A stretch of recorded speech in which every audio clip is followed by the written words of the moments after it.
So let's go see what the crew has to say about what we did on Pharos.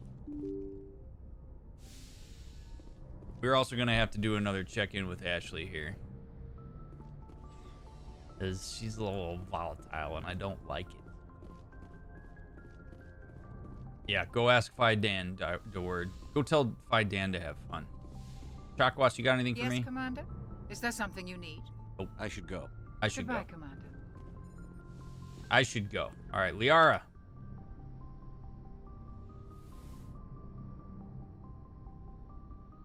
Commander, are you coming to check up on me?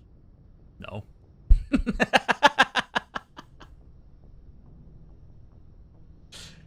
She did mind meld with me. That was a little intimate. But yeah, I just want to see how you're doing.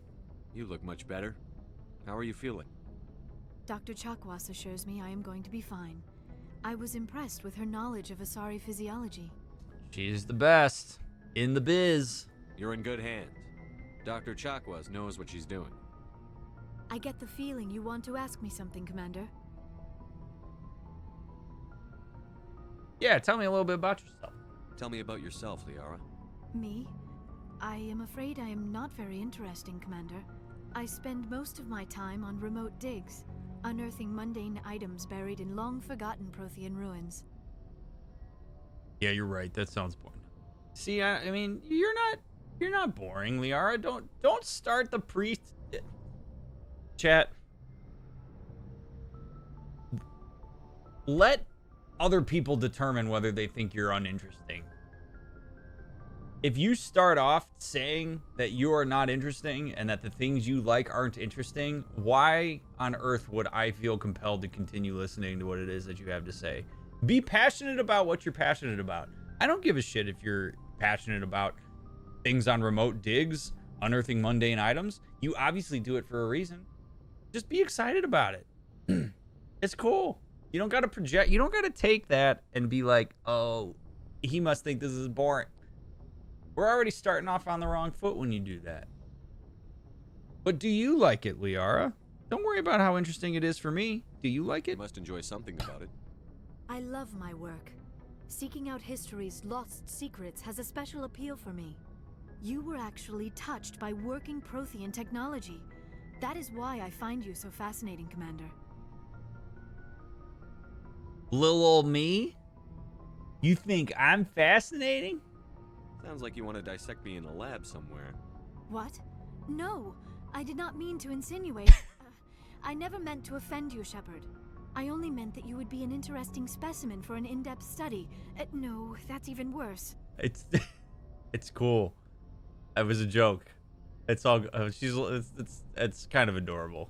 Like I'm just making a joke. I get it though. I'm in a position of power. You got to be careful when you're in positions of power, chat.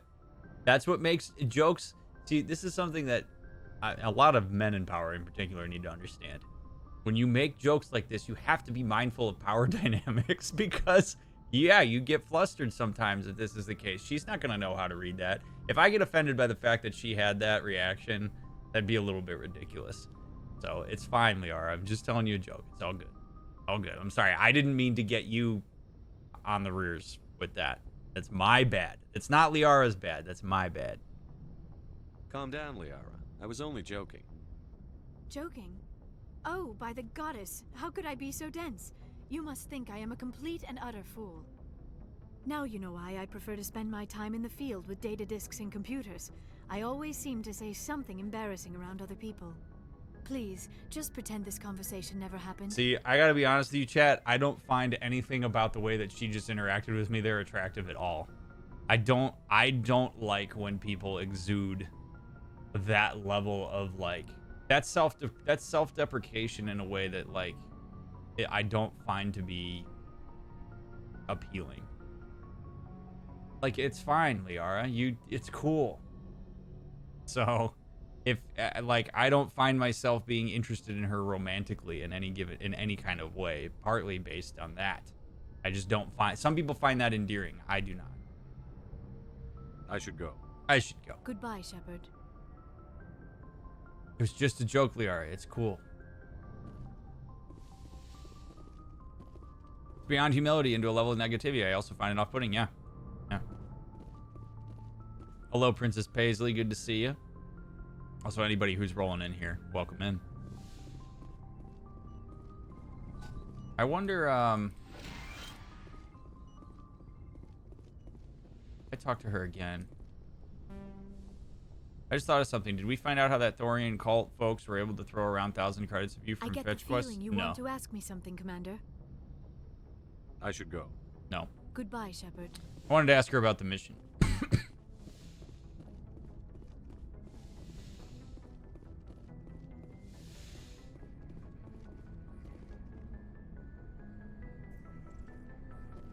All right, Caden. What do you got? I'm always interested in what he has to say. Anything you need, Commander? Just trying to get a sense of where the crew's at. Thoughts? I didn't figure you'd have time to talk with all that's going on. There's gotta be some xenobiologists who want to read about the Thorian.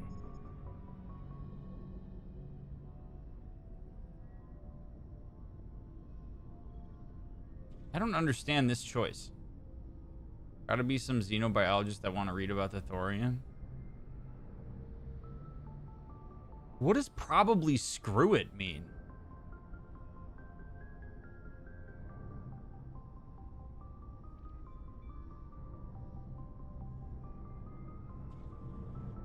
The paperwork will keep. Something on your mind? I'm just looking for an ear. The debriefing wasn't the right place to say how ridiculous this is. Seems like every other race in the galaxy is wrapped up in their own problems. They don't want to see what's coming.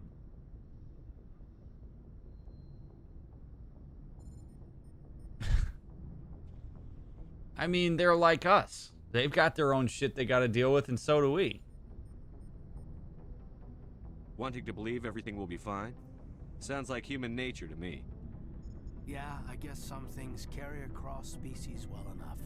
I should remember that after what happened with Vernus. Don't tell me you and Vernus hugged on graduation day. Before I met Vernus, I knew as much as any other civilian. Aliens were weird, superior, and tried to tell us what to do. I mean, it's only been 26 years since first contact. That's not a lot of time to understand them. It was Vernus who made me see how human aliens are. They're not different or special. They're jerks and saints, just like us. Hell, by the time I got payback, I didn't even want it anymore. I don't even know who Vernus is. Has he hasn't mentioned this Vernus person before, has he? Let's just keep acting like let's just be interested. We'll keep acting like we know what he's talking about, and maybe we'll get enough information to remember. I don't see you snapping very easily. What finally did it? He hurt Rana. Broke her arm. She reached for a glass of water instead of pulling it biotically. She just wanted a drink without getting a nosebleed, you know? Like an idiot, I stood up. Didn't know what I was gonna do, just something. And Vernus lost it. Beat the crap out of me. Kept shouting how they should have bombed us back to the Stone Age. And that's when the knife came up. A military-issue talon, right in my face. I cut loose. Full biotic kick right in the teeth. Almost as strong as I can manage now. But at 17, that's something. Yeah, it's got to be his like commanding officer or something. I mean, hey, you were trying to help your girlfriend or your friend? You wanted to help a girl you cared for. That's a noble thing. Maybe my intentions were noble, but I lost control. I killed him, Shepard. Oh, shit. Snapped his neck. They probably could have saved him if they got him to an infirmary quick enough. But they didn't. Caused a stir when they shipped him home. Bot training was shut down. Kinetics folded a couple of years later. So, yeah, maybe I hated that Turian. I mean, if one ass was enough to judge a whole race, I'd hate humans too. Fair enough, man. A reasonable stance.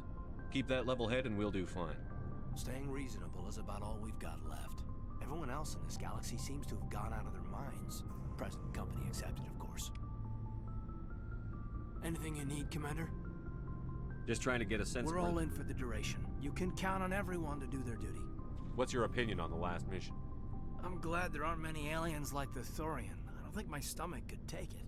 One of my cousins has an agribusiness. I was thinking of calling him. Maybe he can get some shipments into Pharos. I mean, now that they're cut off from the company. We'll talk another time, Alright. Lieutenant. Commander?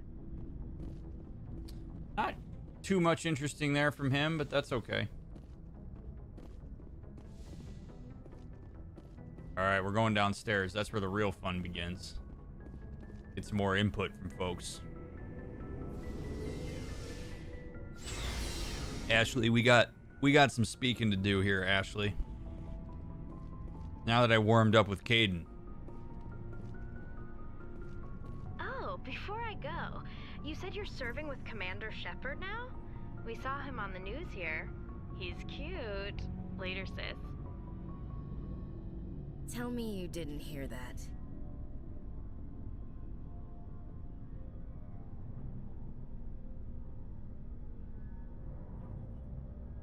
Who dat? And is she single? Your sister, I assume? Until I get home and kill her. That's Sarah, the youngest. Surprised to see you here, sir. Thought you'd be chatting up, what's her name? Tassoni?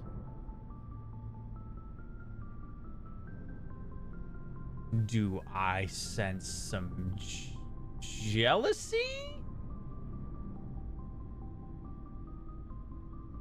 I don't know if that's xenophobia so much as maybe she's into me.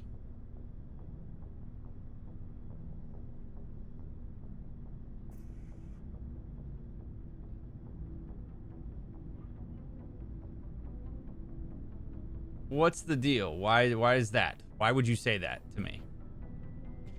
Liara, why would you think that? Scuttlebutt says you got a bit of a thing for her. I could understand why. The crew's off limits with the regs against fraternization. And at least she looks like a woman. That's way out of line, man. Like, I mean...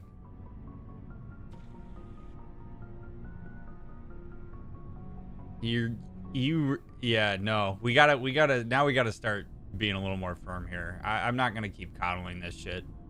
I don't see how my personal life is any of your business, Chief. It's not. I just thought we were getting along pretty well, sir.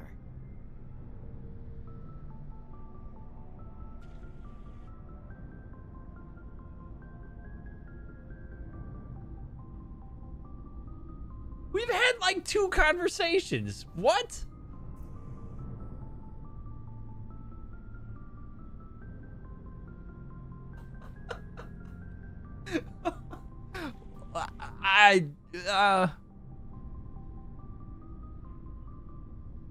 Let me tell you something. 17-year-old me was super into this. 31-year-old me is not even remotely into this. I'll be right back. I'm gonna go tuck Allie into bed.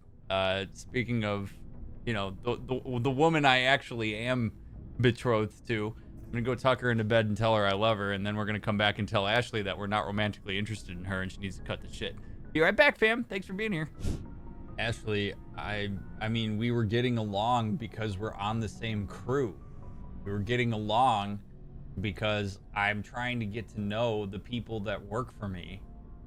Me asking you questions about your military background and stuff isn't me flirting with you. And then you're gonna come out here and you're gonna be shitty about me talking to Liara and stuff. Like, I'm not into that. Like, I'm not romantically interested in you. It's none of your business, and you have to cut the shit. I think I gave you the wrong impression. No worries, sir. Probably for the best anyway. The regs frown on fraternization. I won't keep you anymore. Have fun, Commander.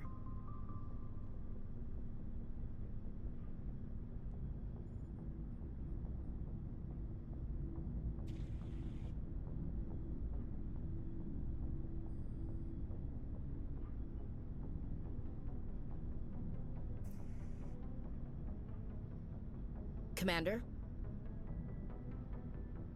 What's your opinion on the last mission? I don't really Gotta care. admire those colonials. That's about the worst place for a colony I've ever seen. Given the option, I'd get the hell out of Dodge. I don't want to talk. Dismissed, Chief. Sir. Ugh. Ugh. Ugh. Not into it. Let's talk to Garrus. Chat, we're gonna feel much better when we talk to Garrus, okay? Garrus is conversation bleach. You know how like we have eye bleach on Reddit? This is conversation bleach. We just had that awful conversation across the room. Now we get to talk to my man, Garrus. What's the matter, buddy? Something bothering you? It's Saren. I'm starting to wonder whether we'll ever find him. He's always one step ahead of us, and he's got those damn Geth.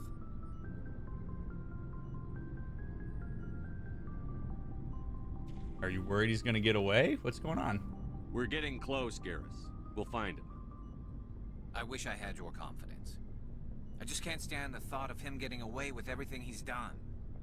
I know you're doing everything you can, and if anyone can catch him, it's you, but if there's anything else I can do to help, anything, just tell me what you want me to do, and I'll do it. Yeah, I can understand that. I know a lot of people like Garrus. You seem worried. I don't even know that I need to ask him if he's worried. You seem worried, Garrus. What's up, buddy? Come on, I understand your concern, but we'll find him. Just make sure you're ready to go when we do. Yes, sir. I'll be ready. Can I ask you something, Commander? Absolutely. What is it? Are you worried that the Council might be protecting Saren? I mean, they were really dragging their heels before. What if we find him, bring him back to the Citadel, and they refuse to act? Okay, so this is actually a really interesting piece of conversation that I'm going to analyze more than you might realize, or more than you might have expected. Whenever people ask a question such as, are you worried about blankety blank blank blank? You're better off just telling the person that you're interacting with that you are worried about it. It's so obvious that Garrus is worried that the Council is protecting Saren. But instead of just owning up to that and saying it to me and telling it as a statement of his own belief on his own accord, he distances himself from it and protects himself a little bit by asking me if I'm worried about a very specific thing that would really make no sense for him to wonder unless I specifically said something. So this is a form of conversation that a lot of people will commonly engage in, where they'll ask people questions that really aren't questions and are more so statements of what it is that they themselves are experiencing. And I think there's more of a richness to conversation when people just kind of take ownership of the fact that this is how they feel. Where if he was to just say, hey man, I'm worried that the Council might be protecting Saren, and I'm wondering if you hear me say that, like, does that resonate with you, or do you feel differently about it? So I'm not saying this is a bad thing or anything like that. It's just a very interesting thing that happens a lot in conversation. And I tend to encourage people to say what you need to say rather than forming it into a question for somebody else and putting them into like a yes, no type situation. Because if I was to say no, that's not going to change that Garrus is worried about it. And if I say yes, there's a form of like validation there. But his perception of this and his worry about it is legitimate, whether I share it with it or not. And we can have more of a conversation of curiosity and where he's coming from if he just tells me up front that that's what's going on for him. And yeah, it certainly could be Coder. Yeah. So again, like, what are you saying? Like, tell me what's underneath this. What's the point of what you're trying to ask me about here, Garrus? Is this something you're worried about? And if so, is there something that you've caught on to or something you know that would be helpful for me to know? I get the feeling this isn't a question. Speak your mind, Garrus. Well, maybe we shouldn't give them the chance, Commander. In my opinion, Saren's too dangerous to be kept alive. Too much could happen. He could escape, or the Council might let him go. If we find him, when we find him, I say we make sure we stop him permanently. Okay, so Garrus has very clearly had some frustrations with being part of the police bureaucracy by being a part of CSEC, and it's very clear he kind of wants to stretch his wings.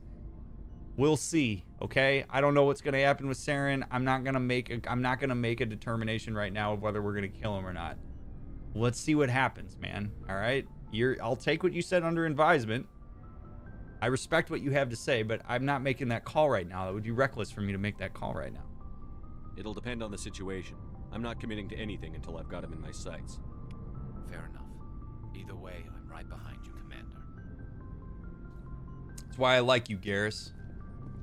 Commander, good to see you. Good to see you too, buddy. Not you. Shepard, What's up? So, you'd rather be a merc than help your people? I'm a fighter. It's what I do. I mean, at least he's upfront about it. I will give him that. Aren't you at all worried about what will happen to the Krogan? What the hell do you want me to do about it, Shepard? I'm tired of sticking my ass on the line and getting nothing for it.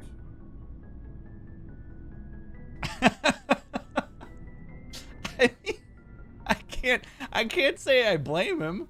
I mean, it is true. Like, I wasn't expecting that I was gonna ask him that. I mean, it makes. I don't blame you, man. So you decided to go your own way? I decided killing for credits was better than killing for a lost cause. I'm no hero, Shepard. Bottom line, killing for credits simplifies things.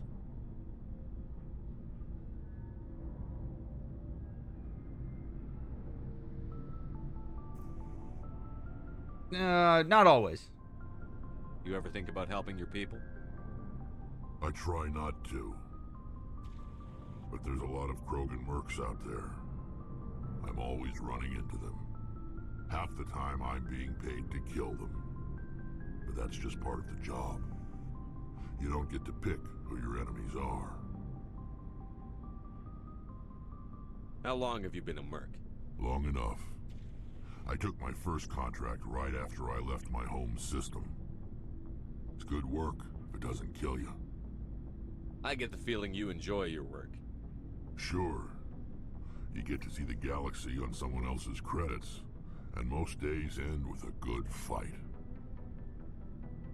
I've tried more organized fighting, private armies and such, but it gets too messy.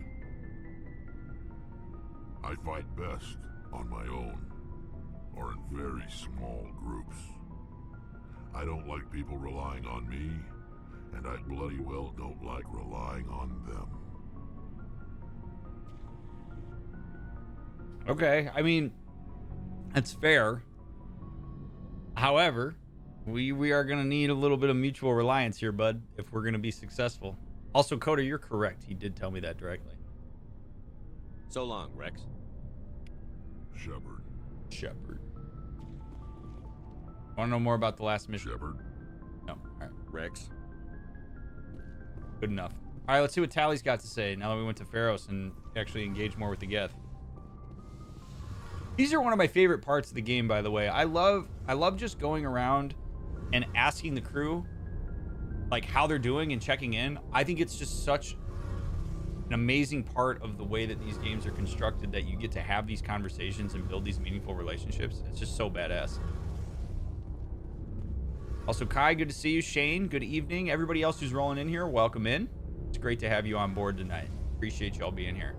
It feels like we're getting near the end, doesn't it, Shepard? With Saren, I mean. I sure hope so. It won't be much longer. One way or another, it'll all be over soon. You'll find the conduit before he does. I know you will. You have to. And after this is all over, when my pilgrimage ends and I go back to my own people, I'll be proud to say I was a part of it. You were a very important part, Tally. And I appreciate you saying, I appreciate the words of encouragement. You know, usually people assume I've got it together. Sometimes old Commander Shep needs to hear a little bit of encouragement too, so I appreciate you offering that my way. Thank you. We couldn't have done this without you, Tally. Business now. You've been good to me. Pleasure later. A lot of people treat Quarians like second-class citizens.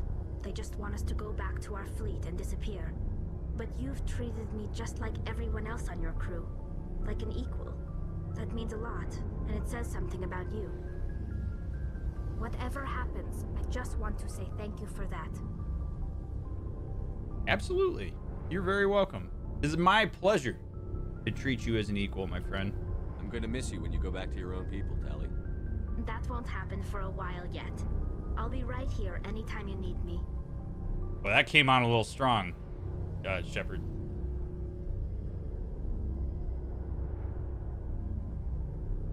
Oh, very cool, DL. I have not been to the P.O. Box. I went to the P.O. Box on... Was it Monday? Or Tuesday? I think it was Tuesday, maybe? So I'll go on Saturday. I should go. See you later. I mean, I guess I will miss Tally when she leaves. I like Tally. Tally's cool. All right, we're good. Yeah, it can be, Scott. It really can be. Also, Chico, thank you for the 22 months. I appreciate that, friend.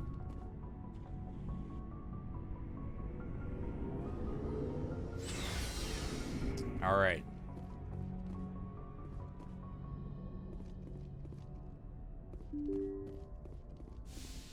I think that covers it. Let's see if Presley's got anything for us. Yes, Commander. Nope. Carry on, Presley. Yes, sir. DeWord, it's they are going to be on the way shortly.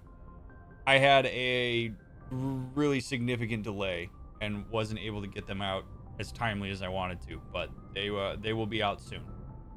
I'll be sure to let everybody know exactly when they're out so that you can be on the lookout for them, but they are coming. And I'm sending everybody with extra stickers to say I'm sorry for this taking so damn long. If you want to give me your new address to Word, I can send it to your new address.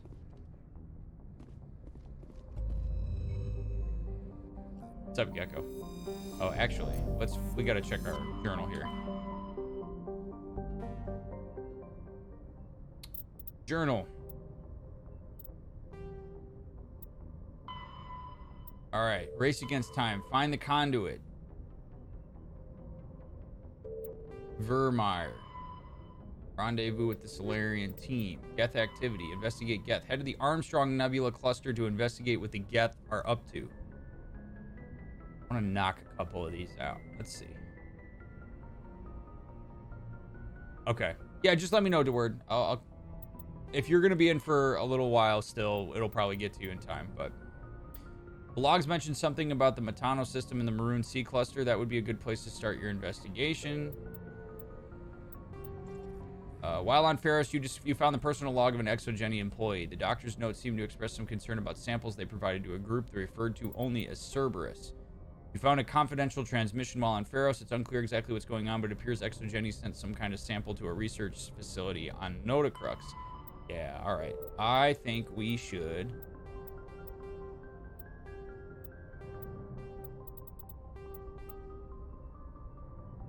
You discovered a strange transmission discussing some sort of biotic commune. On the whole, it seems harmless, but something about the message is a little disturbing. Let's go... Okay, so where is this? Sentry system in Hawking Ada. Alright, let's go to Hawking Ada.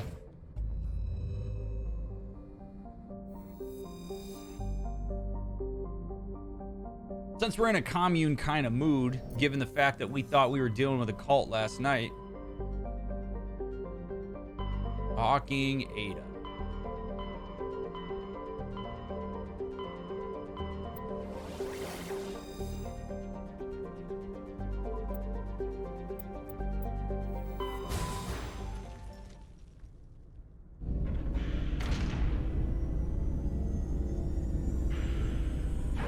Let's go.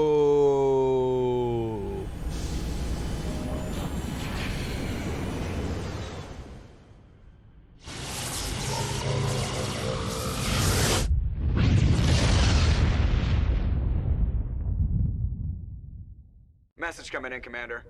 Big surprise. The Alliance needs you again.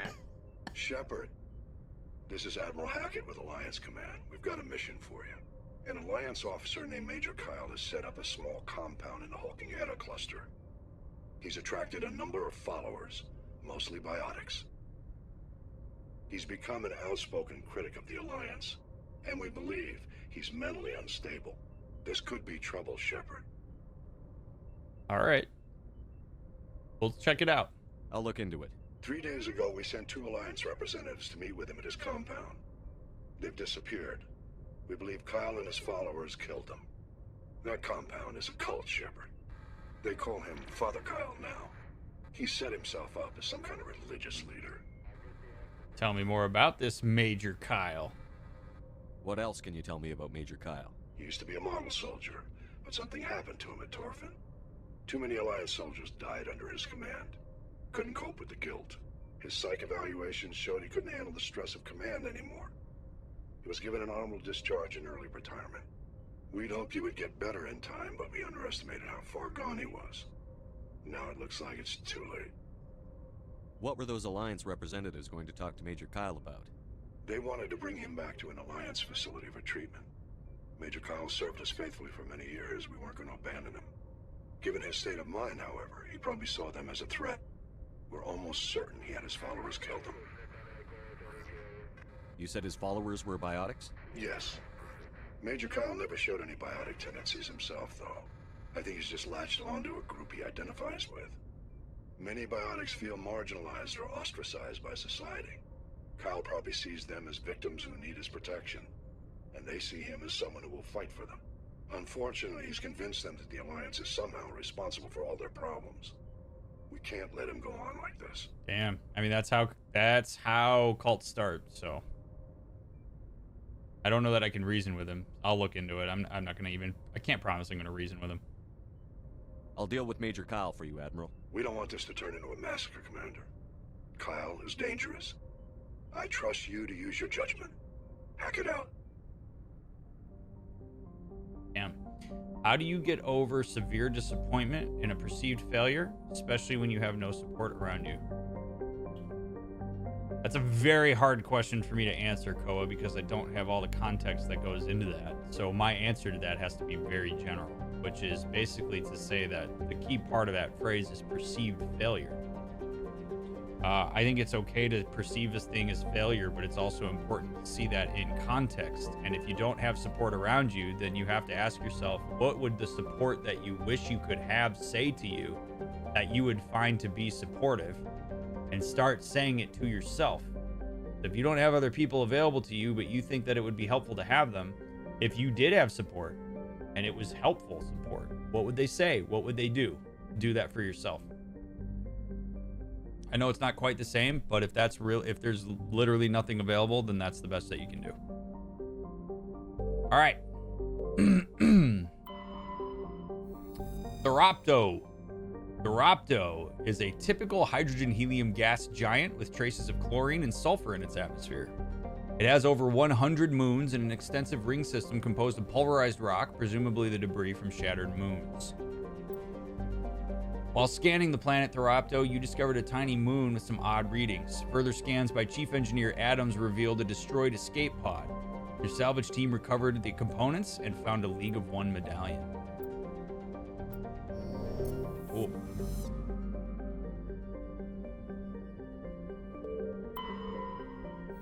Contra. A terrestrial world of average size, Contra's atmosphere is composed of nitrogen and argon. Its frozen surface is mainly composed of tin with deposits of calcium.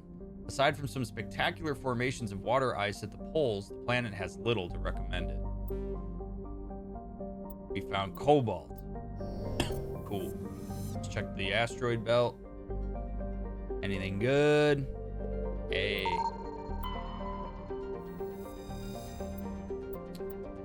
Palladium, cool.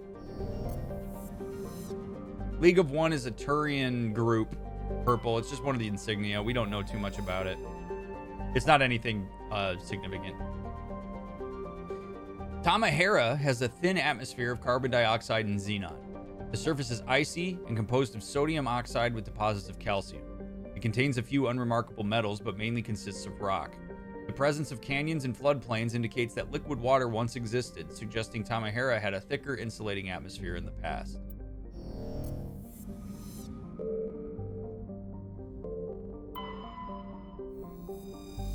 Plendagon. Plendagon is an arid terrestrial slightly larger than Earth, but with a lower density that reflects its relative lack of heavier elements. Business now. The crust is composed of tin and aluminum with wide deserts of dust-fine sand that are easily stirred by the wind. Clendagon's most striking feature is, of course, the Great Rift Valley that stretches across the southern hemisphere. What is most fascinating about the rift is that it does not appear to be natural. The geological record suggests it is the result of a glancing blow by a mass accelerator round of unimaginable destructive power. This occurred some 37 million years ago. Fosh, thank you for the 2 months. I appreciate that very much, friend. And Kai, thank you for the follow. Welcome in. Kressrop. Kressrop is the moon of Clendagon. It is a frigid, barren world with extremely thin atmosphere of carbon dioxide and ethane. The crust contains plentiful deposits of heavy metals. The Alliance has opened bidding for the moon's mineral rights, but exploitation will be complicated by the system's proximity to the 5 kiloparsec ring around the galactic core. The ring is an area of intense star formation and too dangerous to safely travel. Kressrop's landscape is a nightmare of jagged, overlapping ridges and geological shock zones created by some ancient disaster. This has not deterred a generation of illegal wildcat miners from attempting to exploit the moon's mineral riches. Unfortunately, many have lost their lives. Let's land there. That sounds fun. Hey, Super Chip.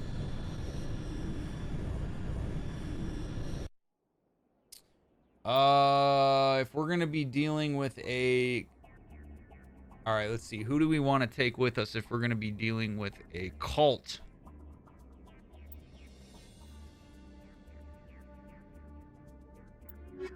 I think we take Liara. I kind of like the Liara Caden combo, except that's not very good for combat. I think we take Garrus.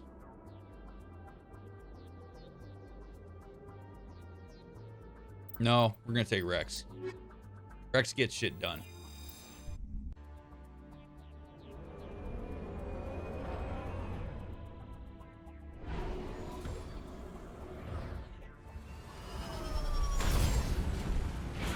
Not Ashley, no. Not taking Ashley. Like, ever. Look at that.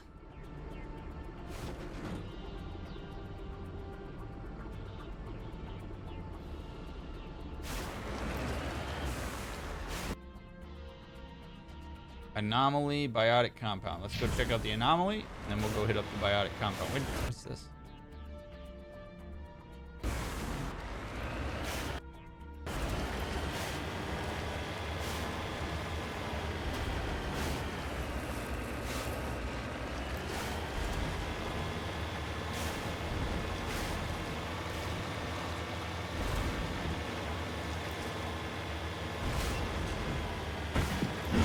Oh, come on.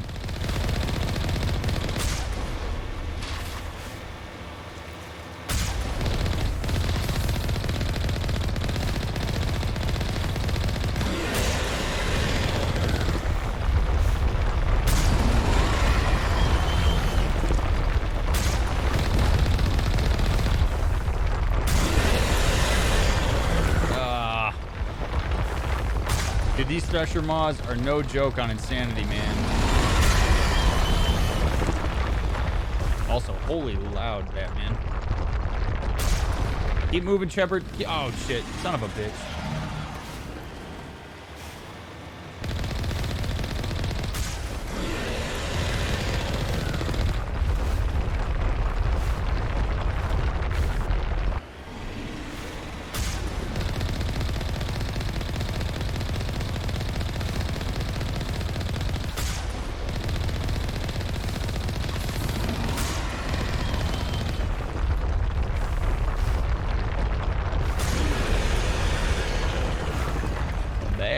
Back up.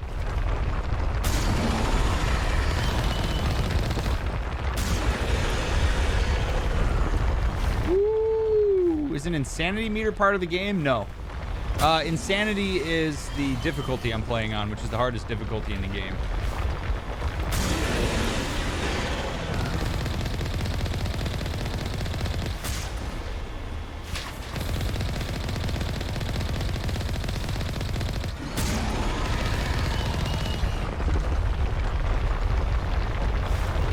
What's up, Ellie?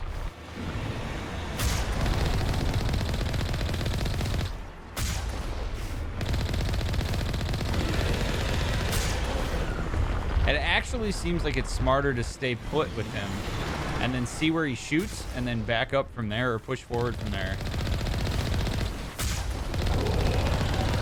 Hey, we got him. All right.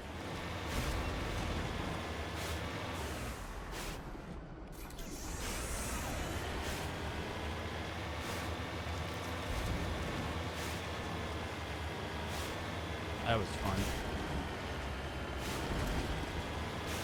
Will this game let you just nope out of the encounter? Yeah, probably. Can you still zoom in during Mako combat? So, you can, Evan.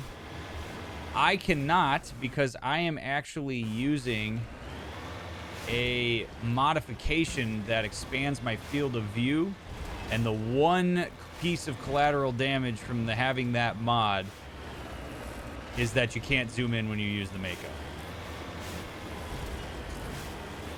So if you run standard FOV, yes.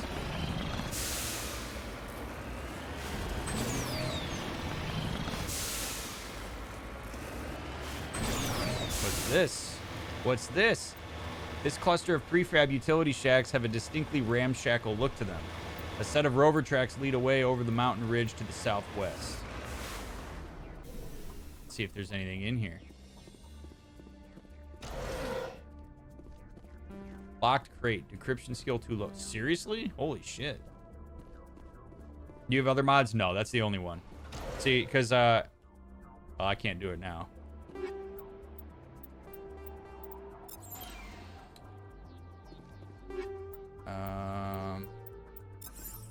Okay. Let's give Rex that.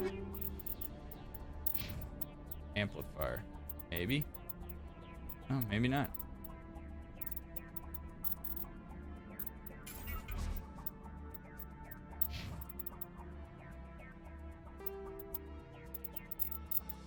We need to find her some armor. We need to upgrade Rex. Let's get him barriered. Okay, and then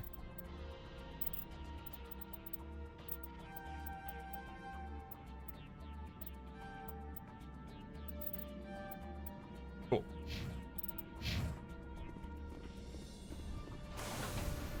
So tracks to the southwest. I think we already kind of took care of that. Let's just go this way. Oh God, what's up, Daniel? Oh, jeez.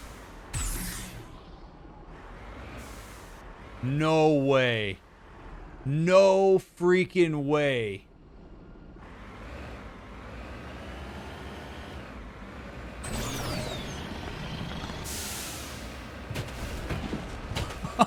Okay, we got it. Oh my God.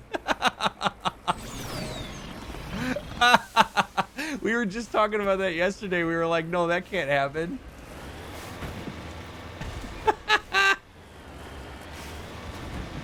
I didn't think that was possible either. Karma for running over the monkey. Y'all are never going to forget about the monkey, are you? I get it. It's fine.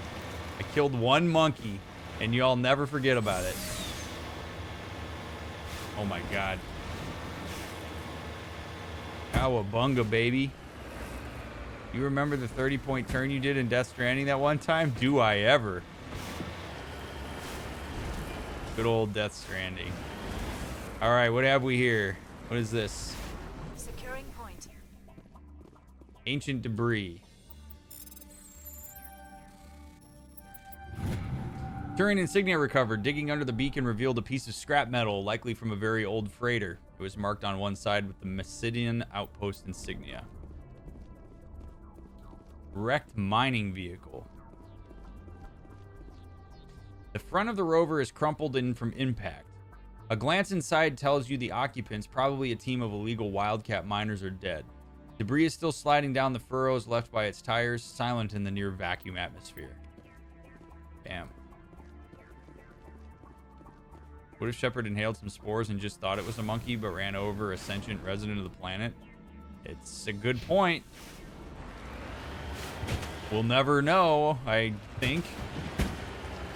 Maybe they'll tie that loose end up in Mass Effect 4, Ed. Unlock this damn thing and go find the others. No one steals Well, hello there, Kitten Death. How are you, my friend? Thank you for bringing peeps my way. It is always appreciated.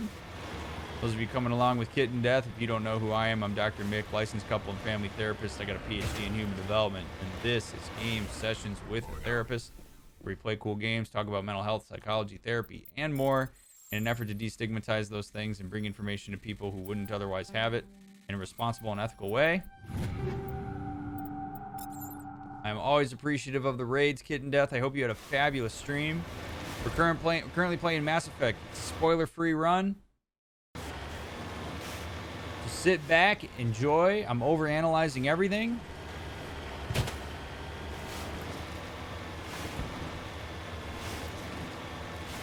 Thank you very much, friend. I would love a Mass Effect 4 with this cast of characters, right? Such a well-rehearsed elevator pitch. I could say that in my sleep at this point. I'd be curious to know how many times in my life I've said that raid call at this point.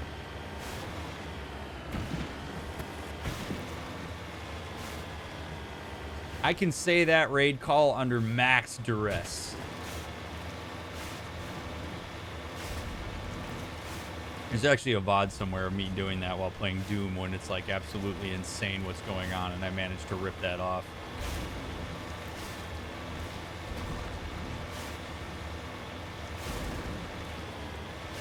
Let's get this little deposit here.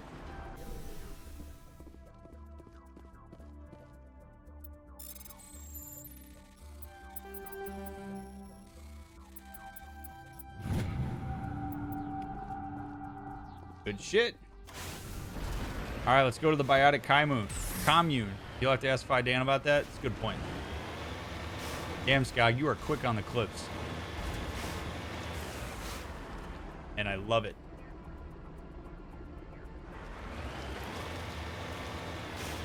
All right, what do we think's going on in here? We're probably going to have to do some real smooth talking.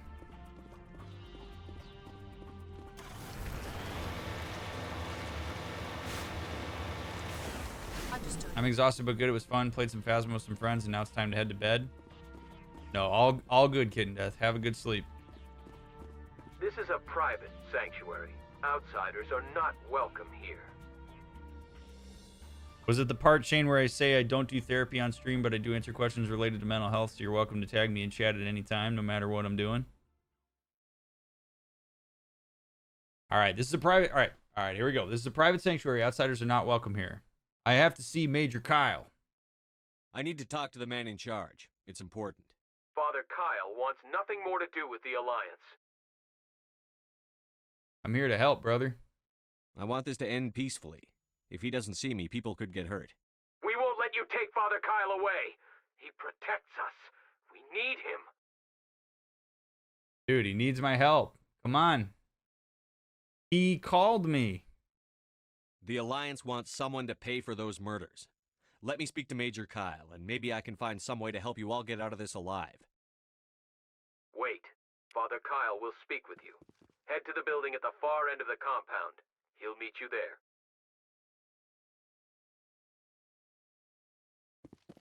It's so quiet.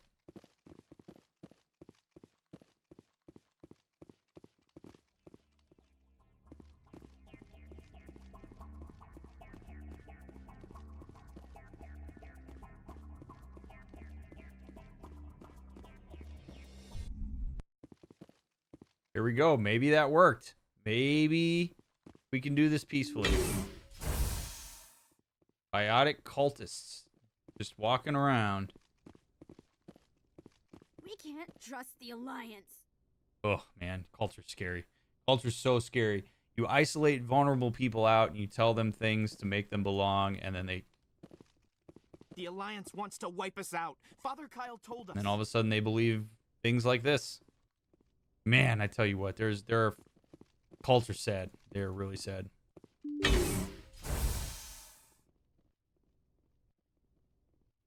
Oh yeah, it may not be part of my raid call. You may have just come in on a conversation about that, Shane. Oh, Father Kyle. All right, we're gonna keep it chill. Gonna hopefully not freak anybody out.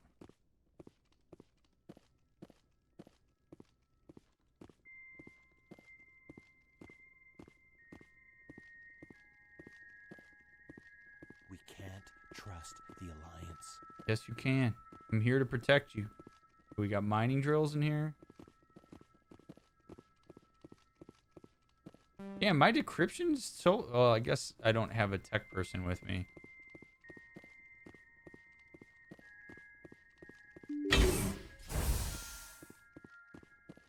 Nice that these people aren't shooting at me.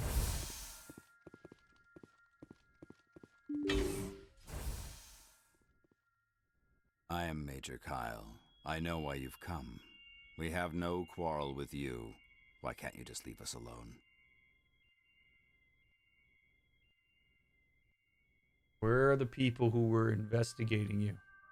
What happened to those other Alliance officers? The ones who came before me? They wanted to take me away from here. They wanted me to abandon this place, turn my back on my family. They spoke blasphemy. I did what I could to make their end quick and painless. I had no other choice. It was necessary to protect my children. Only I can keep them safe.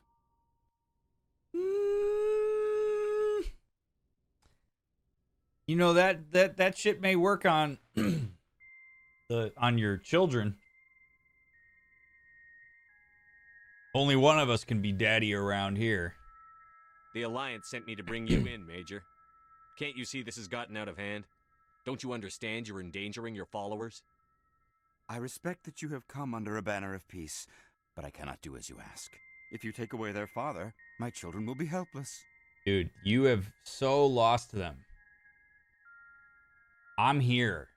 This goes... I told you there can only be one daddy, all right? And I'm daddy. So, you can't help them. Let's just do this the calm way, my man. You ordered your followers to kill those Alliance investigators. You must face the consequences of your actions. Do you really want your children to suffer for your sins too? No, this baby, was my fault. That was good, Shepard. That was good. My children are innocent, pure. Please, I never meant for this to happen. I'm sorry. That was good, Shepard. I didn't even think to do that. You leverage. That was gorgeous.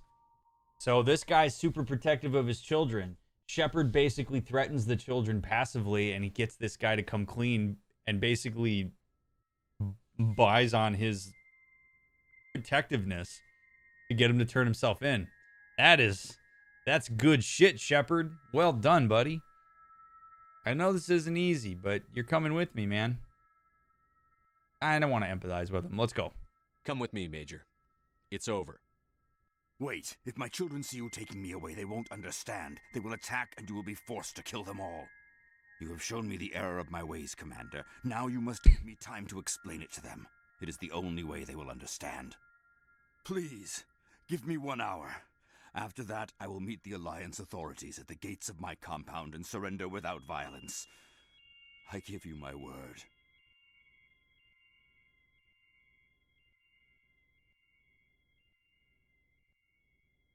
Boy, I sure hope so.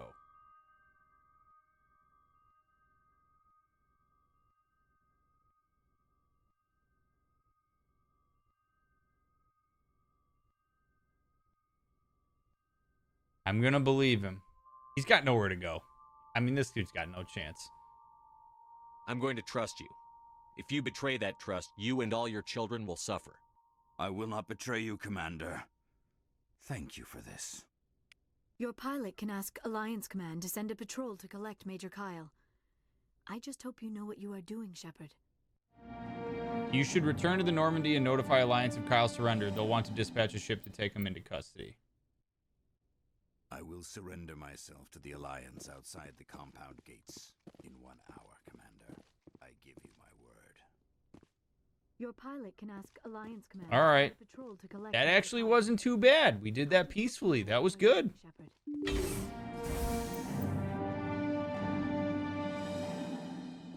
I kind of want to steal your guys' stuff first, though. So just let me do that real quick. Let me steal your stuff. You're not going to need it. And then after I steal your stuff, we'll get you arrested.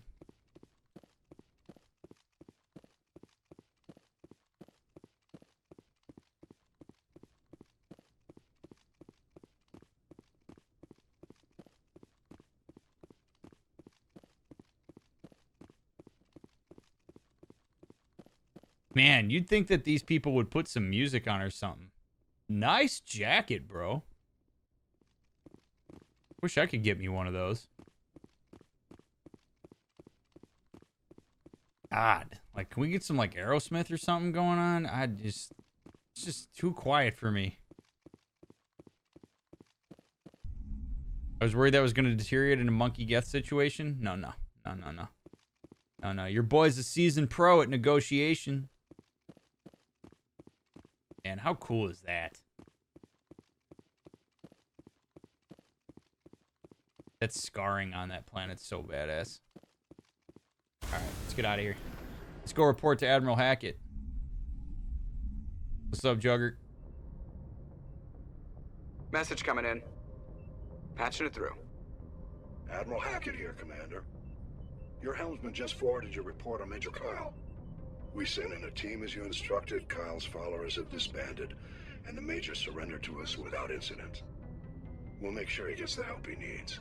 To be honest, Shepard, I thought this thing was going to end in a bloodbath. I don't know how you did it, but you saved a lot of lives. Congratulations. Cool. Alright, Sentry in the Hawking Ada cluster is done.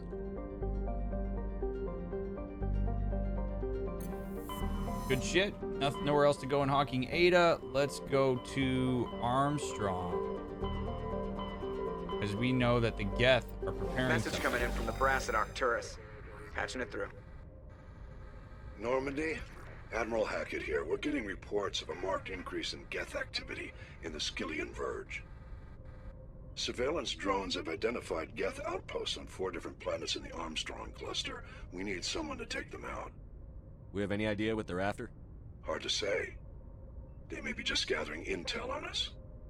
Or maybe they're setting up staging grounds for hit-and-run attacks on human colonies. It could be the first wave of an invasion. Let's hope not. We need someone to investigate this, Shepard. Finding Saren is still your top priority, but you've got experience fighting the Geth. You're the logical choice to take out these outposts.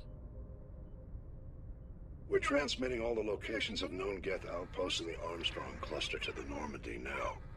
Admiral Hackett out.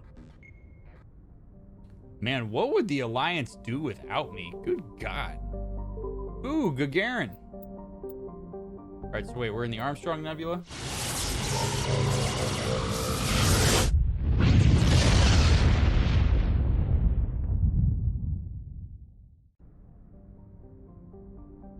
I wonder if this system's named after Yuri Gagarin. Antarumgan. Antarumgan is a small rock and ice planet with a trace atmosphere of methane and ethane. The frozen surface is mainly composed of carbon with deposits of calcium. Antarumgan has been used as a crude anchorage for Terminus pirates for many years. The shells of temporary dwellings blasted by Alliance frigate patrols dot the surface. But always, the pirates return to ground their ships' drive charges, chip out some water ice, trade slaves, and stories. The deeper layers of Antarumgan's interior are semi-liquid slush due to the presence of methanol.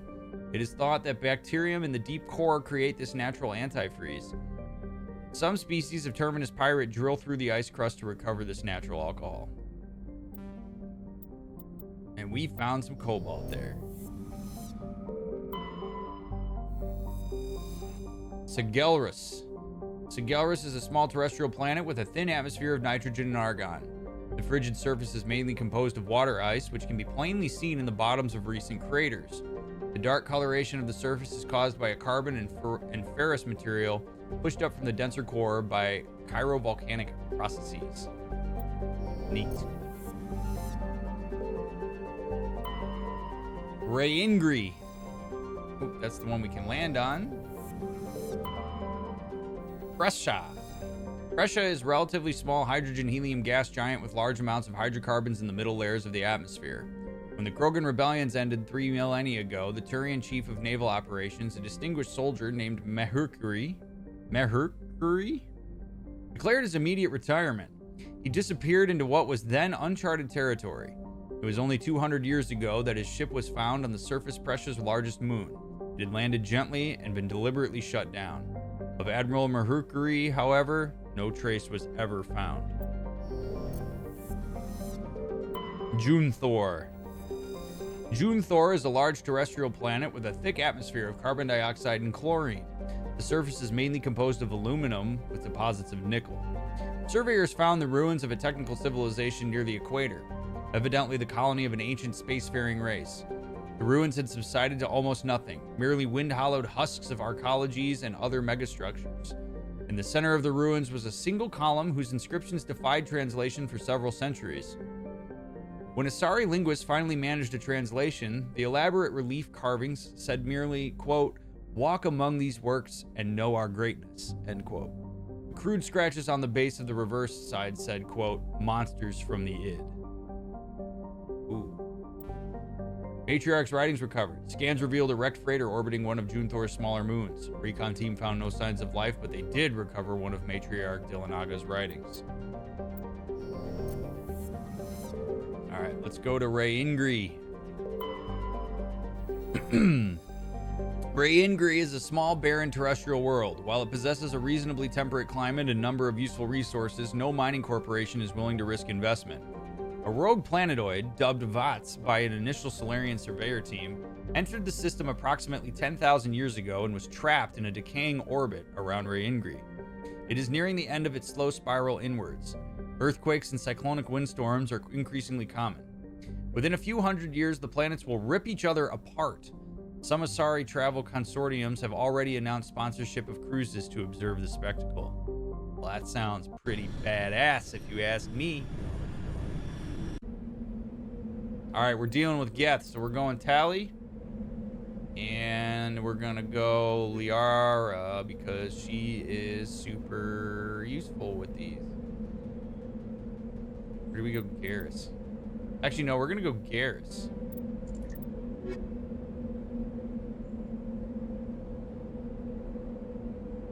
No, we're not. We're going. Liara is just super helpful with her singularity. That's super clutch. All right, here we go. Oh my god. Look at this big ass planet.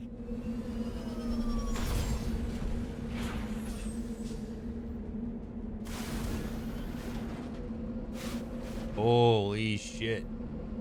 God, that'd be so cool if that was something that was in our sky. It'd be a little scary though.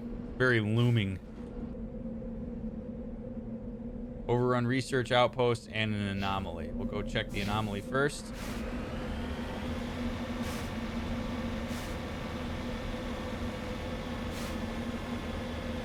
I like how the ship yeets us down to the planet every time. Absolutely.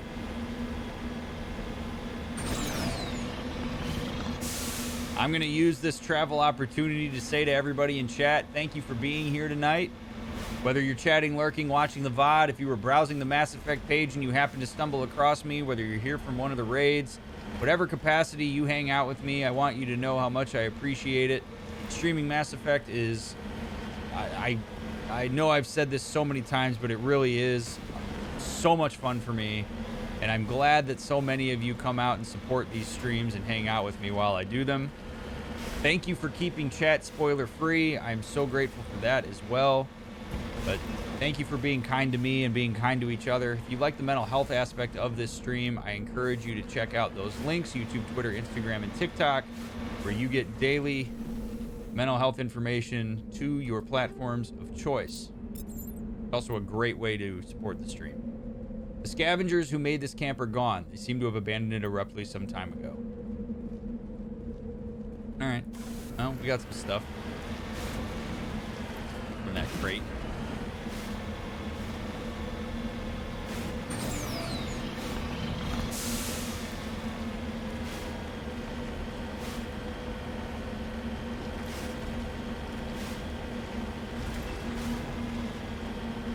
Let's grab this element. Polonium.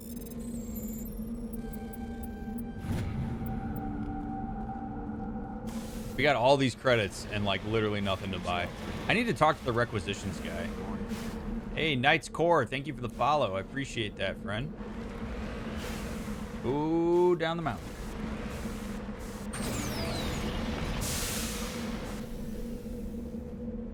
Crashed escape pod.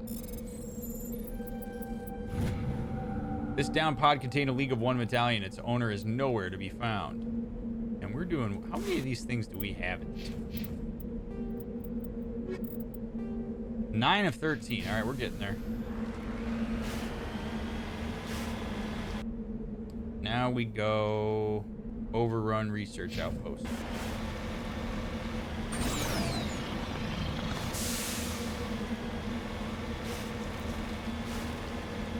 I like the planets that have the nice, smooth, climbable terrain, you know? He said you could get licenses for them, but did he ever tell you where to get them? You get them from different vendors. So, like, the guy that was on Pharos last night, he sold me a license. Basically, when you come across vendors in the world, that's where you get them. And then he gets cool stuff as a result of that. We're going to need to talk to him before we go on our next, like, major mission. Ooh, here we go. You get a nice little guided trail up here.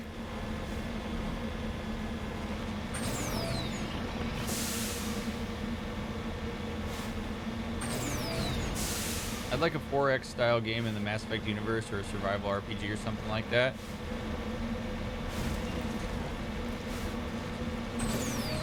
I would play anything that was in the Mass Effect universe.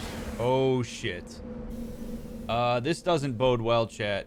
See these things? These are the things that were on Eden Prime that humans were getting spiked up onto and were being created as husks. So I don't know that I like the vibes.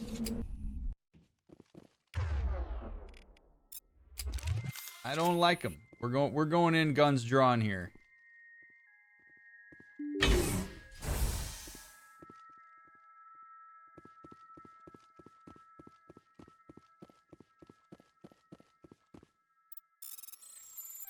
I ought to start doing this with Omnigel just to save time. Ooh, an Avalanche 9. Nice.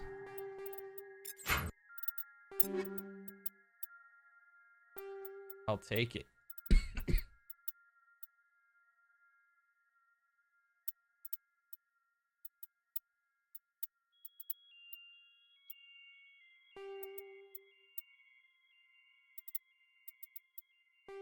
So we've got, okay, so I should put the shredder rounds in here too. Or can I not do that? Oh yeah, I can't do that, never mind.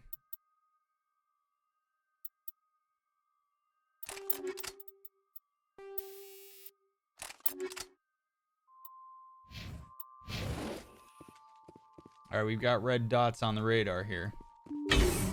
Coming in hot. What's up, Rabbi? Heads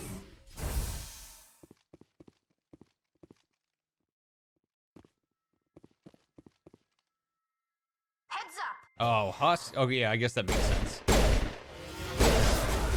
I'm gonna need to put shredder rounds in my pistol. Oh, I got them in there. Okay. Oh, God, these are the electric ones. Oh, shit.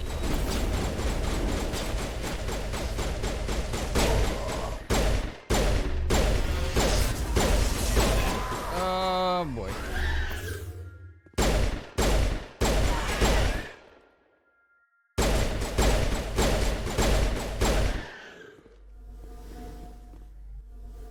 All right, I think we're clear. It's over now.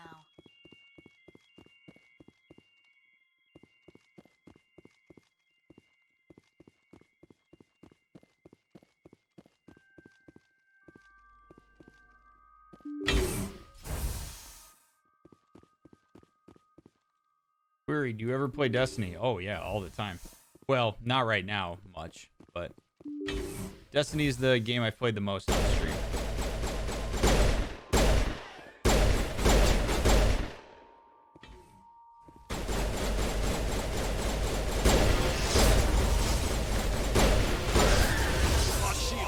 shit. They opened that door? I didn't think they were going to open that door. Ooh.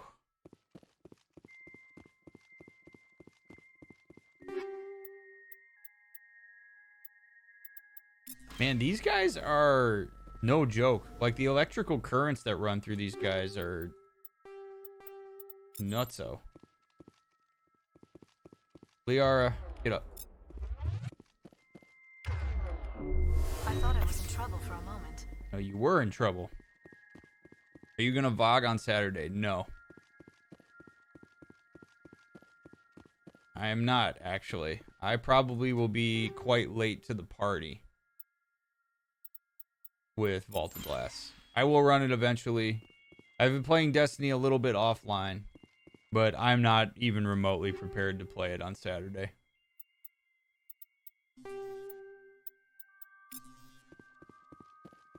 So, there's like no Geth here.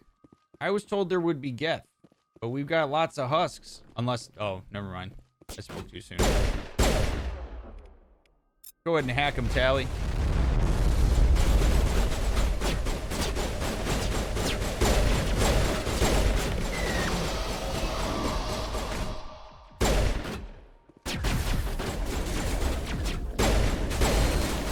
Good. Good.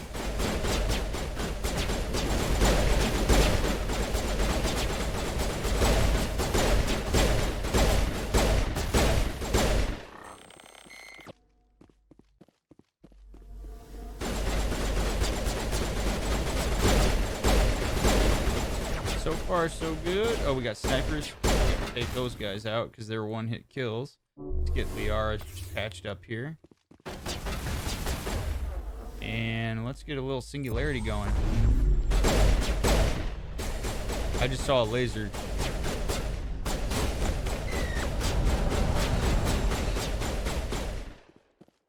There's another one in here somewhere. Where is he?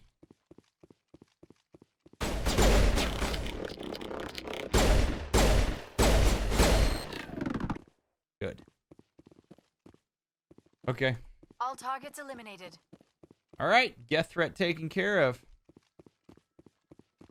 Did they change how Twitch Prime subs work? I don't know. I don't think so. What are husks and how did they come to be? Husks are old humans that got speared on those like spiky things that were out on the outside of this building.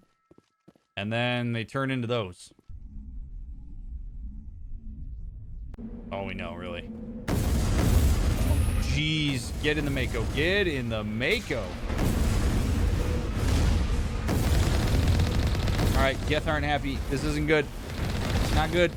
Not good. I'm stuck.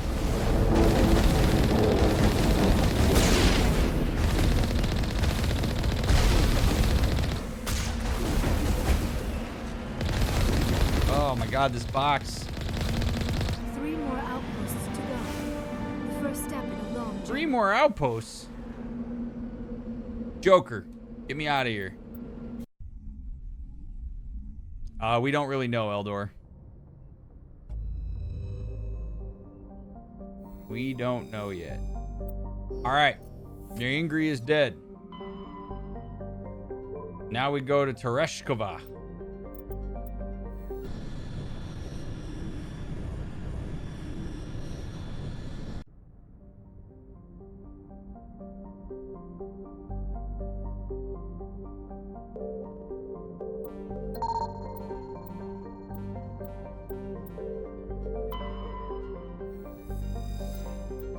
While scanning the asteroid field in the Tereshkova system, you picked up some anomalous readings.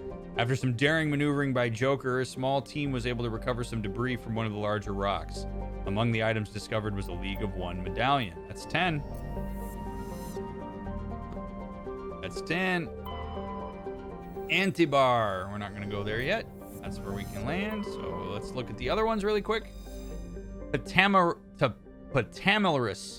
Ptamaris' atmosphere is very similar to Venus in terms of pressure and temperature. Unlike Venus, however, Ptamaris' atmosphere has a significant quantity of oxygen, both free and bound in sulfur dioxides. The surface is largely composed of magnesia with deposits of carbon. It's possible, if unlikely, that simple life may be developing in Ptamaris. Computer modeling suggests that the powerful solar winds from the Tereshkova stars will blow off Ptamaris' atmosphere in a few million years, lowering the temperature on the surface to the -70s. Got iridium there. How do you find the time to game while being a therapist? I see about anywhere between 15 to 22 clients a week. And I stay up really late and I stream, so the bulk of my gaming happens when I stream, but every once in a while I get like an hour break or something where I can play a little bit, play some video games or something like that.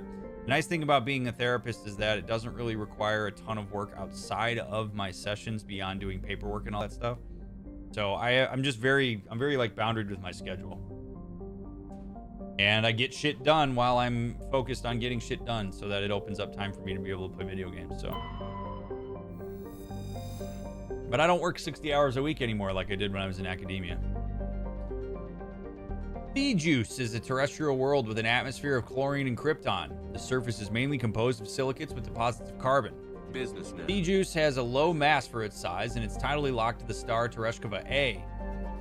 The temperature difference between the sunward hot pole and the dark side cold pole creates constant gale-force winds across the Terminator. The Terminator. While scanning this planet, you discovered a large deposit of mercury. Cool. Ebe, thank you for the 11 months, friend. Appreciate that a lot.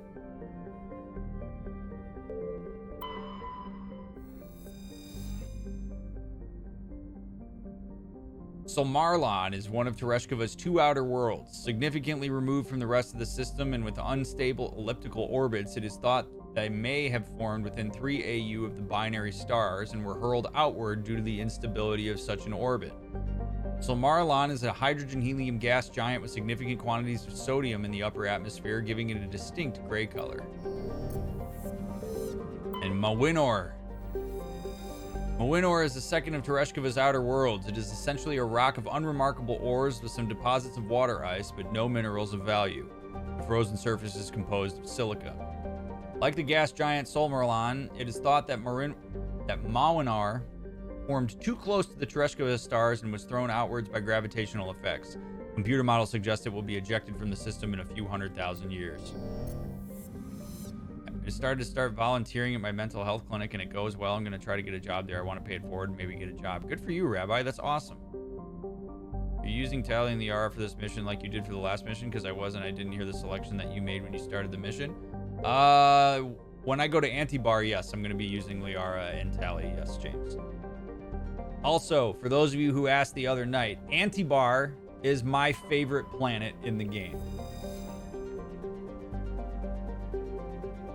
I think, if it's the one I'm thinking of. Oh, no, it's not. It's not. It's one of them, but it's not. Antibar is a cold terrestrial world with an atmosphere of methane and argon. Its frozen surface is mainly composed of iron with deposits of magnesium. The world has been noted as a possible target for long-term terraforming. If the atmosphere could be increased to the thickness of Earth's, the global average temperature would rise by 10 degrees Celsius. Antibar's combination of low temperatures, high-speed surface winds, and low visibility make it dangerous to explore on foot. So let's go explore it on foot. Have you talked to Phi Dan today? Phi Dan is unfortunately no longer with us.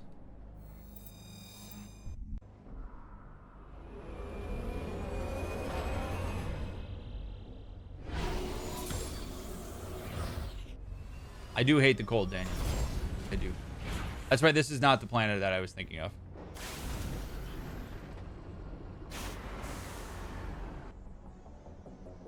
Let's go check out that anomaly.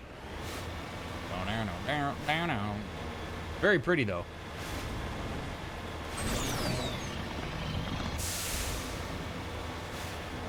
Is this Winnipeg planet? Yes.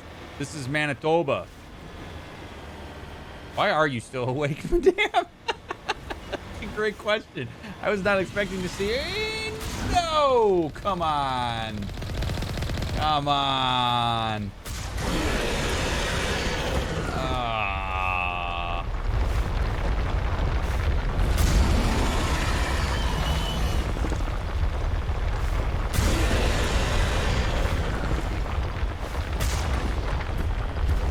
Stupid ass Thresher.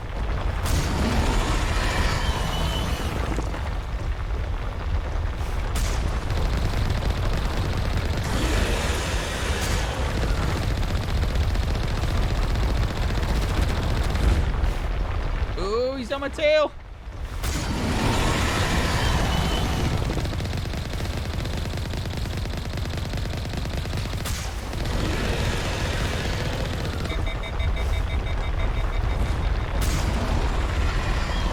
We got this. We just gotta concentrate.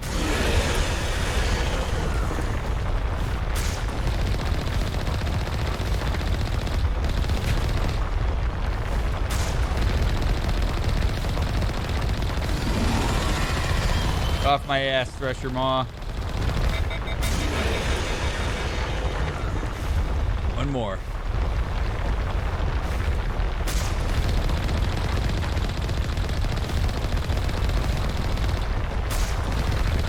There we go. Whoa, he was right on us. Back up, back up.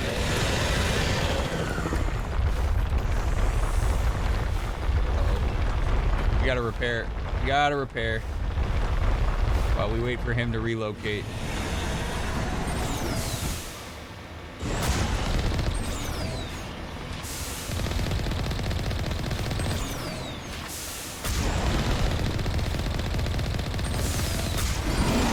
Come on, baby.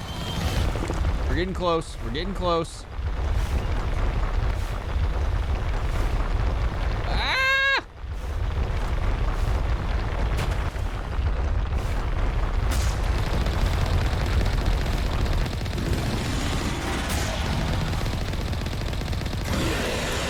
Oh boy, I'm so hurt. We gotta repair, repair, repair. Keep moving, keep moving. All right, we're good. We're good. Easy peasy.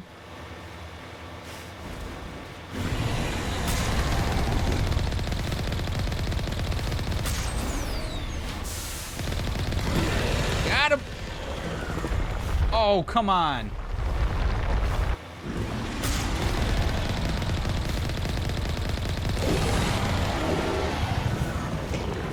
Oh, man. Those things take forever to take down. We got it. Good shit. All right, there's dead Geth here. The vehicle and the human corpses show the telltale signs of Geth weapon fire. Geth have been mangled by the Thresher Maw. At least they got what was coming to them. Amen to that. Let's go check this out. What's this? What's this?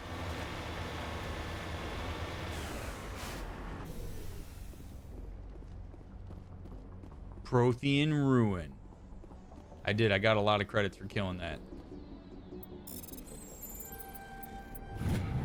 Prothean data disk recovered. Searching the ruins, you discover a Prothean data disk. It must have been dropped by one of the Thresher Maw's many victims. Indeed. Indeed.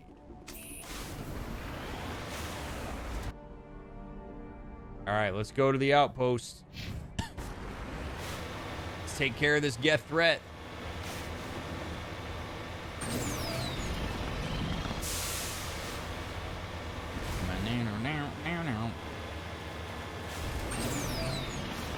The Maw gave you almost as much money as Fidan's cult did, right? That goes to show that maybe Fidan's cult wasn't quite as rich as we thought. Maybe galactic credits are very inflated at this point. Woo!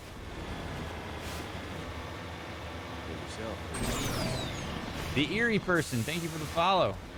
Welcome in, friend.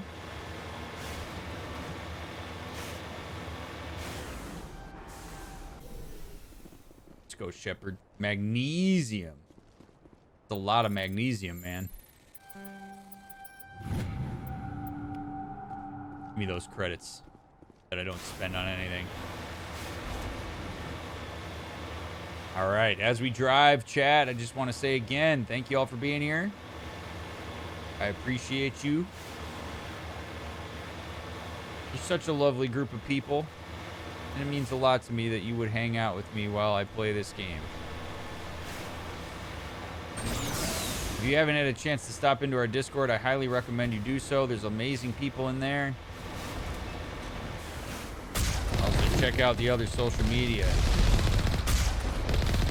Whoa. Got real tank vibes. Oh my god.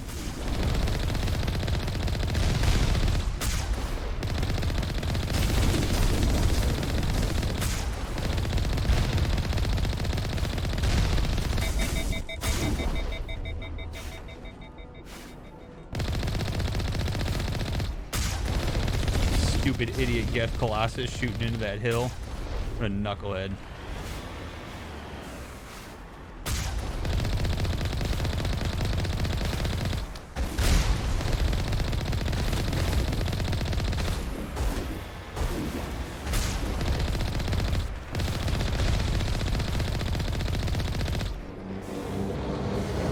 Oh, good. More.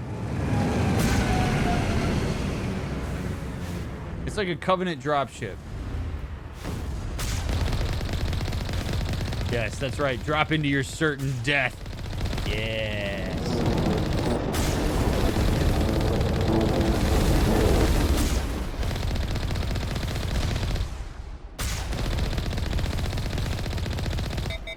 Two outposts done. Woo! Halfway there. We living on a prayer tally? Let's get out of here. How's life, Mick? Life's good, rar. I cannot complain. Wonder if that data disk you just found is the one that's very unlikely to find the Prothean ore ruin. I don't believe so, Green, because we found all other Prothean data disks. I think it would probably say something that would prompt us that that's what we should do. It's just my guess, though. Also, good to have you here, Green. Gotta go. It's a bit late for me. Good night, Divide.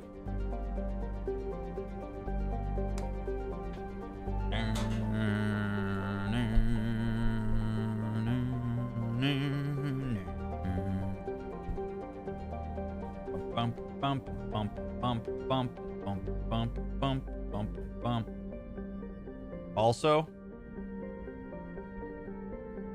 don't mind me.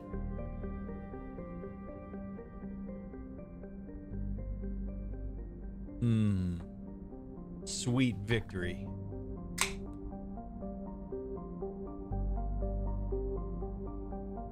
Alrighty. Let's go to Hong.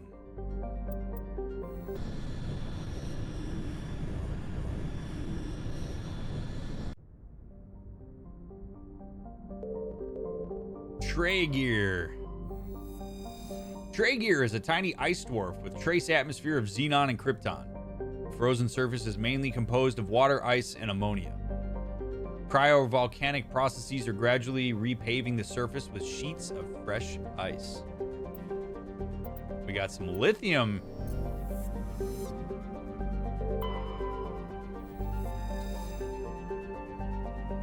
Theshaka. Theshaka is a standard hydrogen-helium gas giant. In the past, it was often used as a drive-discharge point for pirates raiding human settlements in the Terminus systems. In 2178, the Alliance set up a network of covert sensing devices on Theshaka's moons. Recordings of pirate FTL exit vectors over the course of 6 months led the Alliance Navy to 8 major pirate anchorages. Since the Theshaka raids, no ships from the Terminus systems have been reported in the Hong system. I love that there's lore for these planets. It's so badass. Matar. Matar is a terrestrial planet with thick atmosphere composed of nitrogen and krypton. Its frigid surface is mainly composed of sodium oxide with deposits of copper. Because of noxious surface gases, explorers are warned to use extreme caution. Matar lacks a magnetic field. This makes it useless for discharging FTL drive cores in orbit.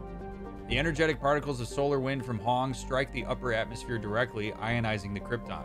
This gives the planet its distinctive minty green-white hue. Scans of Matar revealed debris from a destroyed Asari freighter. Further scans uncovered a body which was brought on board. Dr. Chakwas examined it, but learned nothing about its origins. Among the Asari's personal effects, however, was one of Matriarch Dillanaga's writings. Casman. Oh, wait on Casman. Pomal. Pomal is an enormous terrestrial planet with very dense atmosphere of carbon dioxide and sodium. The surface is scorching hot and mainly composed of sodium oxides and deposits of nickel. There's evidence that Pomal was once covered with broad, shallow seas. Should a probe ever be sent to the surface, a check for ancient fossil life might prove valuable. Alright, let's go to Casbin. Casbin is a classic pre-garden terrestrial world with conditions similar to those on Earth millions of years ago. Its hot, humid atmosphere is mainly composed of nitrogen and carbon dioxide. An increasing amount of the surface is covered by simple lichen and algae. Should no expected calamity occur, these tiny plants will change the atmosphere to an Earth-like nitrogen-oxygen mix over the next few millennia. Due to its potential for future habitability and sapient life, Casbin has been designated as a sanctuary world by the Citadel Council. Landing is prohibited by law, and any disturbance of the fragile young ecosystem will result in harsh fines and imprisonment. At present, the planet is passing through the debris trail of a long-period comet. Well, guess what? We're specters, so we can do whatever the hell we want. I was curious about XP for kills using the Mako verse on foot. Turns out it was removed in limited edition. Now I can blast away with the Mako. Yep. Which is wonderful. Because, yeah, that sucked.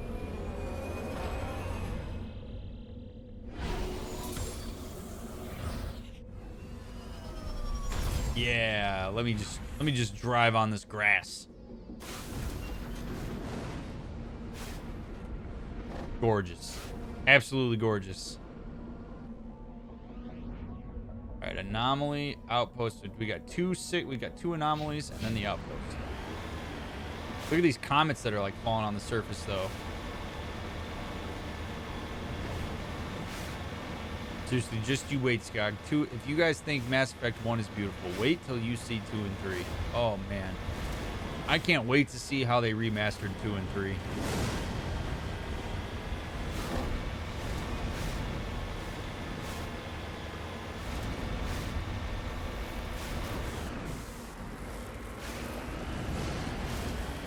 Who's the love interest? So far, I'm not really in love with anybody.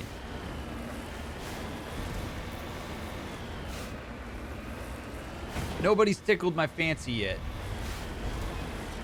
Plus, like, I mean, I'm the commander of the ship. I'm not about to fraternize with people when I got shit to do. I got Saren to chase after, man.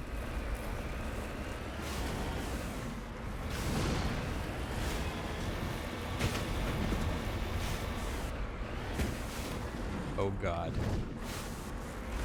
I've made a huge mistake. Come on. Come on. Is it on the top of this mountain? Okay.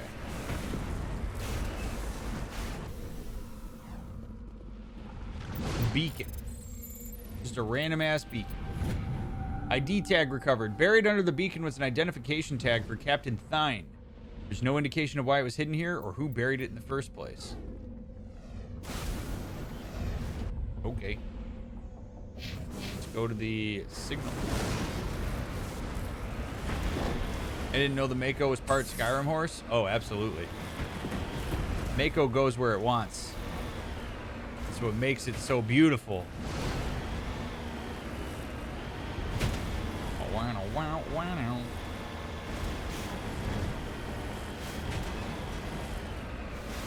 I'm not going to that downed probe. I don't really care enough. Yeah, if I had to ride in the Mako, I would die. It would be horrible. My vertigo would be awful. There's no windows. I mean, just, oh my God. Luckily, I don't got to deal with that shit. I'm the driver.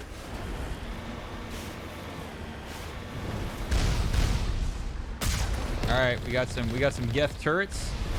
Just chilling. Don't the Geth know it's illegal to land here? Did we not just read that? The Geth aren't specters last time I checked. The Geth haven't joined the council races. Get your ass on the council, and then maybe you can land on this planet. But until then, I'm not interested in this lawlessness.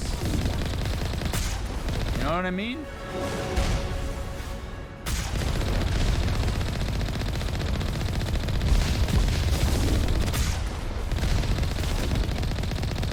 Yeah, so for those who don't know and never played the original Mass Effect, what used to happen is if you killed enemies in the Mako versus on foot, you got less XP.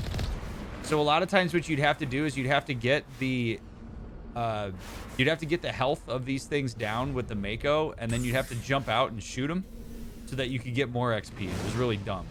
Luckily, they fixed that.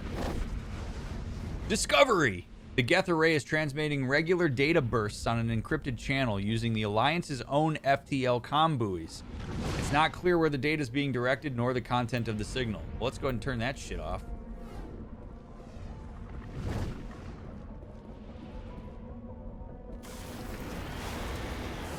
Whoa!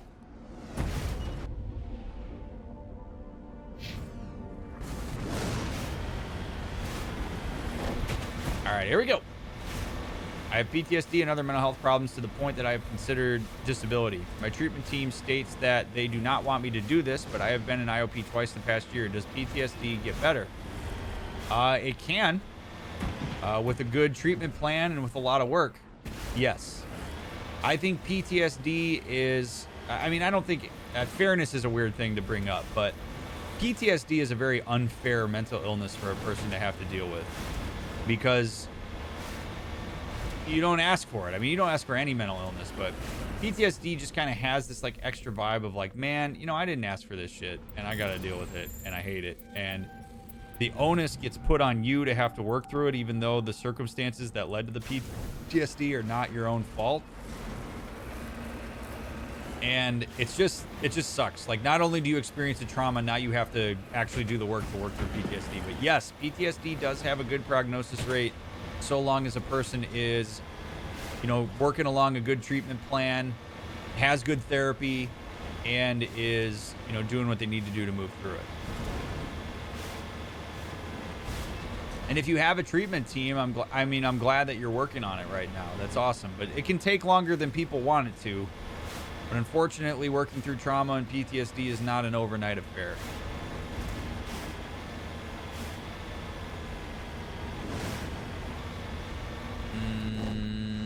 All right, we're coming up on the outpost here. I'm glad that these are all like outside, so we can just like burn these guys up and then get out of here.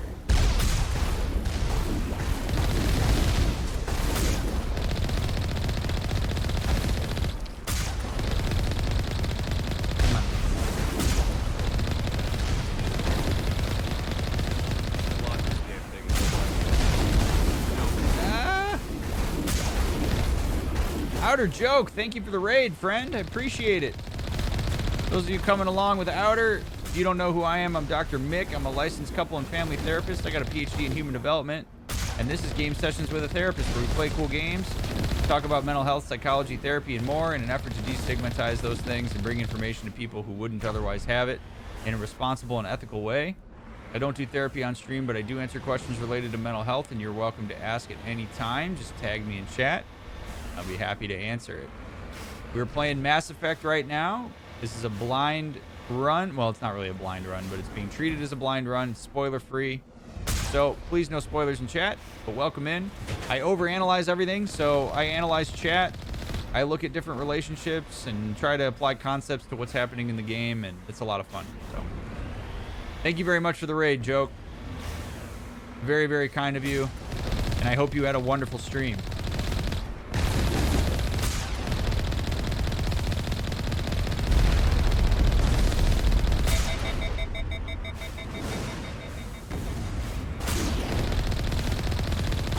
Damn, the ship's dropping so many.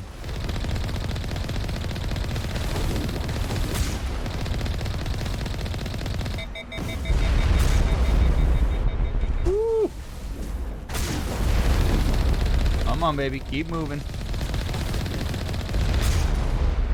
Oh.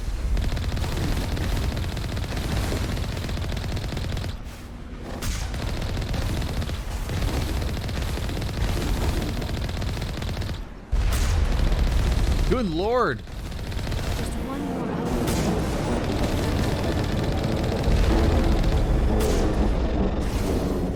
Wowzers. Got it done. Hey, thank you for the 510 bits, Infernal. Infernal, you never have to apologize. I am here to be a resource. I will never put this stuff behind a paywall. I do very much appreciate the bits, but you never need to apologize for how much or how little you provide monetarily for the stream. It means a lot to me that you're even here. Can't tell if they're high in health if your aim is bad. It's a little bit hard to strafe the Mako and hit shots. But they got those were Geth. Well, what were they? They were like a upgraded Geth, so they were a little more powerful as well. We are having a great time our stream. We just got affiliate with this stream, so we're celebrating on Saturday. Yo, congratulations, Outer Joke. That's exciting stuff. Congrats on affiliate, my friend. And thank you for the 5 gifted subs. That's ridiculously generous of you. Thank you, thank you. Not only do you raid, you drop subs on me? Come on now. Not him, but I do appreciate the sentiment very much, as well as someone who is struggling financially. Yeah, no, this is never, this stream for the entirety of its existence will never be subscriber only. No, I want this to be a place that anybody can access. I want anybody to be able to ask me questions. I do not want this to be, I mean, granted, if you don't sub, you got to watch some ads to watch me, which sucks. I wish that wasn't the case, but I will never lock this stuff behind a paywall. Speaking of, if you want information on your other platforms, YouTube, Twitter, Instagram, TikTok, go follow me on those as well. We've also got resources in our Discord channel. Discord's got over 1,700 people in it. So, all free for you. Vamshi. Let's go to Vamshi. Let's get this done.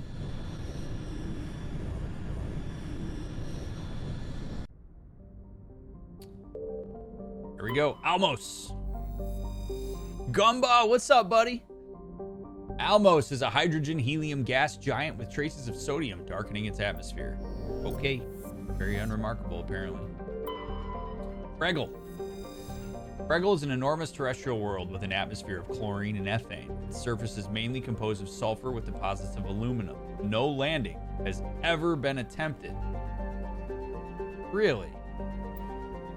While scanning the planet Preggle, you discovered several marker buoys orbiting it. Chief Engineer Adams secured some high-res optical images of the buoys, which appeared to have been neglected for some time. Each one was marked with the Baetica colony's insignia. Nice.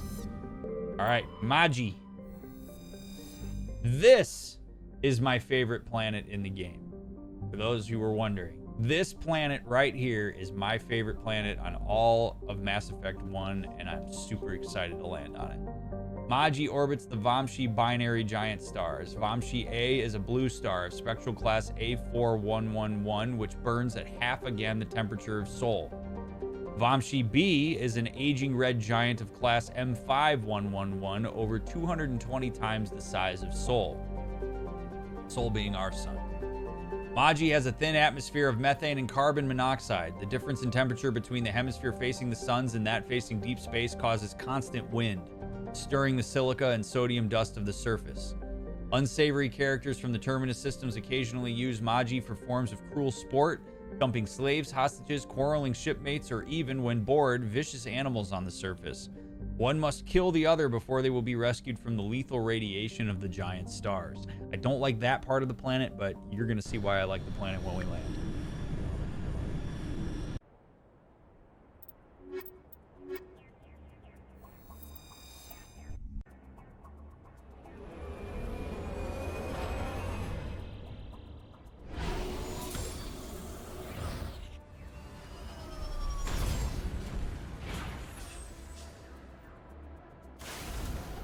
You ready for this? Oh my god, it's so awesome.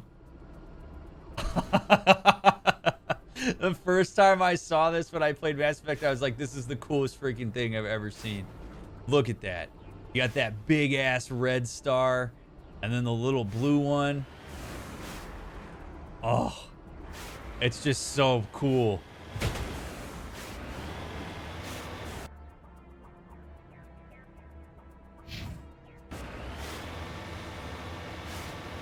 Two stars chilling. You'd never be able to look at these like this. But I'm glad in the game you can. It'd be pretty sweet to live in a binary star system. Do binary star systems actually exist? Or are those just a thing of science fiction? I've always wondered that. Like, ever since I saw Tatooine in Star Wars, I was like, man, multiple stars in a system just doesn't seem like it would actually work with the laws of physics. They do exist. That's badass.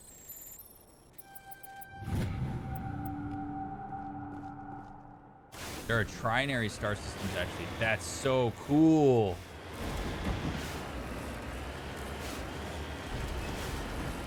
And or they kill each other. Man, that's badass. I think that's so cool.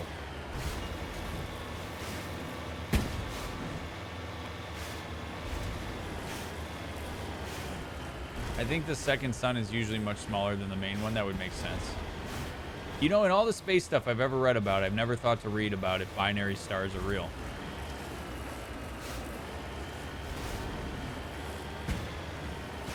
I would think they'd have to be, DeWord.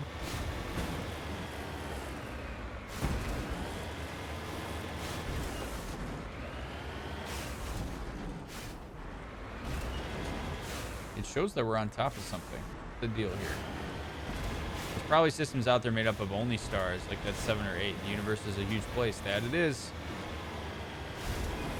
3 of every 2 stars you can see in the sky are binary. 3 of every 2 stars. I don't follow.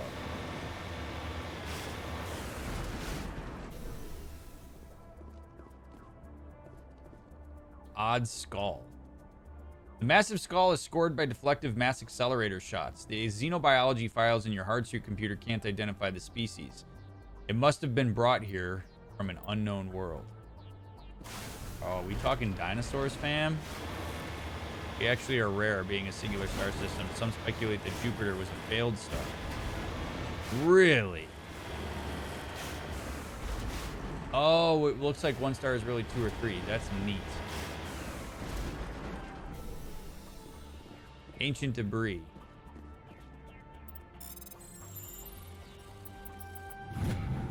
During insignia discovered, this strange-looking sensor has some ancient graffiti scribbled on it. It appears to be marked with the Edison colony insignia. Look at that. Come on. Like, thank God that's marked on the map. What if this wasn't marked on the map and you had to find this thing?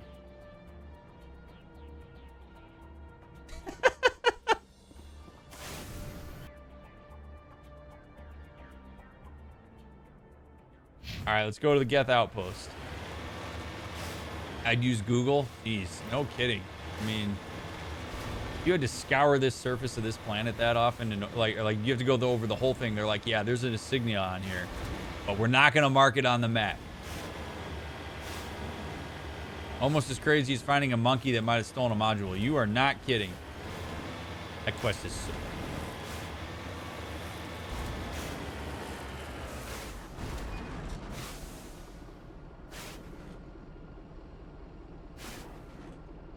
I'm back. Just dropped a shitload of frames. Sorry about that, friends. We just dropped like... Yeah, I just dropped like 2,000 frames. That was fun.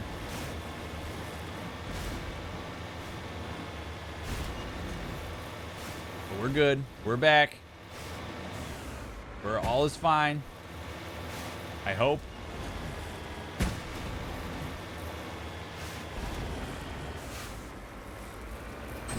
Nope, not just you. I dropped frames.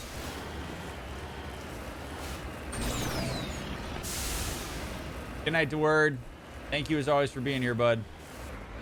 We only recently learned the rule does not hold for smaller stars. The red dwarfs and brown dwarfs are so hard to see, they're usually not binary. Ready. There's just so many things to know and learn that I don't know, and I want to learn them all.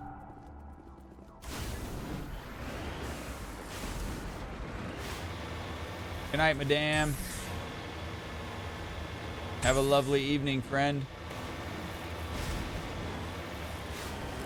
Are we good? Like, we're clear now, right? I'm not skipping anymore. Looks like it's good on my end.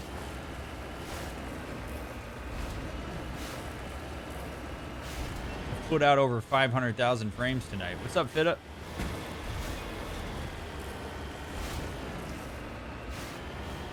Omega, good to see you. Alrighty, here we go. We're gonna do a little mining, and then we're gonna take out these Geth. We good? All right, cool. As long as we're Gucci.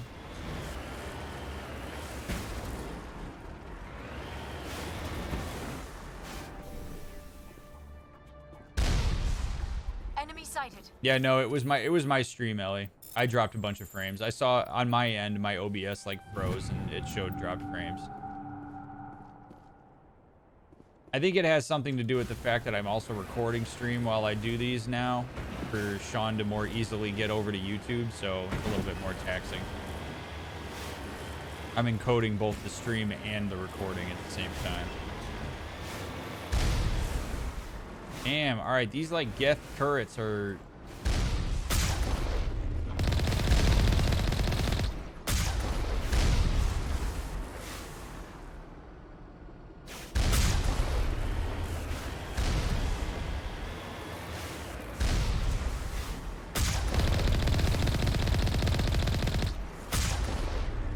Okay.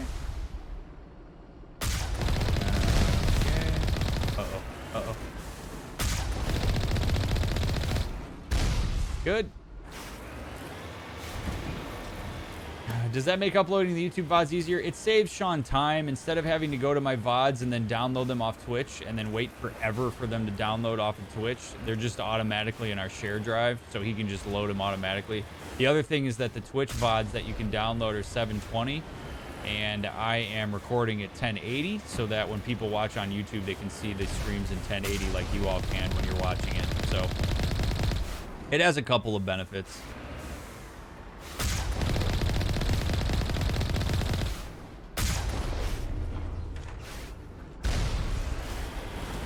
Astronomy is certainly a constant excursion into this is what we don't know yet. Yep, it's great.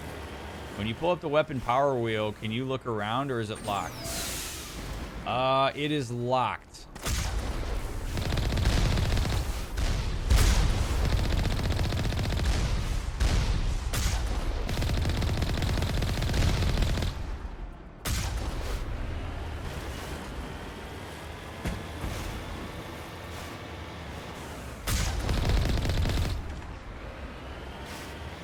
All right, we're gonna have another drop ship, I imagine.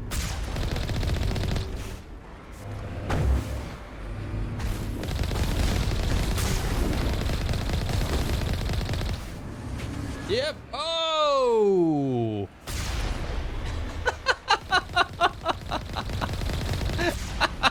That was awesome.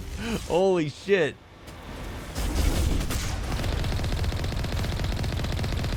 I've never seen that happen before. That was so cool.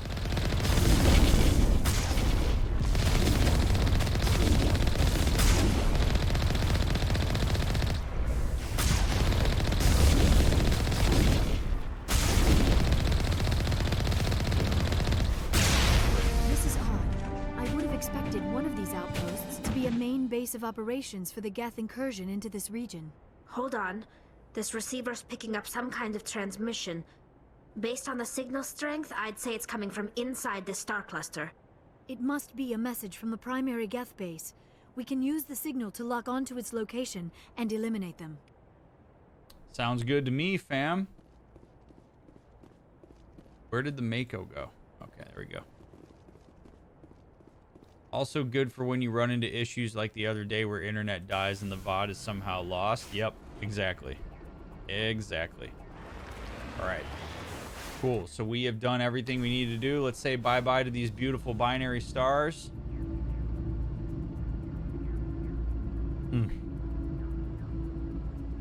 It's just so perfect. Just so perfect. Oh my goodness. All right, Joker, come get me. Calls coming from inside the star cluster.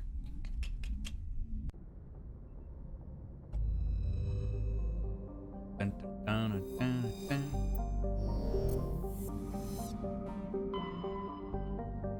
Oh, look at this. Grissom.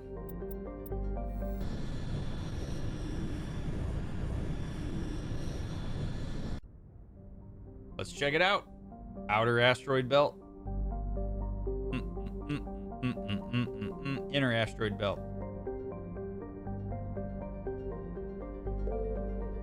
Nothing. All right. Benda.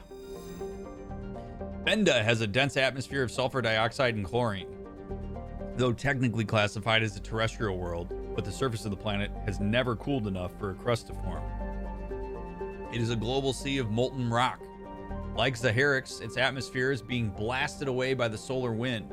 Once its thick atmosphere is gone, Benda's surface will be a mere 400 degrees Celsius. Good night, Skog.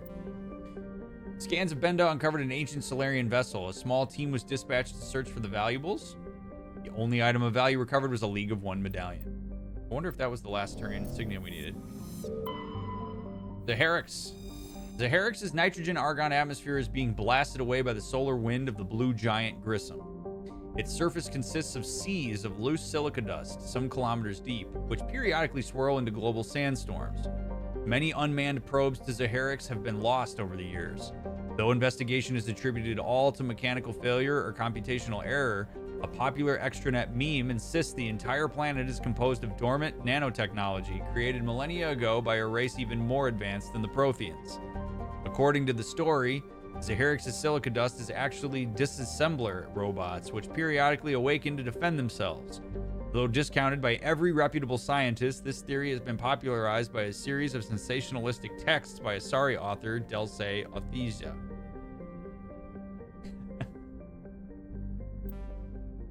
We found beryllium on a nearby moon.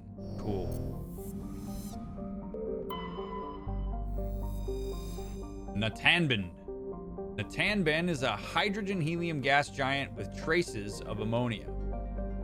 Molecular nitrogen is present in the highest levels of the atmosphere, giving the planet its odd violet tint.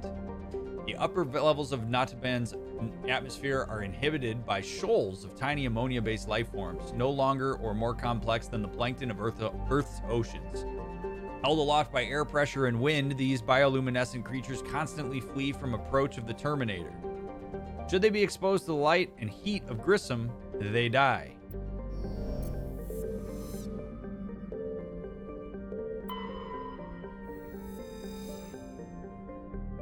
Level 1 heat hazard, Sulcrum. Sulcrum is the largest moon of the gas giant Natanben. It has a trace atmosphere of krypton and xenon. The crust is composed of various metals with deposits of sodium. As with every body in the solar system, the surface is scorching hot and thoroughly irradiated by blue giant Grissom. Surface excursions without proper protective gear are certain to prove fatal. On approach to Natanben, Normandy's passive sensor array intercepted a fragmentary coded transmission from the surface of Sulcrum. Attempts to decrypt the message were fruitless. It does not appear to be in any software coding language used by the Citadel races. Let's land then.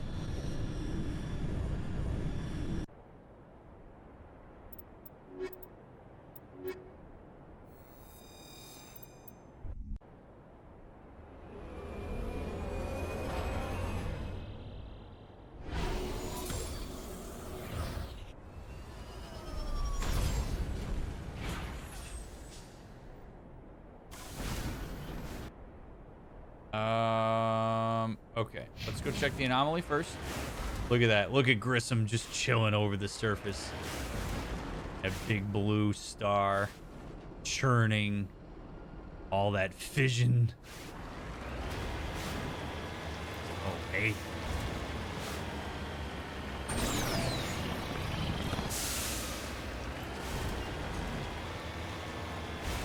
Woo!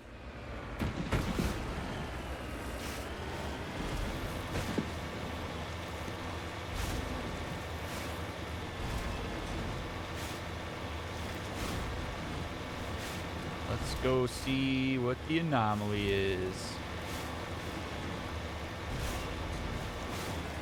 What have we here on top of this little mountain?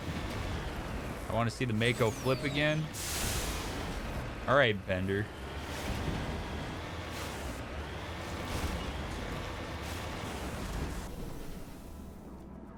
Asari capsule.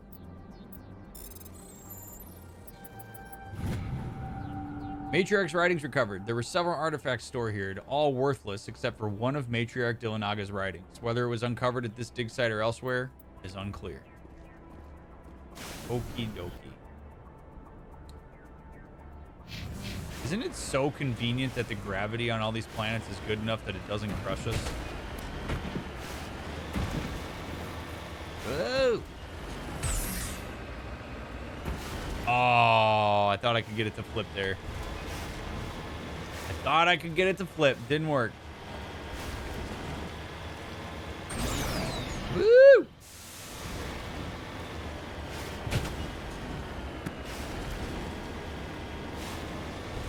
I'd assume you wouldn't land if it were. I mean, it's a good point.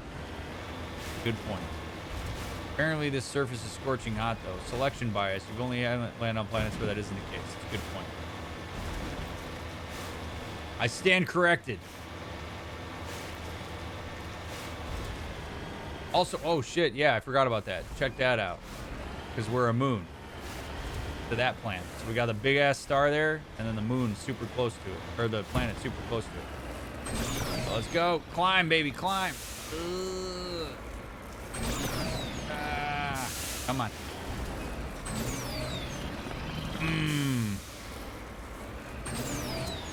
Good.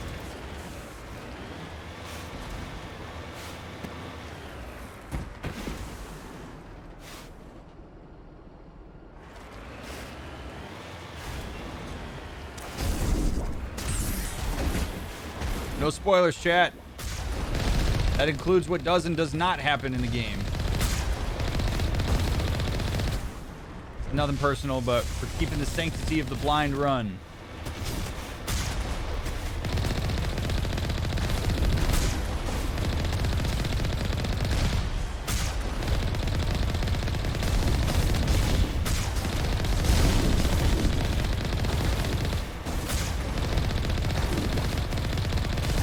All good.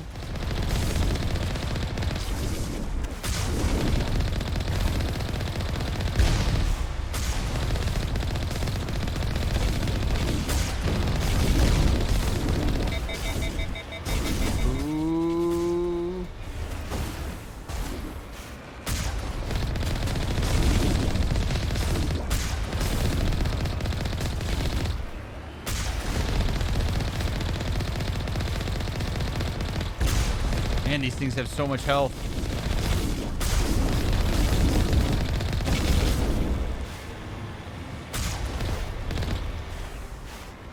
Where's he going? What are you doing? You don't want to fight me anymore?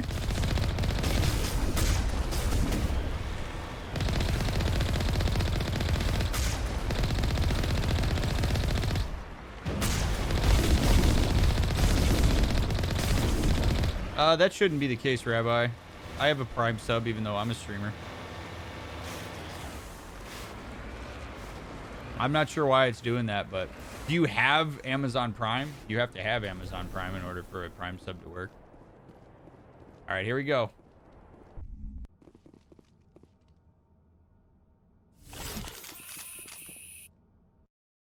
Let's go. First, let's get me leveled. Liara. Good. Tally. Good. Let's go ahead and put in some anti-synthetic rounds. Instead of Shredder. Oh, we have tungsten rounds in. Alright, we're good. Oh, wait, we have tungsten rounds in our assault rifle. But we're going to need them in the pistol. Tungsten.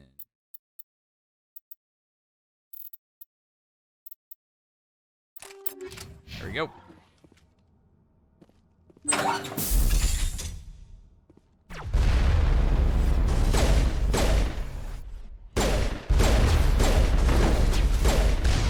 Woo, baby.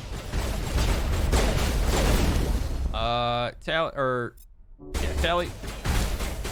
What? He's hacked. Why is he shooting? Why is he shooting me? Catching you up. What the hell? All right, give me my shield back. And barrier.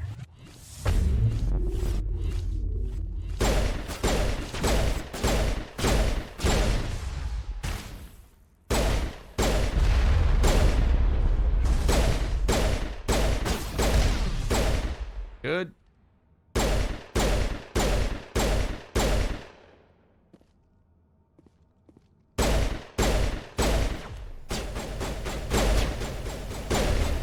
stuff. As the last of the Geth falls, you hear music from across the room. On the monitor, a Quarian stands before a hushed crowd, warbling a mournful a cappella of worlds and innocence lost. The recorded song is dispatched to the Geth worlds behind the Perseus Veil. The transmitter shuts down. Neat. How's combat with mouse keyboard? I like it. Better than controller, as far as I'm concerned. All right, let's see what else got here. Anything good? Upgrade kit. Okay. Secure crate.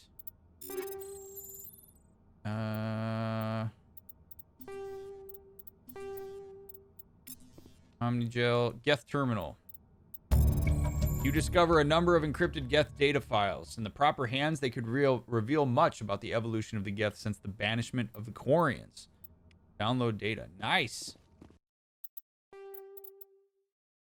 You've acquired detailed data files from the Geth outpost. Given the history of the Quarians, these might be of interest to Tally.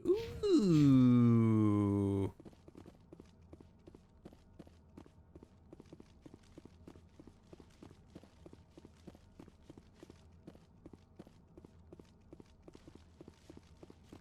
Yeah, I don't know, Rabbi. You may have to reach out to Twitch support for that.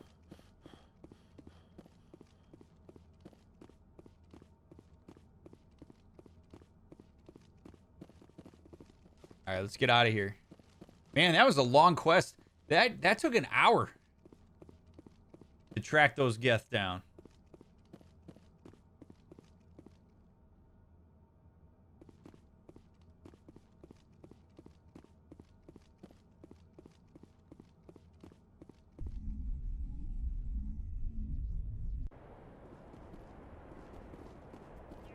Get out of here.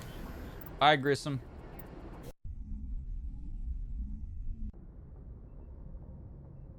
Oh, Tally. Time well spent, though. Yes, indeed. Well, now, especially because this may actually garner us some favor with Tally. Not that we are in her bad graces or anything, but I'll be interested to see what she has to say about it. We'll learn a little bit more about what we're fighting. Also, I want to talk to this guy. Looking for supplies? You bet your ass I am. Let's see what you've got. You bet, Commander. Medium armor human, Scorpion 10. Oh, but Ellie, it's your favorite one. It's your favorite one.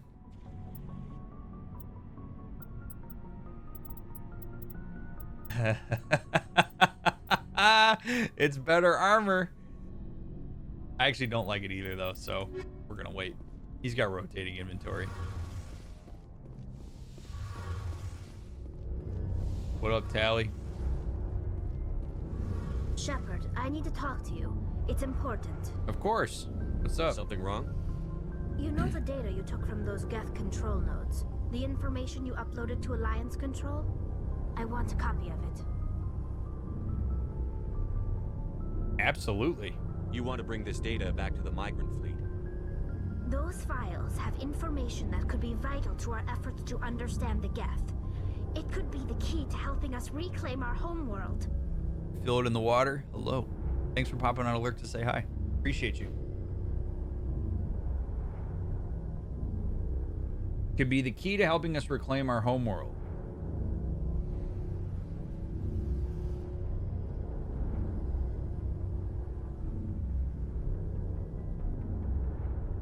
I wouldn't say this. Maybe like it's encrypted. Is that even useful to you? It'll take years to decipher and analyze the data. Maybe even decades, but it's worth the time. This information will give us new insight into how the Geth have changed and evolved over the past centuries. Cool. All yours. Go ahead. Make a copy. My people, I owe you a great debt. One I can never repay.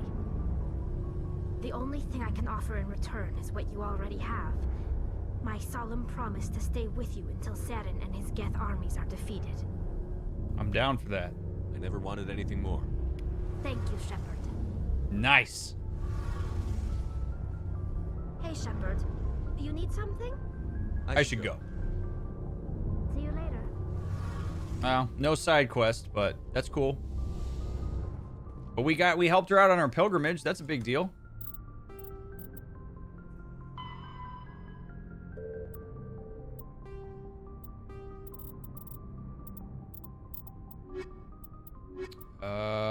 Investigate. While on Pharos, you found the personal log of an Exogeny employee. The doctor's notes seem... Ooh, more Cerberus. Let's do it. I think tonight's going to be a side quest night. I'll tee us up to do some main stuff tomorrow. Oh, we'll see. We'll see how long this takes. Without any backhanded weird nagging or other people flirting with you, right? I like Tally a lot. She's excellent. Message from Admiral Hackett, Commander. Patching it through. We just received your report. Looks like this Geth incursion was bigger than we thought. They were probably preparing for a major offensive in the system. We're increasing patrols in the Armstrong cluster to make sure they can't establish another foothold in the region. Nice job, Shepard. You saved a lot of human lives on this mission. Hack it out. Yeah, I did. All right, cool.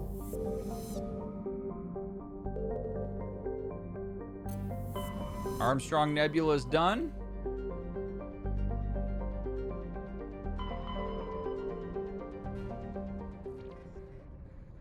Oh yeah, it's pretty great, right, Diligent? Where did I say I was gonna go? Investigate samples. You need to go to the Maroon Sea cluster.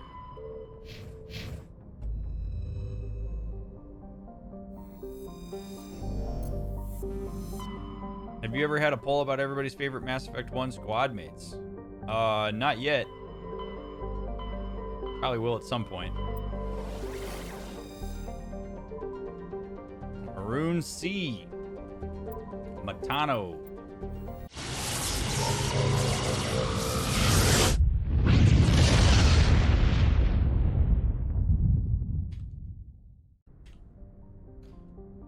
All right.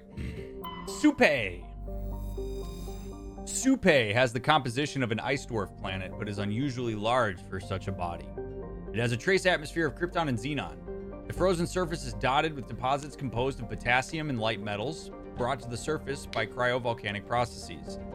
Supe's icy surface was often used as a source of potable water by passing merchant vessels.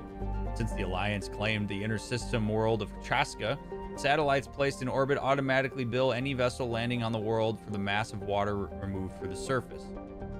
Exogeny has had a difficult time keeping these satellites operational. They often meet with accidents caused by impact with jettisoned ship debris. By the way, is it potable or potable? I never know which one it is. That's a magnesium.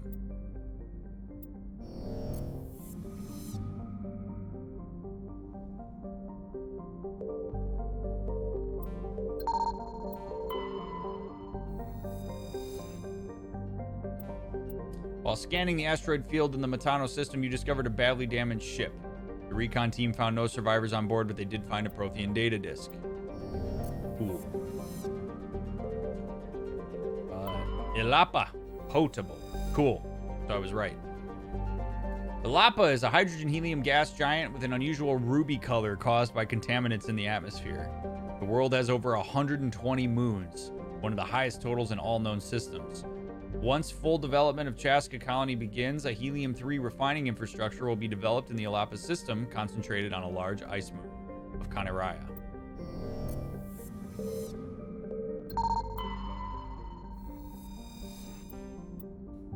Platinum. Nice.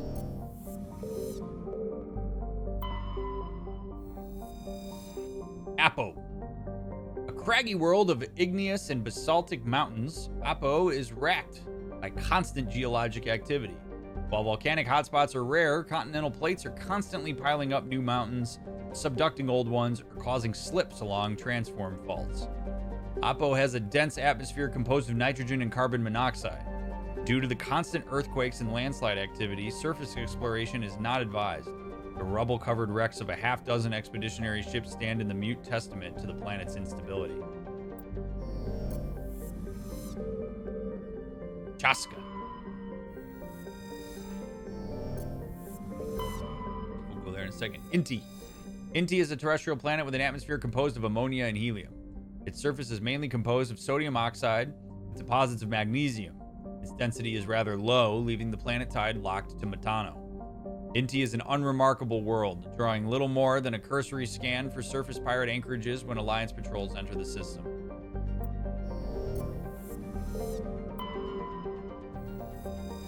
Chaska is a large but low-density world fundamentally similar to its inner neighbor Inti. Like Inti, Chaska is tidally locked to Metano. The same side always faces the sun, resulting in a scorching day side and a frozen night side. In the temperature areas around the Terminator, temperatures average around 30 Celsius. Combined with the nitrogen-oxygen atmosphere, this slender band of habitable terrain allows limited colonization by humans. Chaska's ring is unique.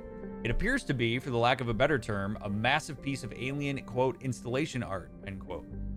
The rings are made of small pieces of synthetic material and are almost invisible from space. From the ground, they catch and scatter the light of Metano in picturesque ways. It is not known who created the ring or when.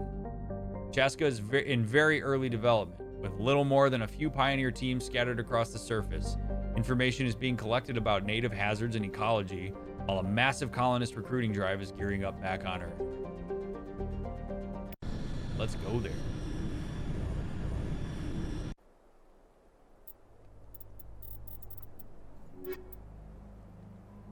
I don't know what we're going to come across, so... Liara and Tally's starting to become the squad here. I thought we were going to go pure Rex Garrus, but...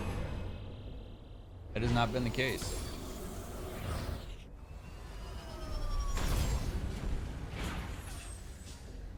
Ooh, look at these little spore thingies flying in the air.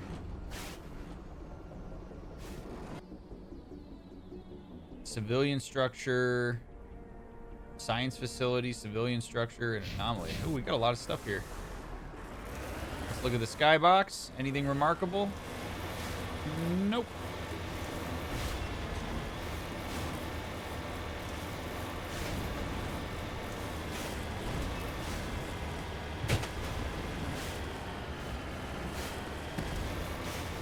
I was literally about to comment that you told us to expect the boys, but you've been bringing the gals. Girl power, man. Also, Ghosty Toasty, welcome in.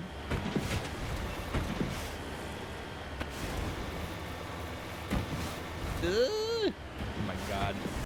I always forget, is there an actual valuable minerals? Yep. So it is worthwhile to go get that, much as I don't want to. How are you? I'm doing well. I had a lovely Thursday. I'm playing Mass Effect with a bunch of amazing people. It doesn't get much better.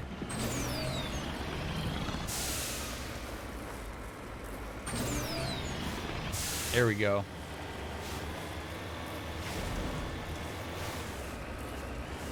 Beautiful.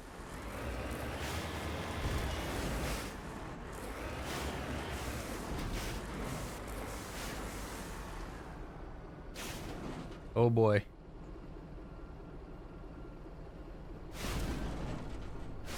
Well, that's one way to do it.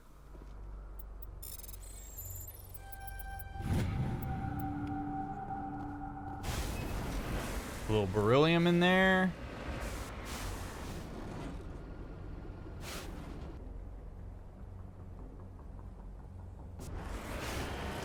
That was a long drop. Yes, it was. I'm probably the only person who owns Mass Effect stuff but has never played it. There's quite a few people in here actually that haven't played it, which is why I'm doing this as a blind run. I want to give people the experience, the wonder, the intrigue. I cannot climb that. What am I doing? What are you doing, Shepard? The Mako's great, but it's not that great, buddy.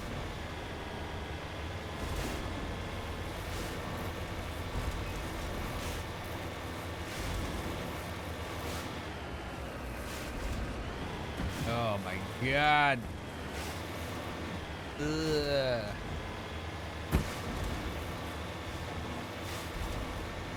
It'd be nice if there was like a highway for me to drive on in here, you know?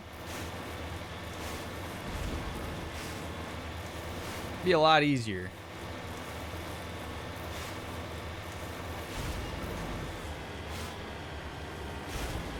Come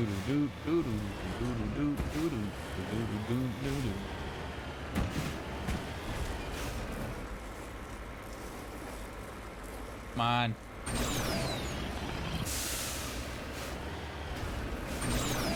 Come on. Climb, baby. Climb. Ugh. Climb. You can do it. Ugh.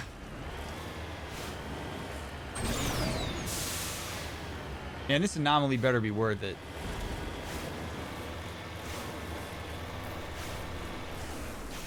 Hey, another one of these pyramids. Well, that's kind of cool. I can go without a helmet on this planet.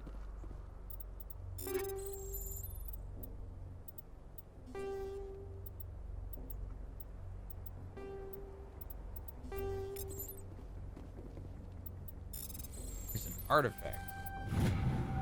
Prothean data disk recovered. There are several small Prothean artifacts in the crate, including an intact Prothean data disk. It appears to be in excellent condition. Nice. Good shit. How close are we on those?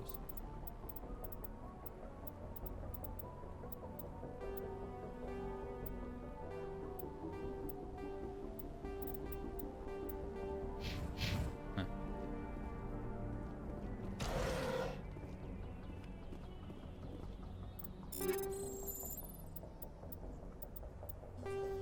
Hey, medium armor, Krogan and Turian. Nice. Let's see, anything up here again? Did we ever find out what the pyramids are for? Not so far, no. I have no idea. They're just kind of like here. Yeah, we haven't really learned anything about them.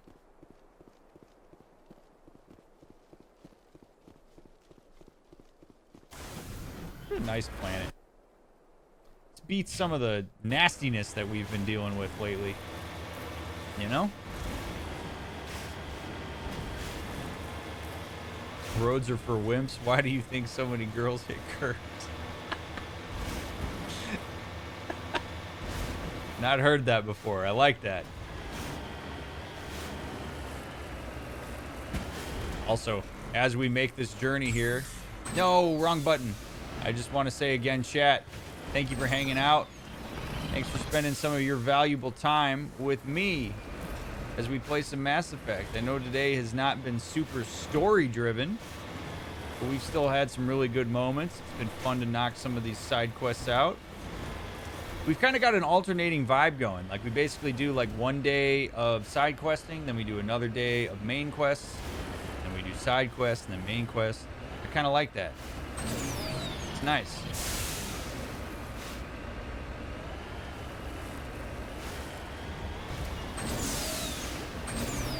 Come on. Come on. Oh, my goodness. I'm, like, doing this, like, the dumbest way possible. Oh, my God. Oh, my God. Oh. Okay. Should get a critical mission failure message that says you just snapped everybody's neck by trying that maneuver.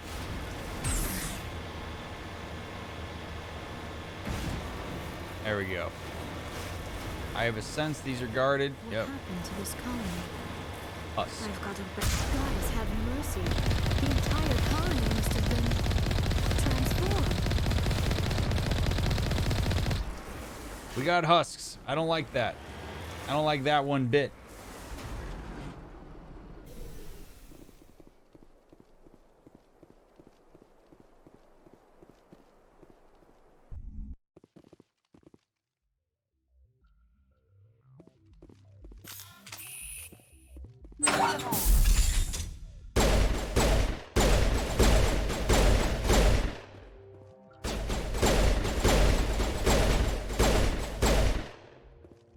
Wonder if this is more Cerberus stuff.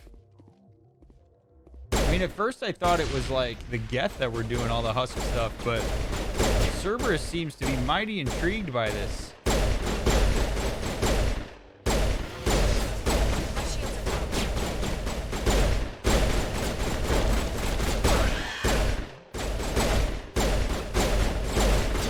Ooh, man. They're not clean shots there.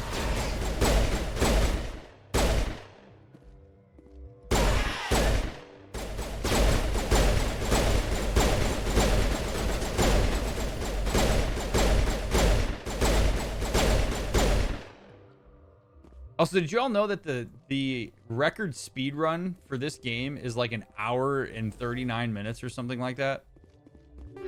I looked it up today because I was curious. It's like, man, I wonder how fast is somebody beating this? Hour and 39 minutes. By the time we're done with this stream, I'll be almost at 30 hours, and we're not even like halfway there.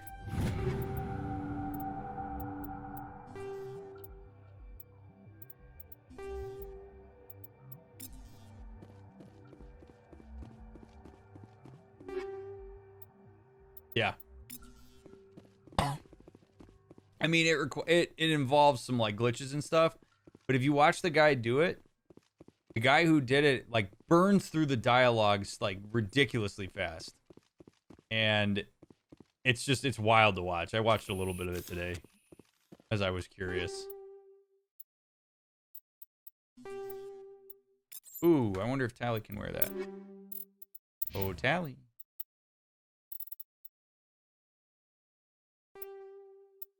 Oh, we got her back in her normal gear. Does that rely on some kind of bug or exploit? Yeah. There's some buggy stuff that happens, but if y'all are ever interested, I recommend watching it. I mean, it's like watch it on like 2x speed and just watch what happens. It's wild. The same guy also has the speedrun record for Mass Effect 2. And it's a similar time, I think. It was not a speedrun for 100%, no. I don't know what the 100% speedrun is. Oh, there's nothing remarkable in here. Fastest OG Pokemon Red speedrun is less than 5 minutes due to insane glitches. It's wild how people discover them. Speedrunners fascinate me. And their ability to do the same thing over and over and find those exploits and use them to their advantage. I think speedrunning is really incredible. Is Omnigel important? Yes. Omnigel helps repair the Mako. It also makes it so that you can bypass certain things a lot faster so that you don't have to do all the little minigame thing, the little Frogger minigame that I do. So, it's better than having an overrun inventory.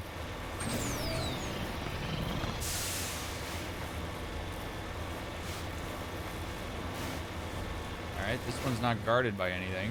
I'm guessing we probably are still gonna maybe run into husks. Redeploying. Cerberus doing some shady ass shit. Got more husks? Sure do.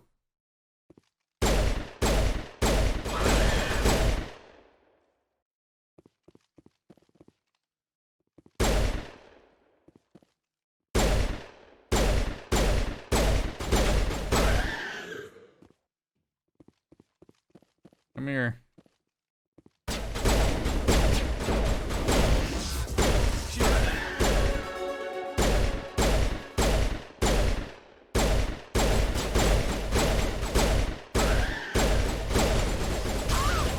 Oh shit.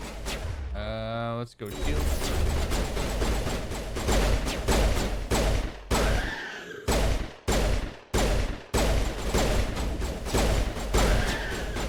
Good. Oh no, oh no, oh no.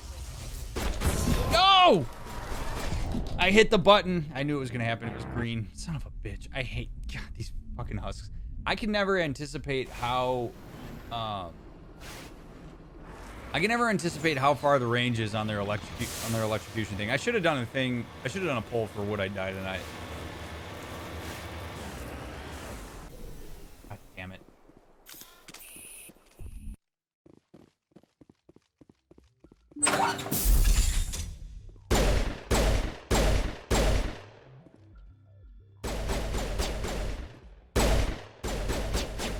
Again.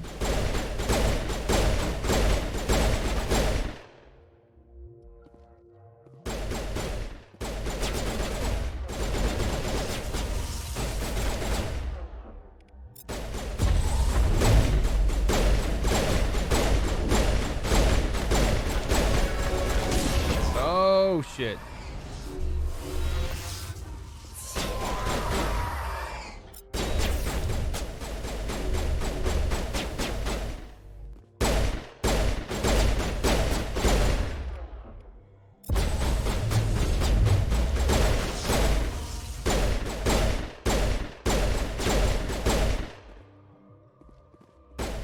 Alright, we're getting closer.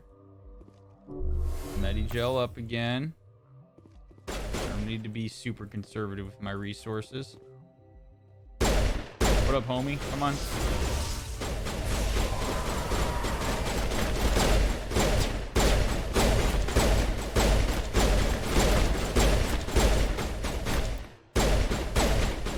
God, I wish I had better aim.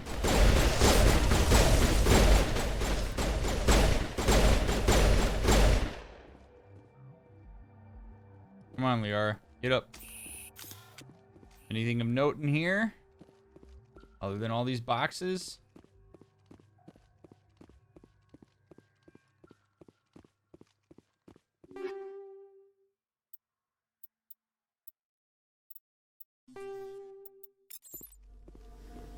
I need medium armor.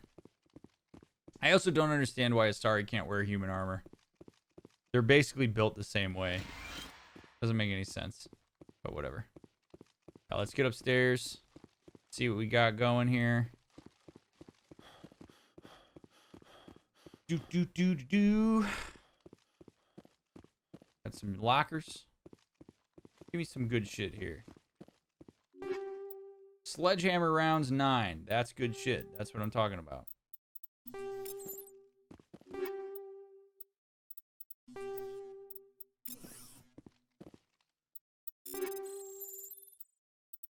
I need 9s and 10s. 9s and 10s. These are not 9s and 10s.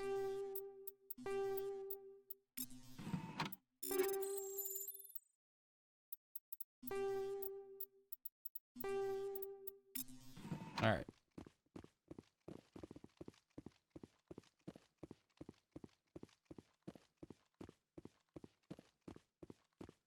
Maybe the inner layers are made differently. Fabric fine human skin may not be good for Asari skin. That's a very intelligent way to look at that, lady. I like that. The biodiversity would explain it. I like it. All right, so really there's so far has been very little point in us doing what we're doing here. Hey, there's some of that old school pop in. I saw that. I saw what you did there, BioWare.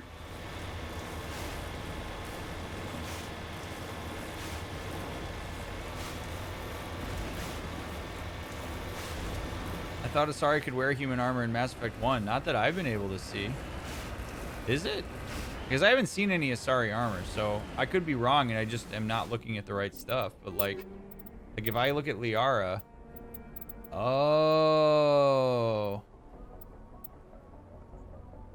Well, there we go. Okay.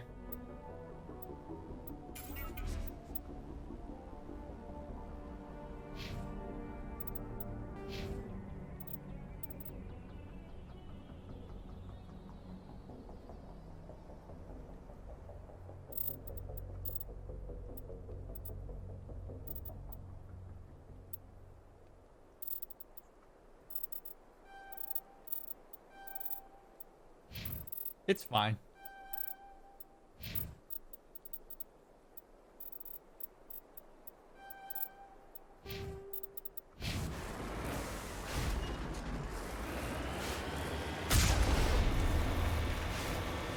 I will say Liara wears the camo thong better than I do.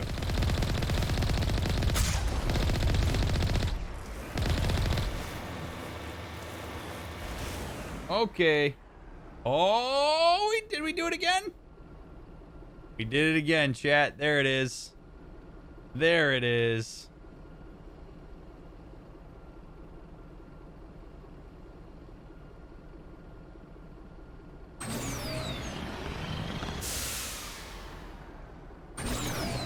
Come on. Boost. Ghost ride the whip.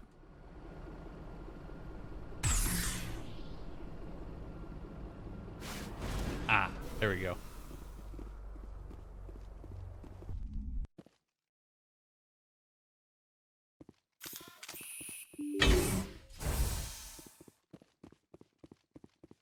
Anybody home? Is there anybody in here? Just not if you can hear me.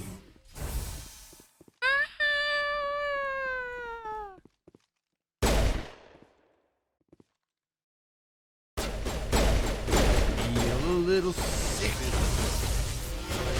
Hotch, thanks for the 3 months, friend. I appreciate that very much. Oh boy. Oh boy. Run, Shepard, run. I almost think shoddy may be the way to go here. I'm going to need a singularity stat.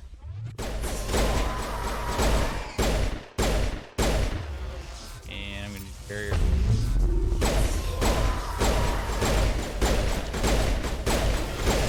Oh no.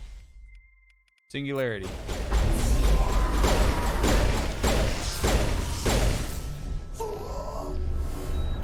Run. Oh god.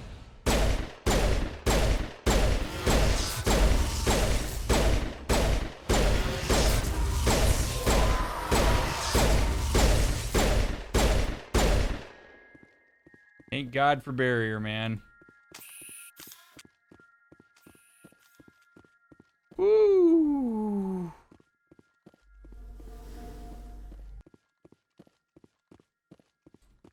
Very true, Breezy. Very true. It is good. It is a good thing. Nice. Very nice. E-fills.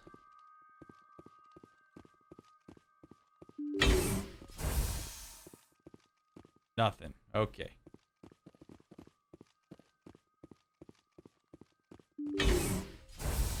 What have we here? Hey, those are 9s.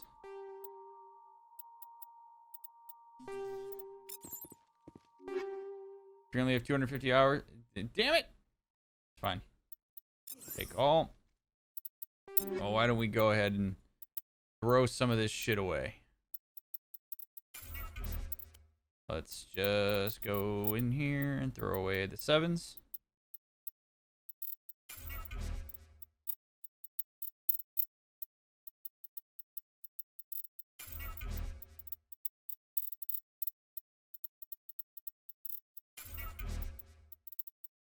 Let's go in here. Let's get rid of all this garbage. This is what's taking up all the space. Oh my god, this is so tedious. I forgot about all these, chat. I forgot about all of these. This is what's eating up my space, not all the armor and shit.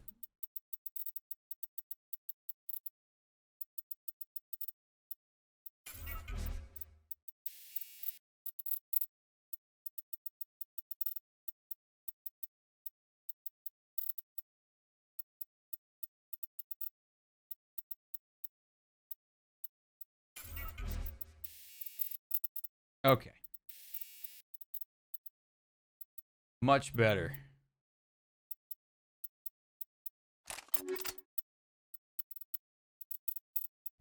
Much better. There we go. Save. Grab these. Take all. Take all. Terminal. A colonial pioneer team rarely consists of more than a few dozen specialists. It's clear that none of them have survived. The Cerberus group has a lot to answer for here. Download logs.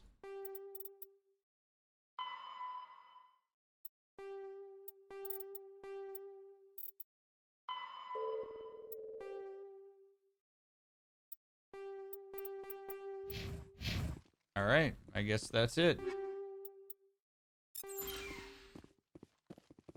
Also, I'm pretty sure my grenades still have anti-thorium shit on them, so I need to go ahead and change that.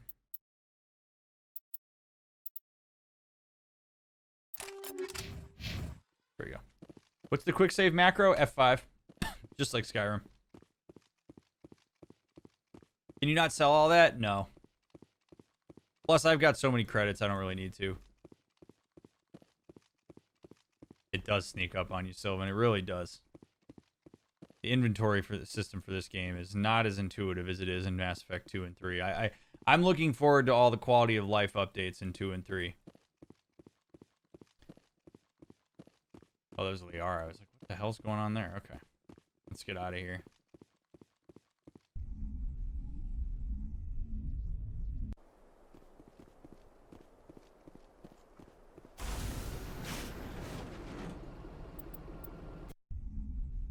Yes, you know, look at my Destiny Vault and see so much junk. No kidding. Alrighty, so that was the Matano system.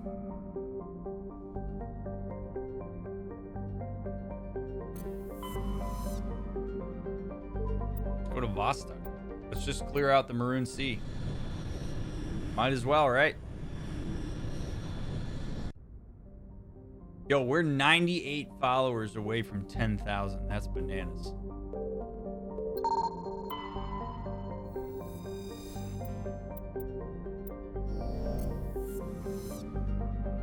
Yeah, I don't like the 1 through 10 system either, off-world. It's just kind of like, let me upgrade what I already have. I don't need to keep getting it. A rather small hydrogen-helium gas giant, Patayatan's atmosphere contains large quantities of chlorine. Scans of potassium,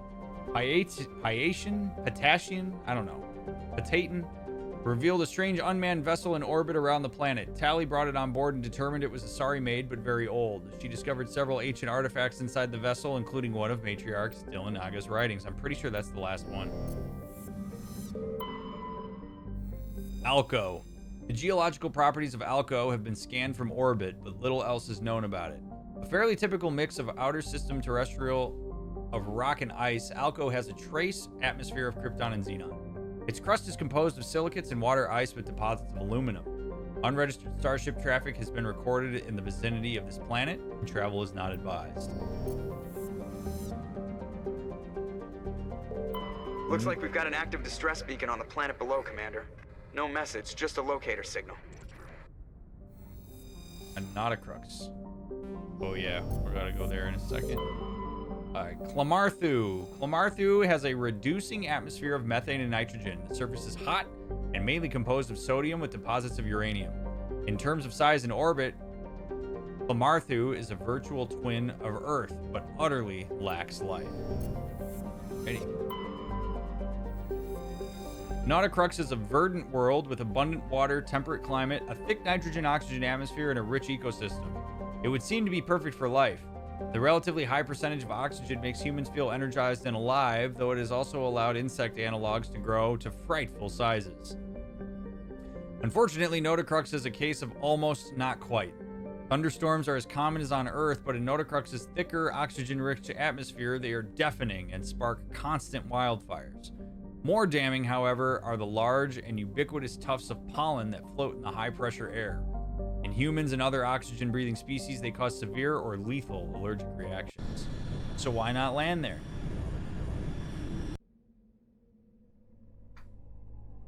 And I'll bring non-humans so that we don't have to worry about it. Look at that, it's even got blue skies like Earth.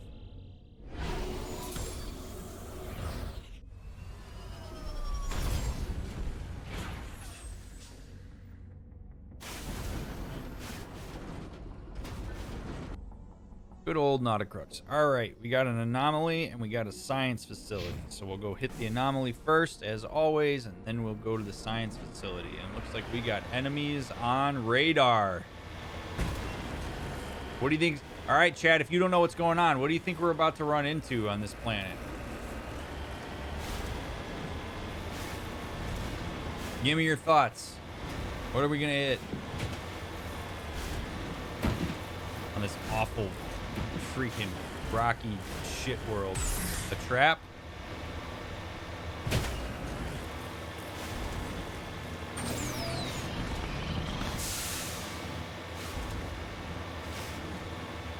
Hugs, kisses, and rainbows? Oh, wouldn't that be nice?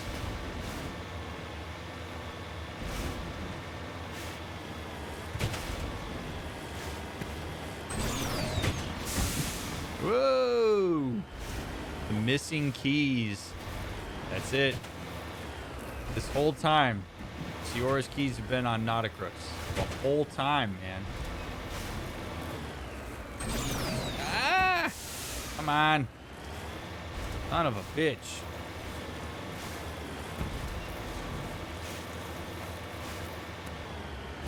Come on. Oh my god. These super rocky worlds are just painful to drive this thing through.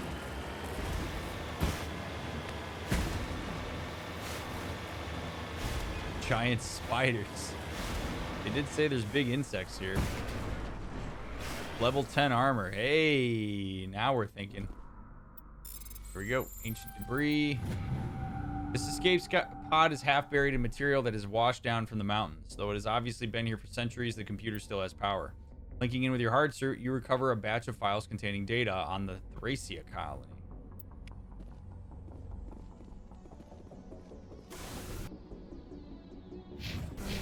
Alright, let's go. Look at these near vertical driving. Right? It's impressive shit. Why go around when you can go over? Am I right? Of course I'm right. This is how we do this. Let's go. Climb the mountain. And okay.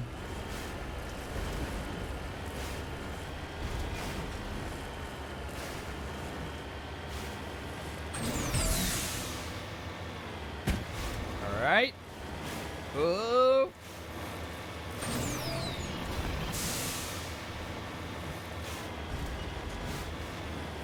We got this. We're gonna get. Oh no! Look at this. Look at this nonsense. Oh my god. Like seriously, like give me a highway, or give me something. Or like let me have Joker come pick me up and drop me back off.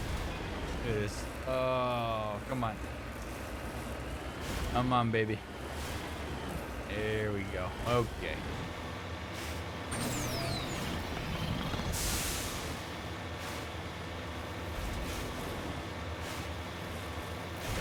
Oh no, stop. Thorian creepers. What the hell are Thorian creepers doing? Good thing I got rid of the Thorian gas on my grenades, huh?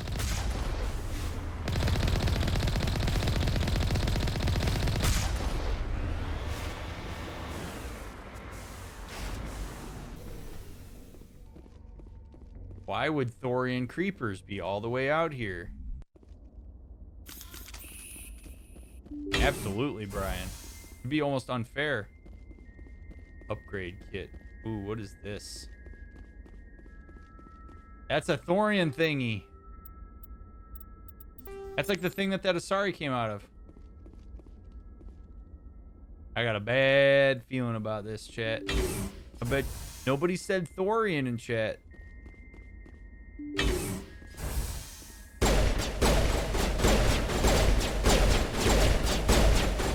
Damn, these things are so powerful. I need shredders. Give me shredders.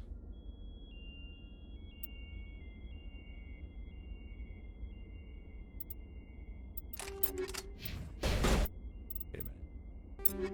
This is for my assault rifle. Me.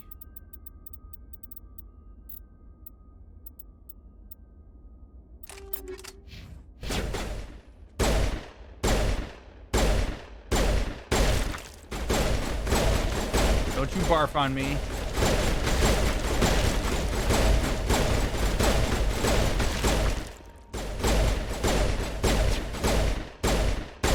At least these run in a straight line at you. You just pop them.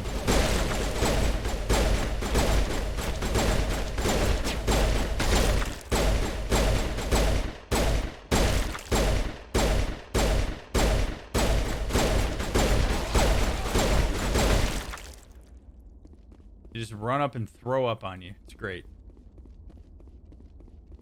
Oh, you win, Jugger. Nice job. Nice job, buddy.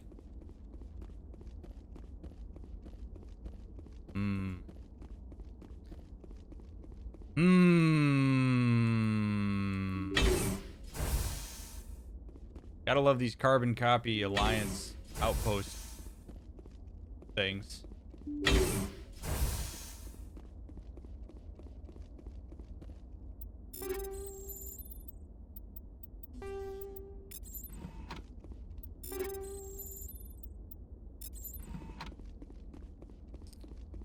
what these are used for.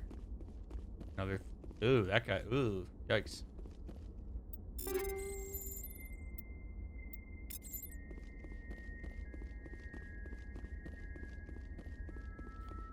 All right, what do we got here? Rescuers? Oh, thank God. See? I told you somebody would come to investigate that signal. My name is Dr. Ross, Chief Exogeny Researcher at this facility. We've been trapped in this room for days.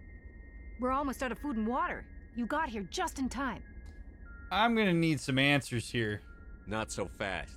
First, you're gonna tell me why this place is overrun with Thorian creepers. How do you know about the Thorian? Because I killed it. I know what Exogeny was up to. I saw what they let the Thorian do to those colonists, so I destroyed it. Our secret's out then. No point in my lying. You already know the worst. The creepers here were created using altered samples from the specimens on Pharos. We discovered a way to turn them into docile, obedient servants. Everything was going fine until a few days ago.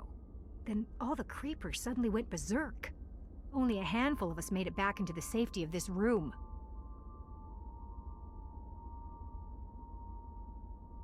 Will people ever learn? Like, it's like everybody's like, yeah, we want nice, kind, obedient servants that do our bidding at all times. We want to do it ethically, and that just doesn't really work. It just doesn't work. Any idea why they turned on you? I wonder Maybe why. there was still some kind of link between the creepers and the Thorian back on Pharos. The Thorian was unlike any other life form we've ever studied. I can't explain how, but maybe when it died, it somehow set off the creepers here. Who knows? Y'all are idiots. Why didn't you send a clear message asking for help? All we had was that signal from the emergency beacon. This is a closed communications base. Exogeny was worried about someone on the project selling secrets to a rival firm or reporting our work to the authorities. We have no direct communication with the outside, only the emergency beacon. It sends a general distress signal to the Exogeny site on Pharos. They're supposed to send a team to respond inside of 24 hours, but it sounds like they had problems of their own. Is it just me or does this woman sound Canadian? Any chance some of the other people at the base might still be alive? I doubt it. Too many creepers out there. They never stood a chance. We're the only ones left. I've heard all I need to. Look, I know what we did here was wrong. I'll admit that. But it's over now. There's no sense reporting this to the authorities, right? Yeah, right. You know, you want to talk about slimy. Okay, I'll admit it. What we did was wrong, but we'd have totally kept doing it if nobody caught it and if the Thorians didn't turn on us. But it's over now, right? We let bygones be bygones. There's no rugs in here, but if we had rugs in here, we could sweep it underneath there, right?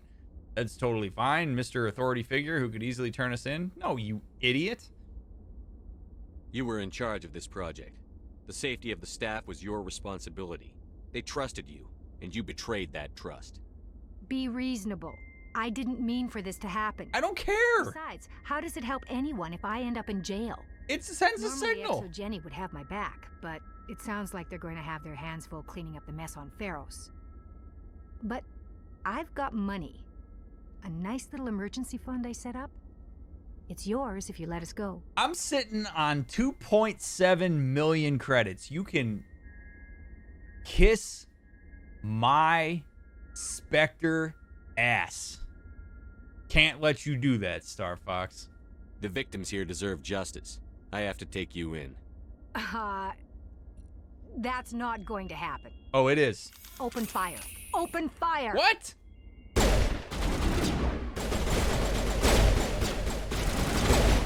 These weak-ass people. Jeez. You're so dumb. Why? It didn't have to end like this.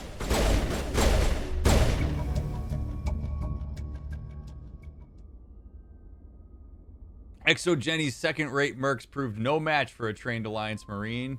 With the last of the science crew dead, there's no reason to linger here.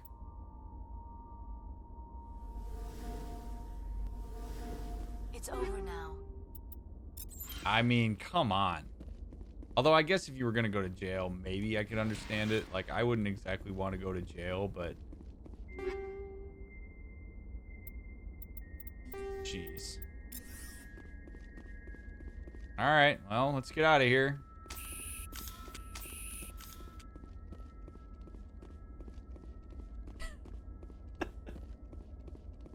I don't know. I mean, what? How stupid can you be? She handled every aspect of that interaction in the dumbest way possible. Oh my God. Whatever. I mean, I'm a Spectre. I do what I gotta do. And then she opened fire on me. Just take the credits. Why would I? No, I mean, I wanted to answer for her crimes. We can't be having people do that shit. I'm not gonna take bribes. They opened fire on me. We're going balls to the wall, man.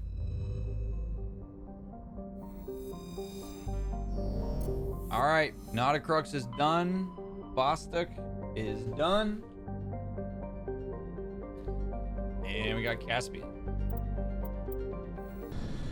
Take the credits and then kill her. Well, I mean, we could have just taken the credits off of her dead body, I guess. I mean, she did tell us she had it, right? All right, Antida. Antida is a standard hydrogen helium gas giant. Its atmosphere is darkened by traces of sodium. It is one of relatively few planets known with an orbital period of more than a millennium. Scans of Antida revealed a group of defunct turrets orbiting the planet. The recon team carefully retrieved one of the turrets and brought it on board.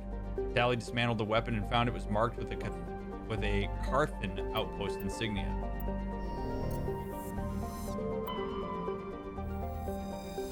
Almacrux. Almacrux has an atmosphere of methane and ethane. Despite its great distance from Caspian, the energetic young star heats the surface almost to temperate levels. Thick ground fogs are common at the Terminator, where water ice frozen during the long dark side meets the warm air masses from the day side.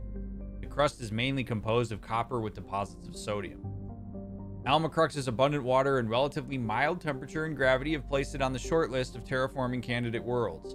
However, there's a significant opposition from eco-ethics groups who assert that Almacrux's primitive methanotropic bacteria may be a precursor to a full-fledged native ecology.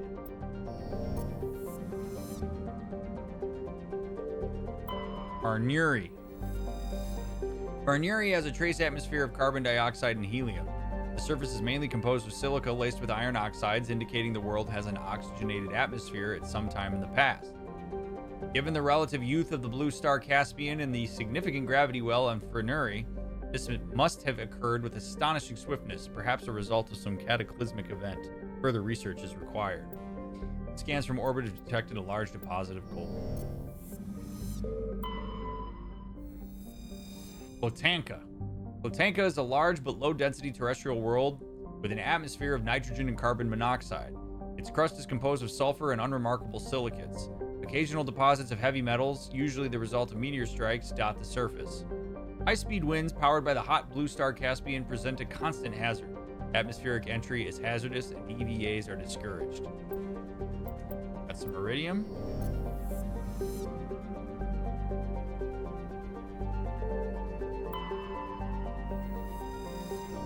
Ooh, we have a... Alright, so we got a vessel.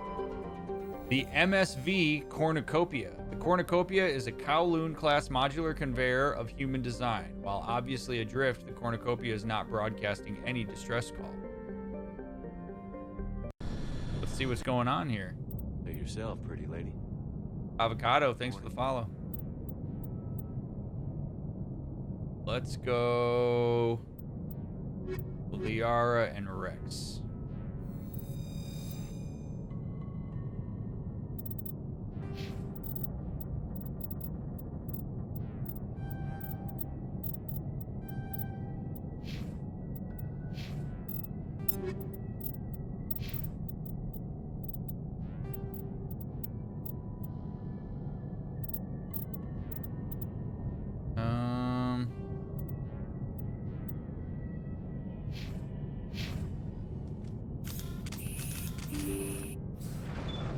Have a good lurk, Mimi. Hard to know what's happening here.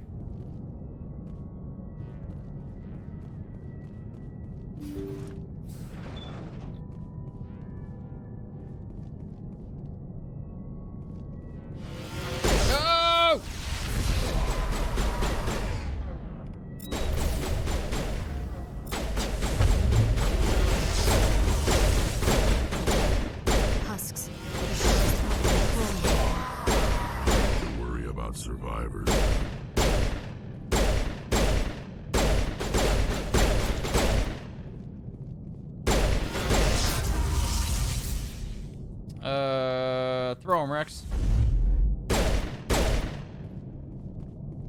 We got one more.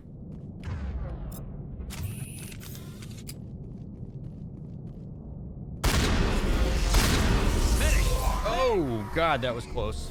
I almost said, watch this thing kill me.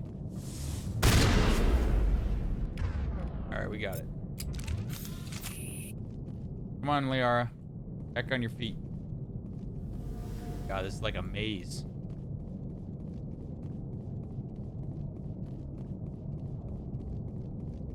Oh, we got more. Oh, God. Oh, man. Oh, man. You hate to see that. You really hate to see that. Come on.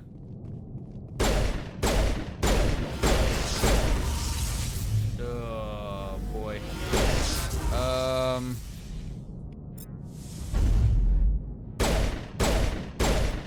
Clutch. Singularity.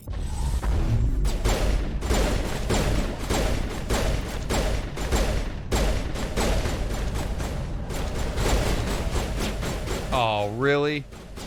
Gets chucked over the barrier like that? There we go. All right. This is why you keep your gun out. I can't quick save. That means there's more.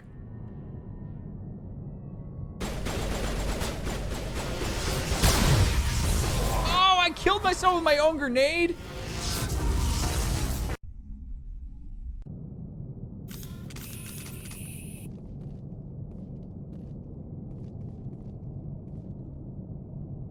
Okay, fine. It's fine.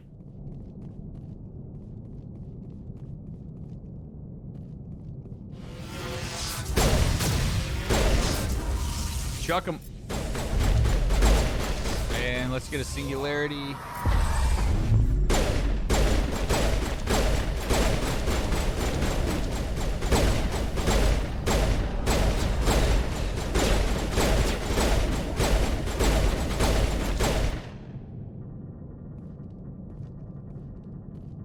All right, we're going nice and slow.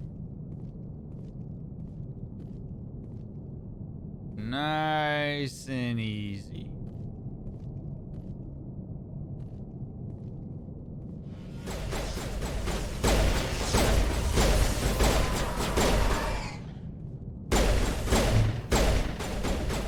Okay, good shots.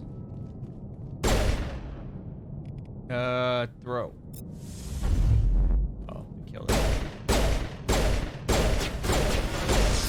Good. All right. Singularity, please. What? Move! Get out of the way, Rex! Oh! The fact that you don't just go through your freaking squad mates, man. Oh, that has killed me like 3 times on this run. This is... Oh, it's so annoying. Oh my God, Rex. Stay right fucking here, man. Come on.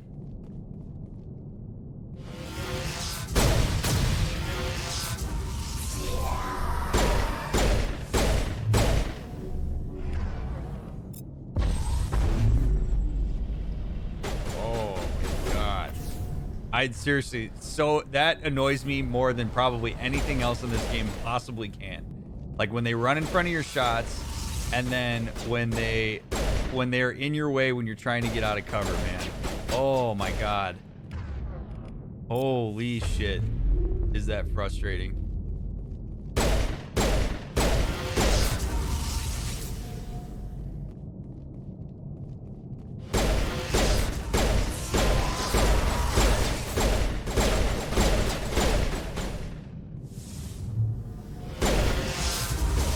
Right there again. Oh my God. Guys, turn around.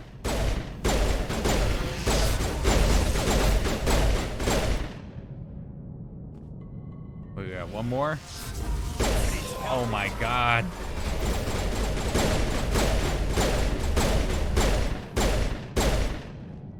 Oh, please let me save. Please let me save. Thank God. There we go. Same complaint as Skyrim, yes.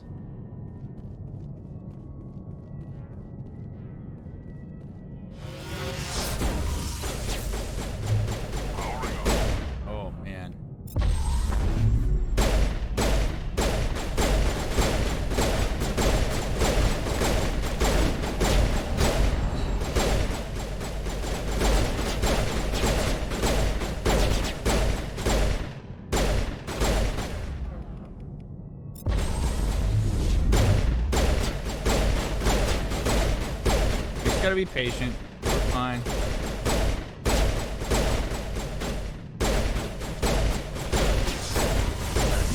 Oh man. How does that hit me?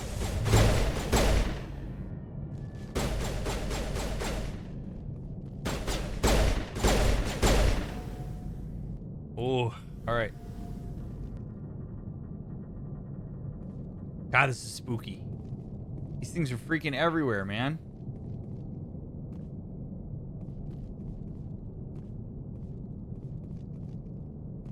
We make it? I think we made it. Okay. That range is ridiculous. Like, absolutely insane. Okay. Whoa, look at that. This is where they all come from. Yikes.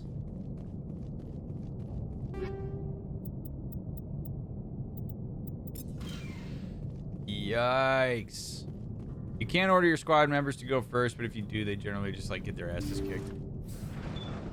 Ugh. Man. You hate to see that. You really do hate to see that.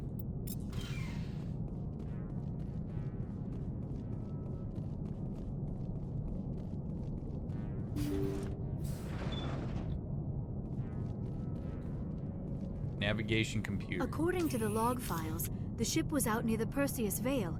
It seems they found an alien artifact of some kind. They brought it on board and then... This is odd, Shepard. They plotted a course straight into the Perseus Vale, as if they wanted the Geth to find them. What else do the logs say? After that, the entries become confused, as if the captain's mind was degenerating. There is no mention of how the ship returned to human territory. The Geth turned them into husks and left the ship where someone would find it, trying to show us what happens to organics dumb enough to enter the Veil. According to the... They brought it on... That art of... Damn it. They brought... After that, the entries... The Geth turned them into husks and left the ship where someone Jeez. would find it. Well, I mean... To show us what happens. I guess now we know. They make a little maze. They scare us off. Brutal, man.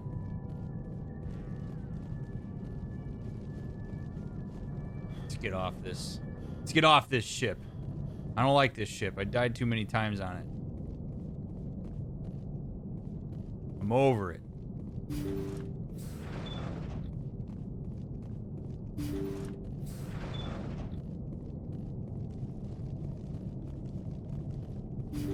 The problem is the positional orders don't seem to like work properly.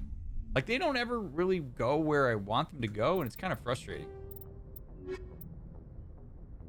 All right, we need 3 more League medallions. Valuable materials, we're almost there. Broth in the tower. Wow, we literally knocked out all of the side quests we had.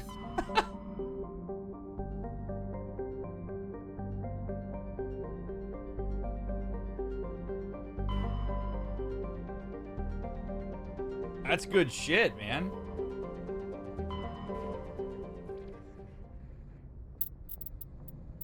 Let's see.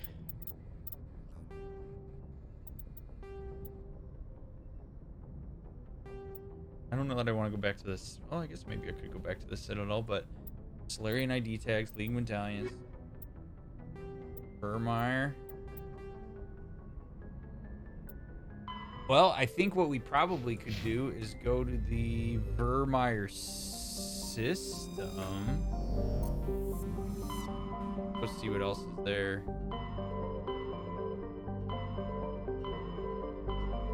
Actually, are there any of these we haven't been to? So we've been to Hawking Ada.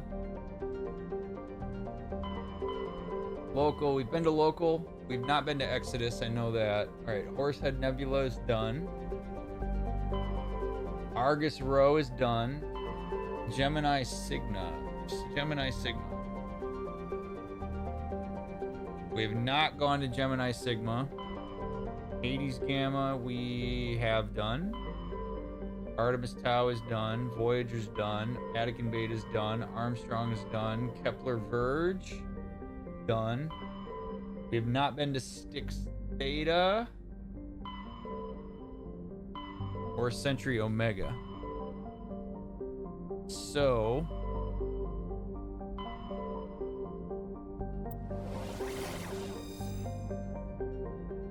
Gemini Sigma's only got one, so let's go there.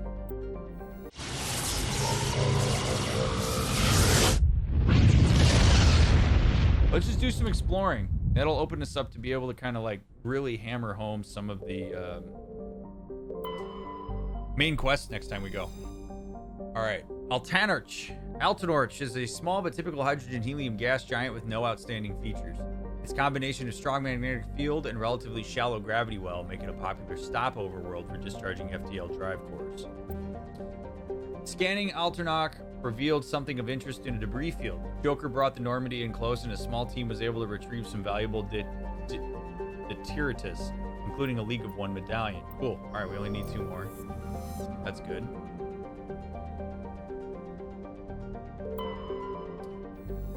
Perig.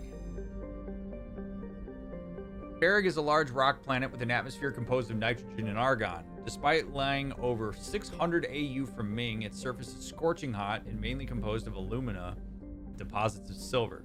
Due to the radiation and heat, landing on Perig's sunward side with anything less than a warship-grade shielding will likely be fatal. Perig rotates at a retrograde to the rest of the Ming system, indicating it's likely a captured body. Titanium, good. Anteroporus. Anteroporus is a hydrogen helium gas giant that formed in the outer regions of Ming's system and is in the process of migrating inward. In a few million years, the planet's atmosphere will begin to boil away into space. There's a sizable temperature difference between the side of Anteroporus facing the energetic blue giant primary and the side facing the cold of deep space. This variance powers massive cyclonic wind systems and intense heat it absorbs from the sun, in addition to its own internal heat engine. It causes the planet's dark side to radiate faintly in the infrared. The MSV Worthington. Worthington's a Kowloon-class modular conveyor of human design configured for mixed freight and passenger hauling. The ship appears to be in a shutdown state. The main thrusters are cold, and it's adrift off orbit of Antoporus.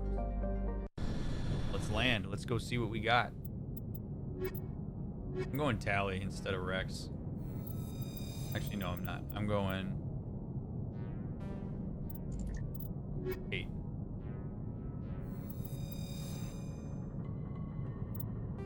Caden, my dude.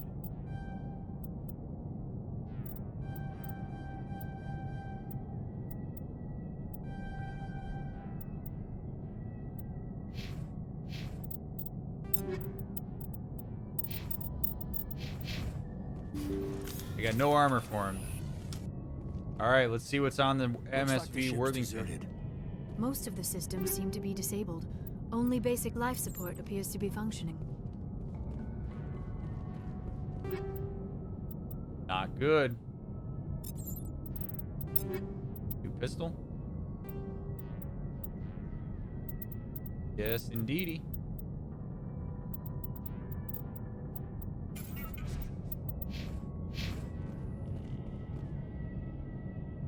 And poor Ashley's left behind again. Yo, Ashley. Poor Ashley. What are you talking about? Ashley's done nothing but piss me off since she got on the ship. It's just so funny. That sounded like footsteps. Because 17-year-old horny me was like all about Ashley. But not... Somebody set that trap. This whole place could be wired. What? What the hell's going on here? But not 31-year-old me.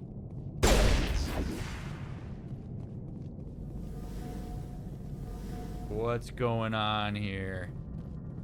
Show yourself.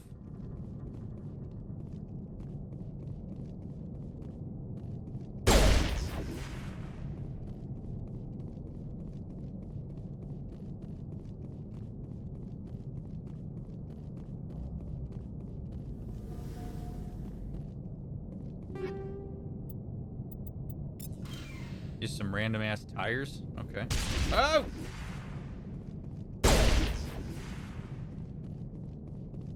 Who's in charge of this warehouse? Right? We need to find out immediately.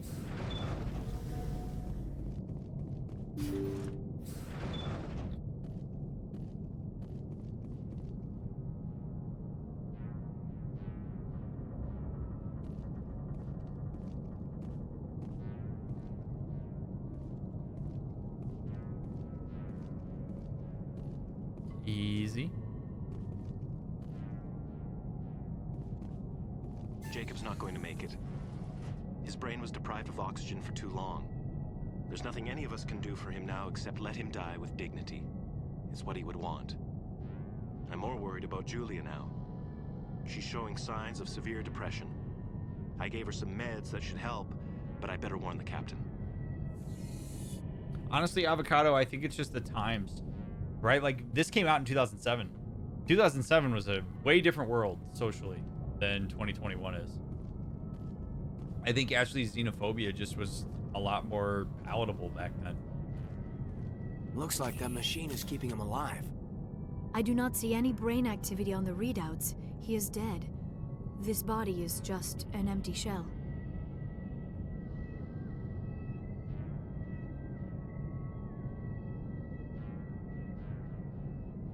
Oh, man. This feels like a weird decision for me to make. Like, I mean, I feel inclined to pull the plug, but...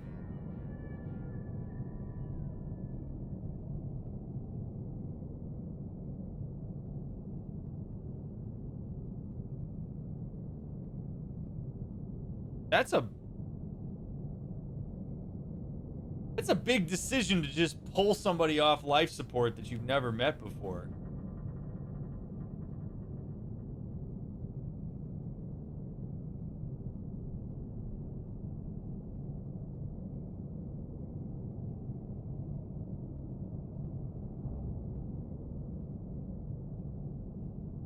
Leave him alone until we know more about what's going on here. You are right. Better to just leave him be for now.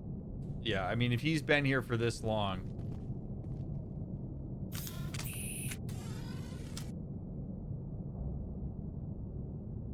Oof.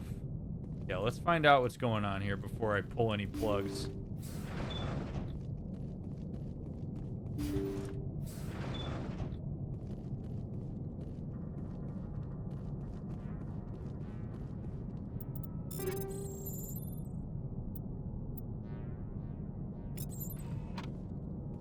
They say Jacob's gone. They say his brain isn't functioning anymore, and they want to shut off his machines. But Jacob's the only thing in the world that matters to me.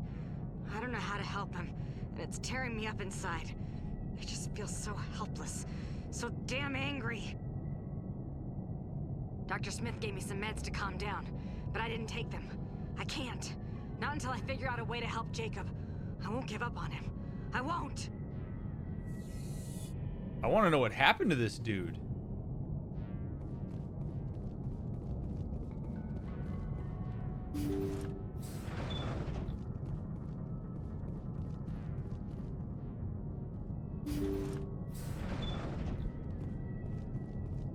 Jacob is showing no signs of brain activity. There's nothing more we can do for him.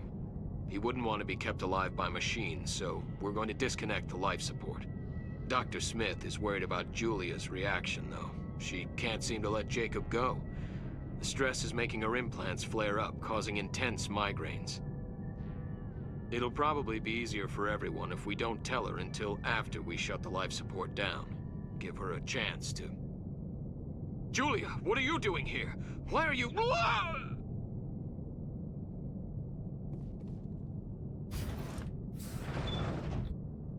What? Whoa!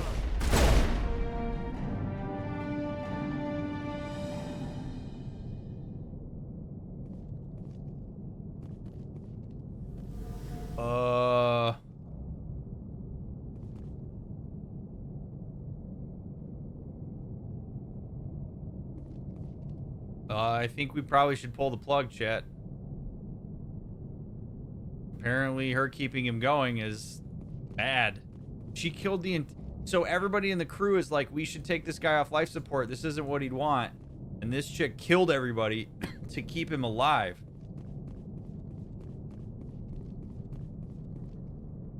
And he's literally brain dead. There's no brain activity. He's just...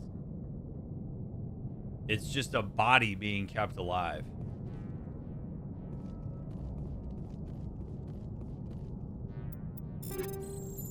It's pull time.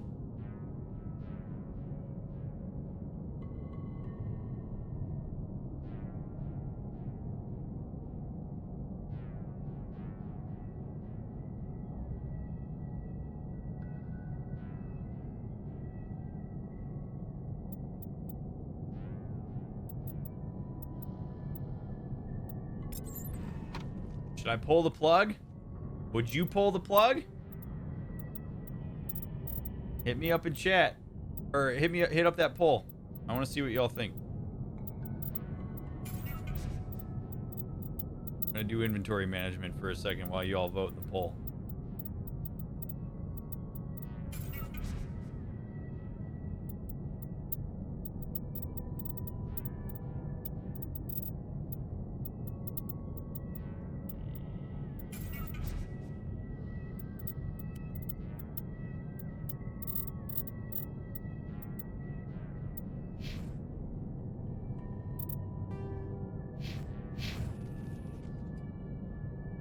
Oh, wow.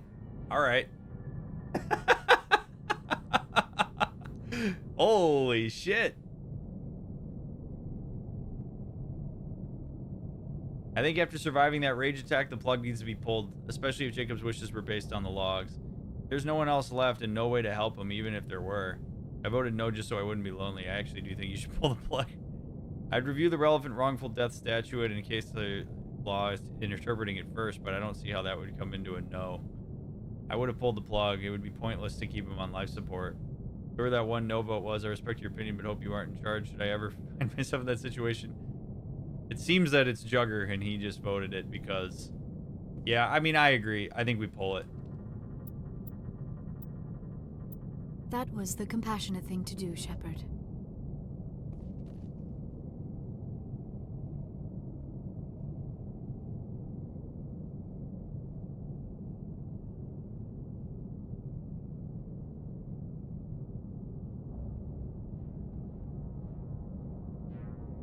This is going to be really creepy if he just stops breathing at some point, or if he's just programmed to keep breathing. You think if I put a bullet, you think I should also put a bullet in his head? Just to make sure?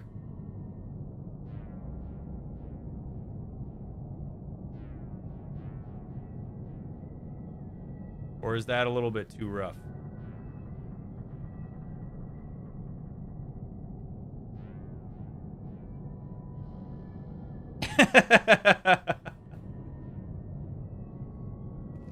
All right, we did what we could.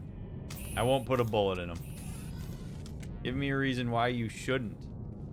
You know, I mean, it's interesting, Quilted. Like, I mean, it's gruesome, but if we pulled him off life support and he keeps living,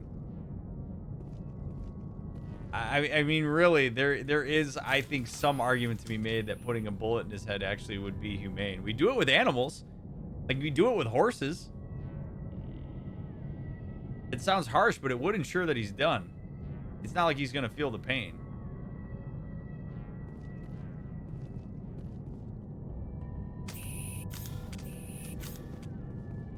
Yeah, I have infinite ammo. This is one of those conversations I've had with my father. We both agreed that if I was ever in a position where he was only hanging on by life support and couldn't survive if taken off, I would tell whoever to take him off. Rough discussion, but I felt like it helped us both. I had a similar discussion with my parents. I am the executor of my parents' will because of that. My dad said that he trusts that I will pull the plug if it needs to happen. Someone won't need to clean up the mess. I guess that's true. He's dead. I'm not going to do it. He's dead but still breathing but wants to die, so it's a helpful one in his head. I guess it makes it faster. Because the life support's keeping him alive, but we don't know that he's... I'm sorry, chat.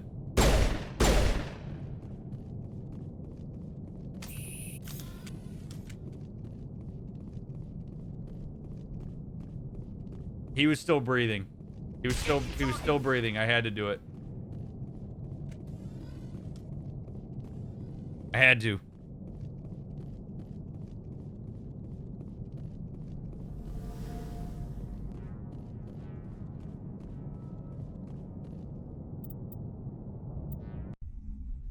It's gonna look like that one chick did it.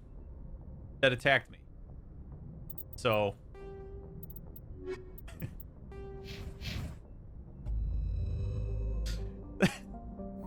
He's fully brain dead. Chances of him being in pain are slim. His organs are probably just using what energy they can. They'll run out and stop eventually. Why not just make sure it stops now, though? Like, how do we know that, you know?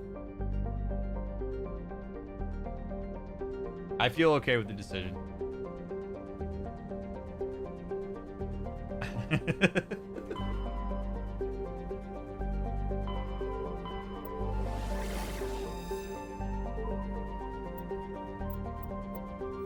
Airlock. That's not a bad idea either. Send him out the airlock.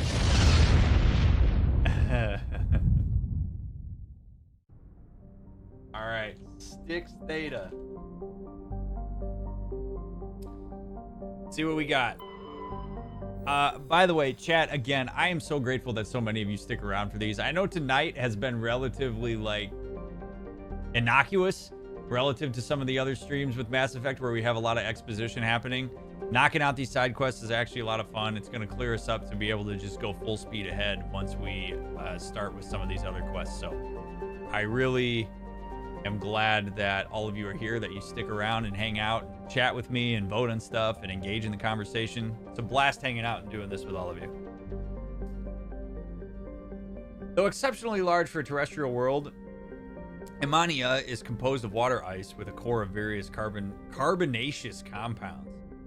It has a density of only half that of Earth and an atmosphere of nitrogen and carbon monoxide. The surface is composed of surprisingly pure water ice with high albedo. Or albedo, I don't know which one it is.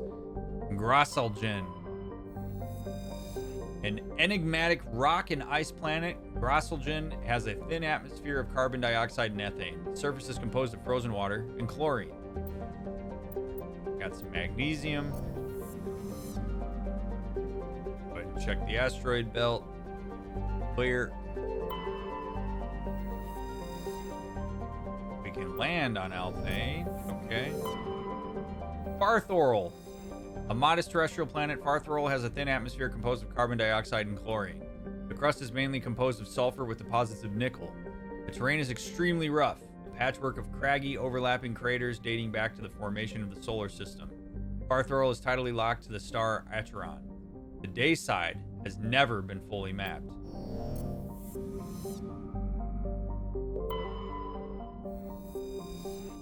Altahi. Altahi is an exceptional form of planet called a Rachi world. Put simply, it is one half of a pair of small and unusually dense terrestrial worlds, Altahi and Antahi, that orbit each other so closely they effectively share a single atmosphere. This does not mean that one could fly from one to the other, but both have identical atmospheres and dust from one often can be found on the other. Both worlds share an atmosphere of nitrogen and ethane. The surface is warm and mainly composed of silica dust and dark basaltic rocks, with extensive deposits of heavy metals and radioactives. Tidal effects from Altahi create constant heavy wind. Let's go.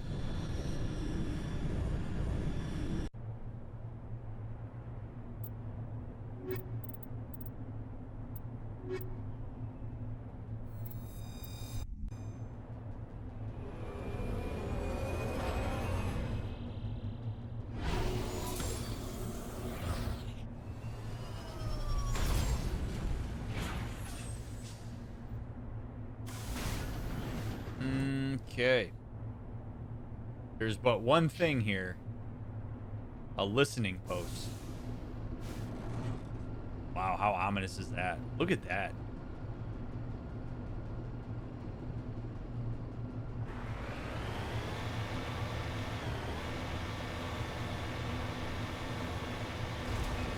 I don't really remember this planet, if I'm being completely honest with you. You know, I think after the first person I've seen to play this who doesn't just take Rex and Garrus the entire playthrough, I actually thought that's what was going to happen, Dr. Whittles, but with this playthrough, I'm trying to take people that make sense as opposed to just my bros. I know for sure that when I played this game back when it initially came out, it was always Garrus and Rex. I mean, it's hard not to, I will say, but you got to take who makes sense.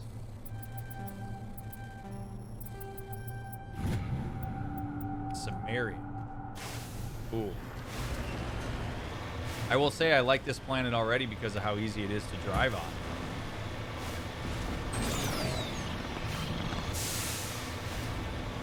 All I know about Doc's choices when it comes to picking teammates to bring is that if he ever brings Ashley, it's because he's telling us the teammate is fated to die and making sure it's her.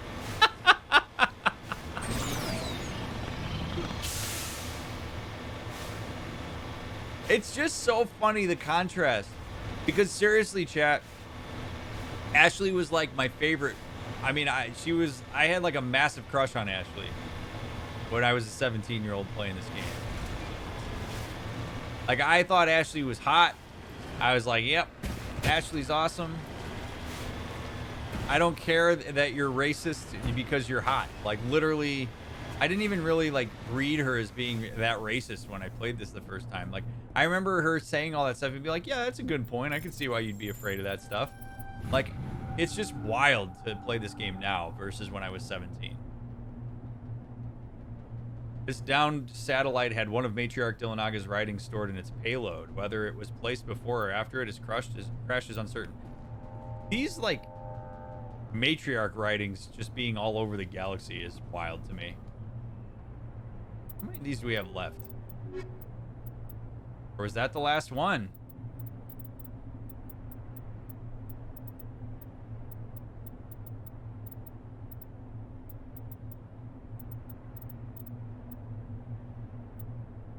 Oh, wow. I actually think that might have been... That was the last Matriarch writing.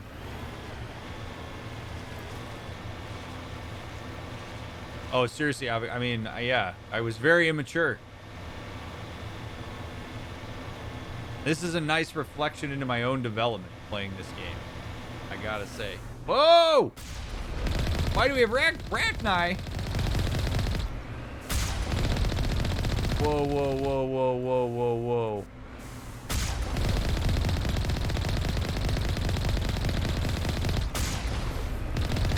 What are Rachni doing here?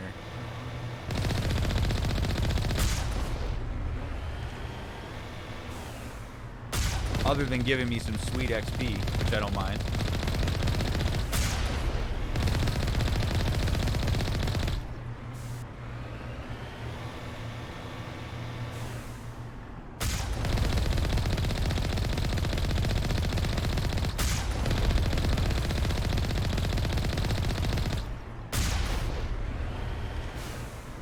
Alright, something's off. Something's off.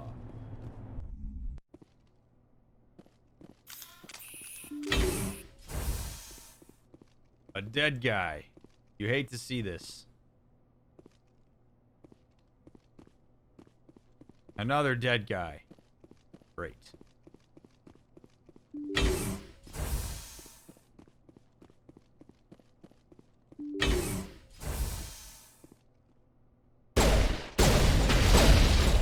Yeesh.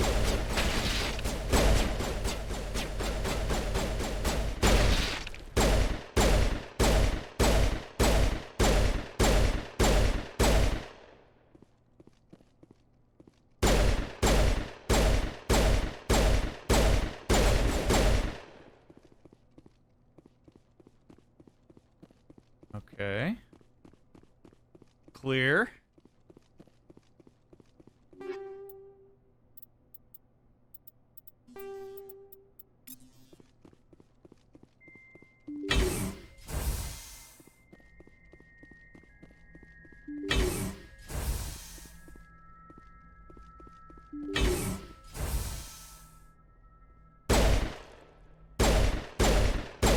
What are those?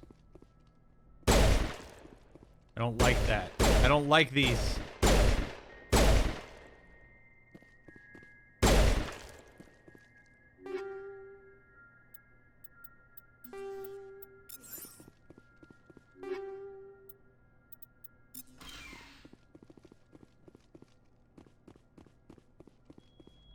Max Medigel's 999.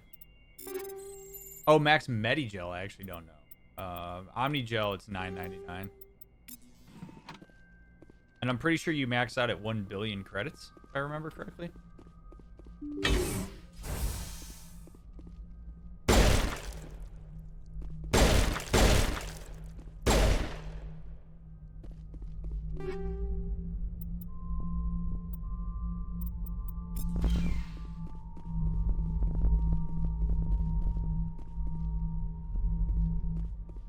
According to this, they received a supply ship just 2 days ago. The Rachni must have attacked since then. Yeah, I'm not a big fan of this. Tell me about that supply ship. This planet is supposed to be uninhabited. The Rachni didn't come from nowhere. One moment. These things are drones, dispatched at irregular intervals from different depots to reduce the likelihood of tracking. I have it. This one came from Argos Row. Wherever it is, there's probably more Rachni there. Let's get to the bottom of this. Very well, Shepard. The Rachni infestation on Altahi seems to be the result of a supply drop from Argus Row. The logs downloaded from this freighter should allow you to backtrack the ship's course to its origin.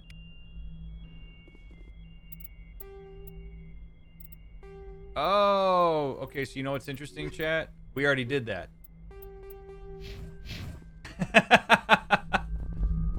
So we've already done that. Ooh, Mayday! Mayday! Mayday! This is Lieutenant Marie Durand, 314th Infantry, Alliance 10th Frontier Division.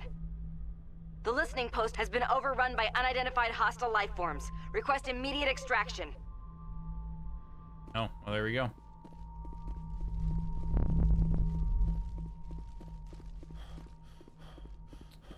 So, when we ran into the Rachni before, I guess that was our trace.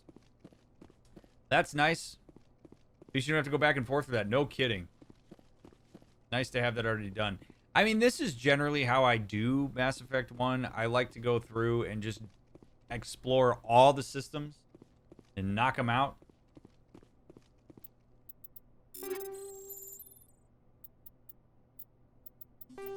Because in part, in Mass Effect 1, the side missions are a bit repetitive.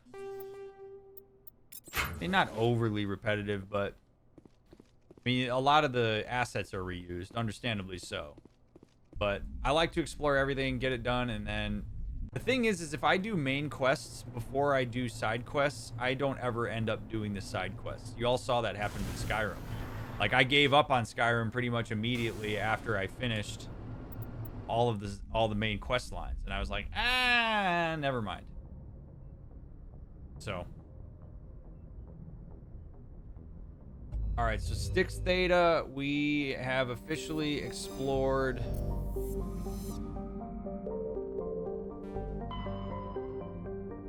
Atron.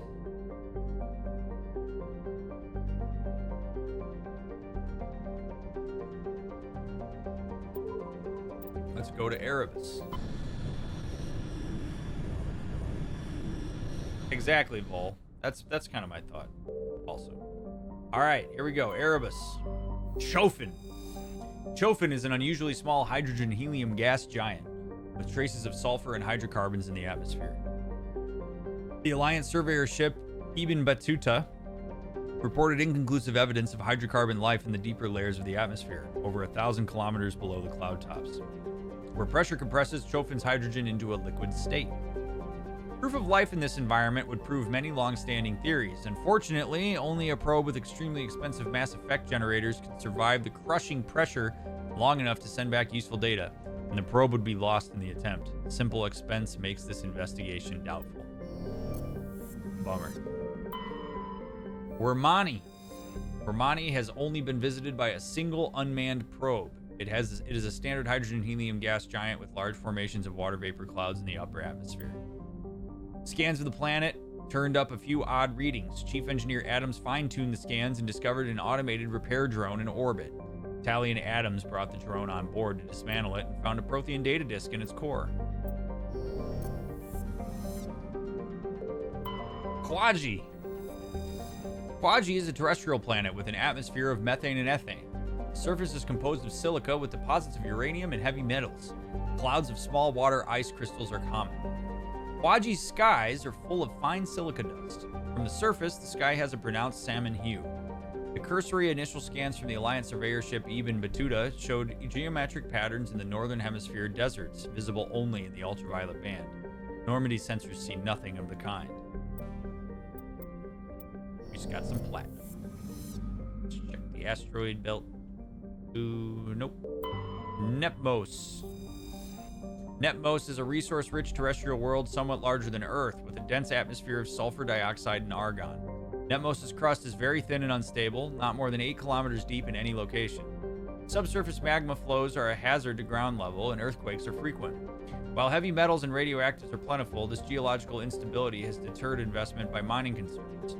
An additional complication is that the Styx cluster lies uncomfortably close to the 5 kiloparsec ring around the galactic core. The ring contains a great deal of molecular hydrogen, fueling the majority of the galaxy's star formation. This area is too dangerous to safely travel. So let's land there. Let's see what we got going.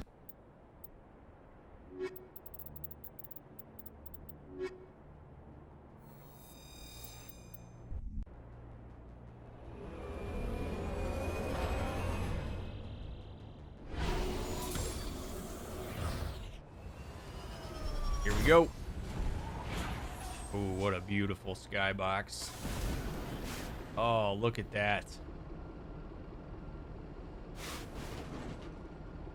That is fabulous.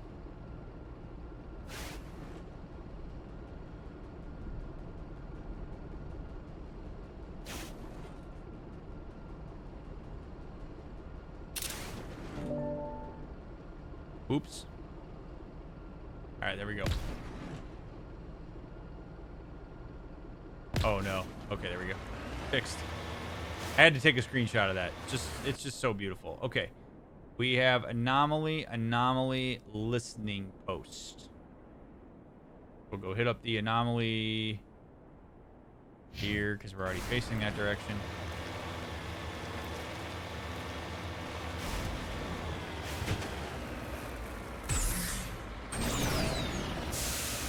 Looks like a nice place to build a cabin, other than the fact that this planet's like super hostile.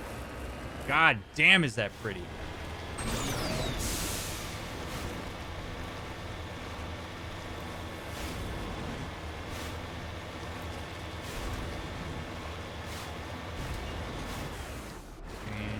I just watched a horror movie when my mental state was already quite weak today specifically. Not a good idea. Oh man, I'm sorry, friend. League of One medallion. It's possibly discovered while they were digging, but there's no way to know for certain. Oh, hey. That's convenient that that's chilling. Let's go get this anomaly, and then we'll get the listening post.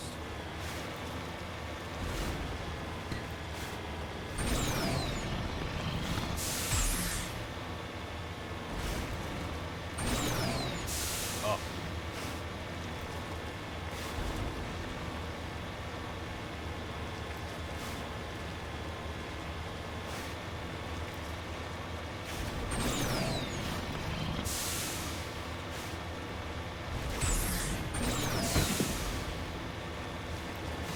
Down we go. I like that this is a planet that's easy to drive on.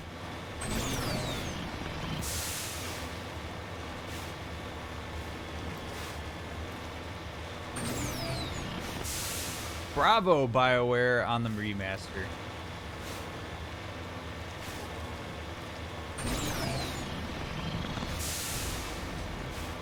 The best remasters are the ones that make you remember what it seemed like the game was like when you played it the first time.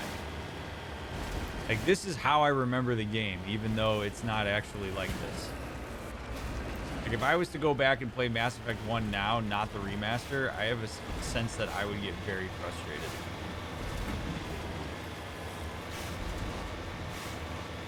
Oh, geez, if that's the one I think it is, Stendhal, that was a, yeah, man, yikes.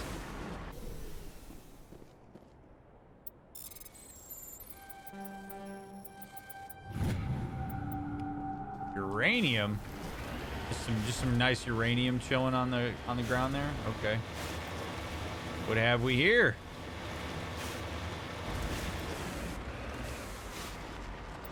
discovery. It appears these particle bores were shut down after breaking through into tunnels just below the surface. The shacks and equipment are stenciled with the logo of the Tenkara Mining Consortium, but there's no trace of a mining crew. Well, let's see what's in here.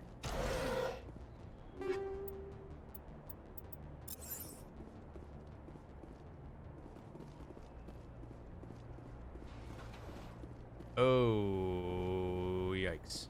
Oh, no. Get out, Shepard. What are you doing? What are you doing?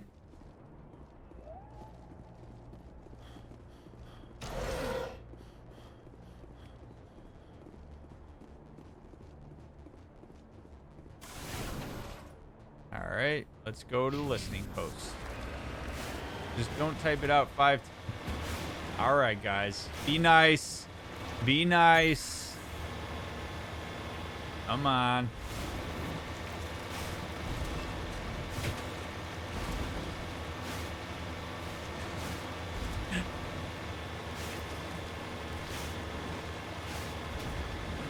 Oh, shit.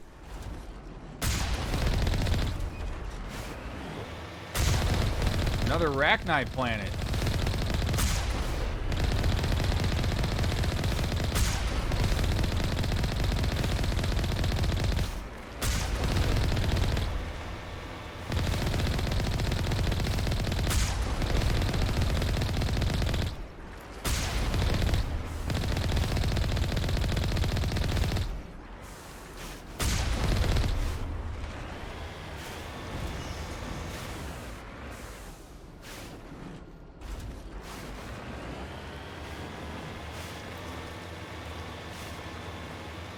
Yeah, that can certainly happen, Everett. My dad's like with sci-fi because of the Angry Red Planet. The Angry Red Planet trailer from when he was a kid. I've never seen Angry Red Planet.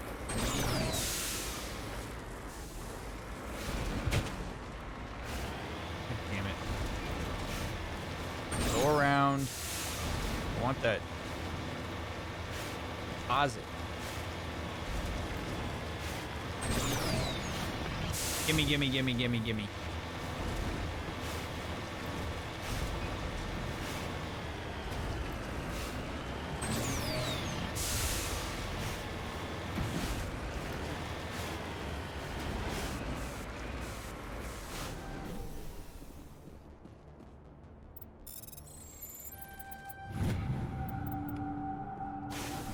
Palladium.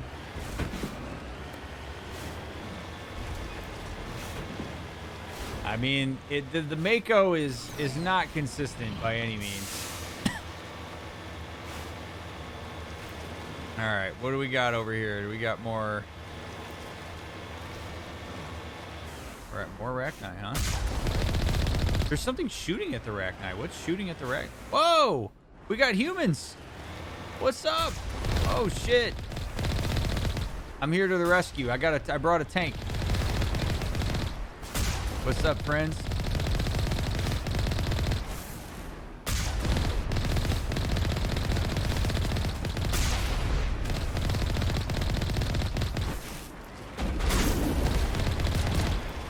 All right, we gotta repair. Repair.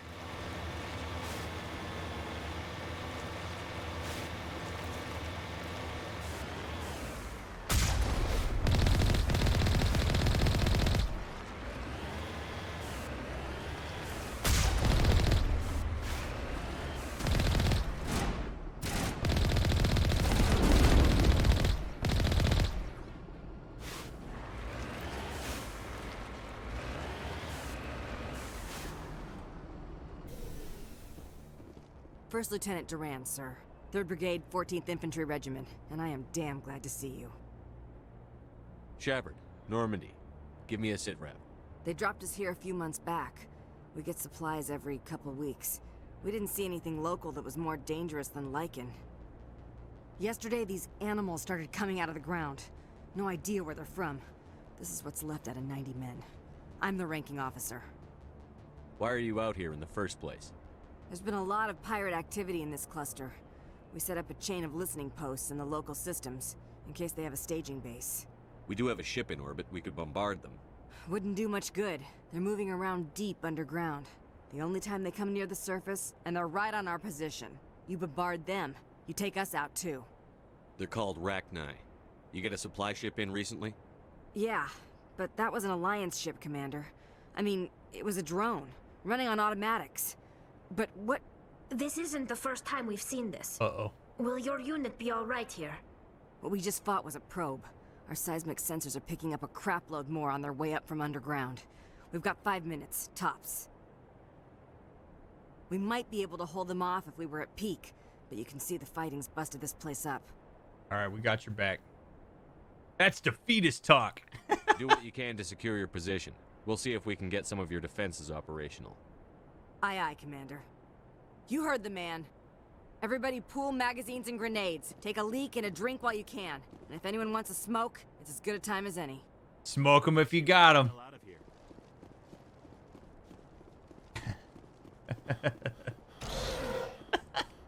This is no time for a cigarette.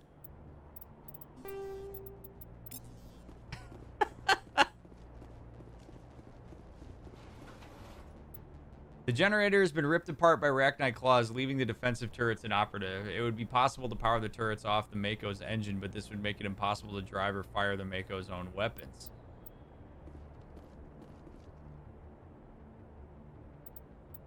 Alright, we'll try it.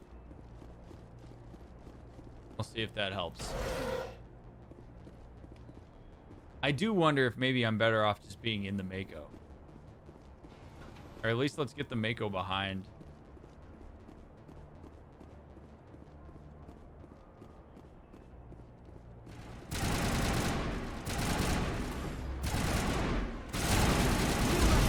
Oh yeah, those things suck. Yeah, we're not using that. We're gonna go in the Mako, and we're gonna just destroy him with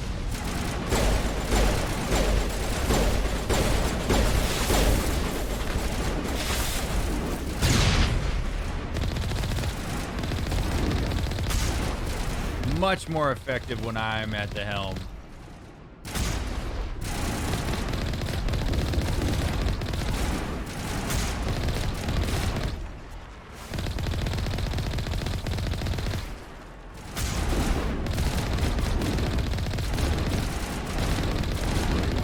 Boom.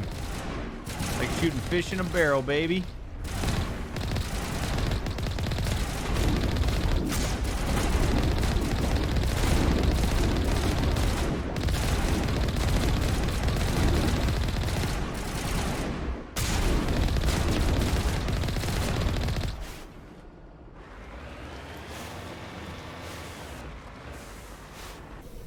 How are you guys doing this before we got here? You lead, I'll follow. Not much time left, Commander. What am I supposed to do here?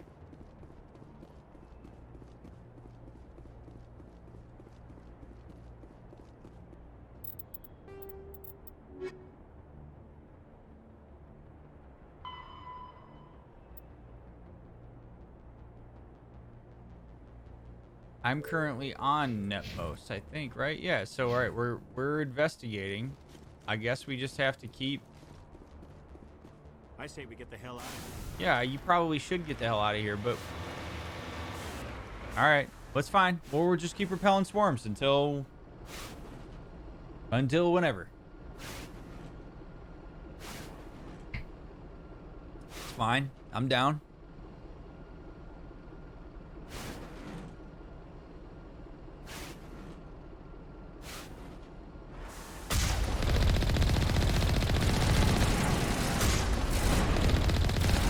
Man, this would be demoralizing. You're just like sitting here, Rachni just keep coming out. So many of them. I will say that this is sort of interesting lore-wise because I thought we eradicated them. And I didn't think that they were even available. And I don't know, maybe the Queen has been producing these and she actually lied to us. Like, we have no way of knowing why these Rachni are here. If they're coming in on Alliance ships or on Alliance drones, I mean, it could be that, you know, there were extra samples that got removed from Novaria. But the Rachni mom is free.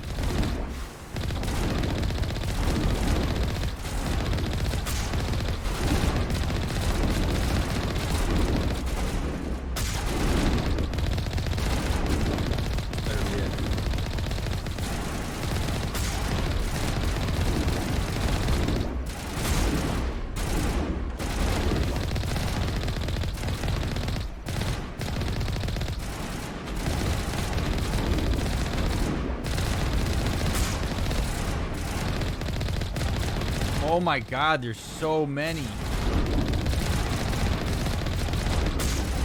This is ridiculous.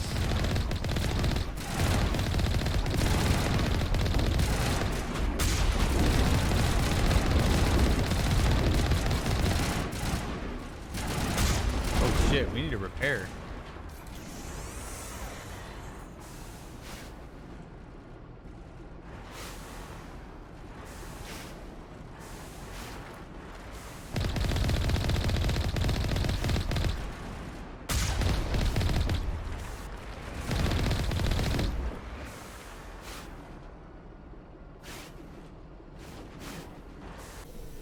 Right, please tell me that's it. Holy There we hell, go. sir. Talk about a near-run thing. You all right? Yeah, I'm good. Never mind me. Are you all right? Still on my feet. But we've been fighting for almost 26 hours straight. None of us will be standing for long. Ma'am, we're getting a signal from one of the ground scan UAVs. A big hollow space about 500 meters under the surface. Right. That must be it. That must be where they're coming from. My people aren't in any condition for a clearing operation, though. Just point us in the right direction. You don't have to do that, Commander. We've bled them. We can probably hold until a bigger ship arrives to get us off-world. If you want to take a throw at it, we'll give you the coordinates. But it's your call. You saved our asses, Commander. Thanks. You betcha, but what are we going underground?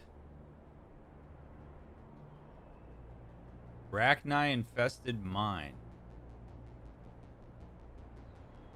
Mining camp. Well, we went over there already. No? Alright. You don't have to twist my arm. They could absolutely all fit on, right? There's like 3 of them. This really doesn't seem like it would be that difficult, but hey, they want to make it difficult and do their thing. Whatever, man.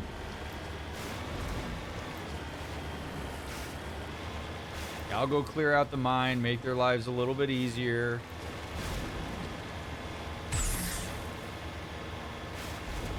"42 hours? Holy shit. I don't really know what the longest I've ever gone is. I don't run on a lot of sleep, but if I don't get any, I'm in trouble, so...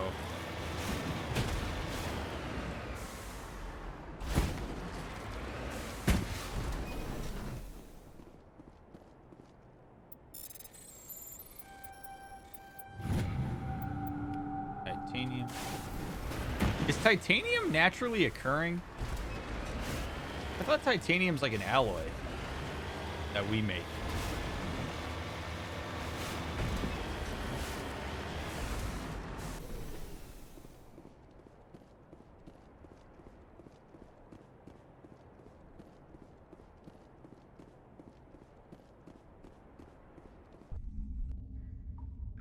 Oh, that's right. It is an element, isn't it?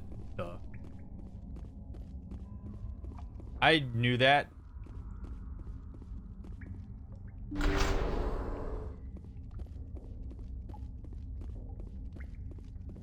I didn't go to school for that.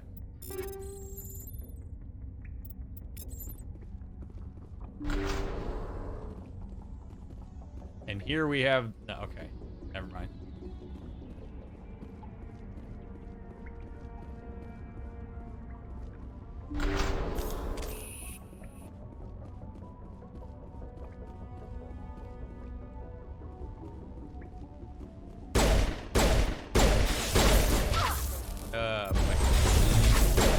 Oh boy. Lots of arachni. Tally was not a great choice. I love how they just shoot the wall as if that's going to actually allow them to hit the arachni.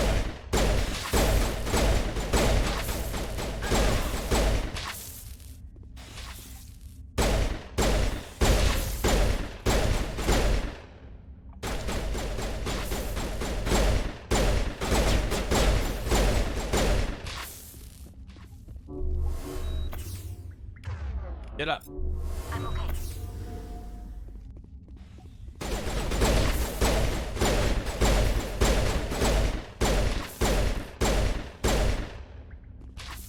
Okay. So far, so good. Oh, no, no, no, no. Not good. Not good. Not good. Get back.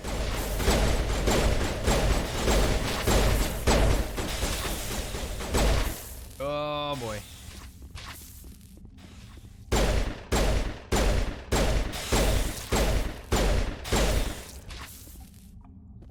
Ladies, I'm gonna need you to get up.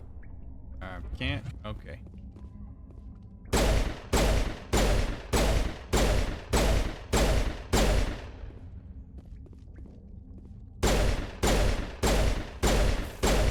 Luckily, the Arachni aren't super smart.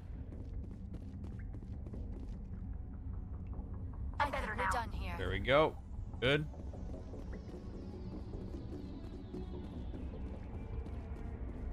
Something tells me, yep, something tells me that wasn't the end.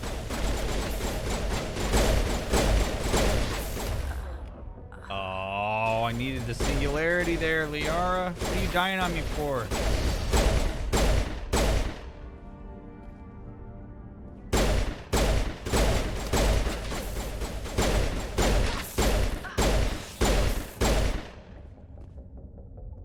Get up. Send me back secured.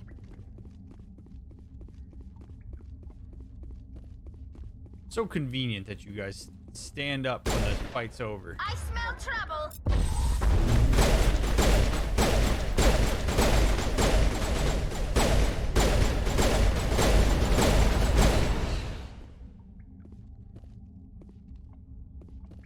All clear. Alrighty. We got 2 tunnels to go down. Good night, Everick. Thanks for being here, friend. I know it's getting late. I really appreciate all of you hanging out as late as you have tonight.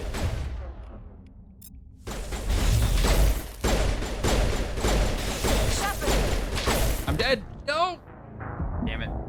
That thing, as soon as that thing reared up, I knew I was screwed. Also, do I have the right? I got shredders. Yeah, alright.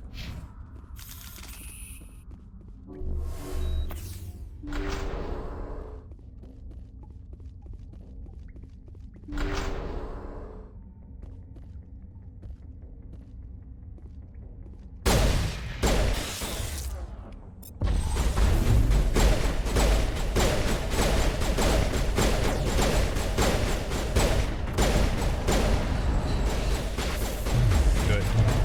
Wow, that was... oh, shit! Oh, man. There's, like, literally nothing that Tally can do here. Brood Warrior. Oh, no. Throw. Damn it. Son of a bitch, man. Oh.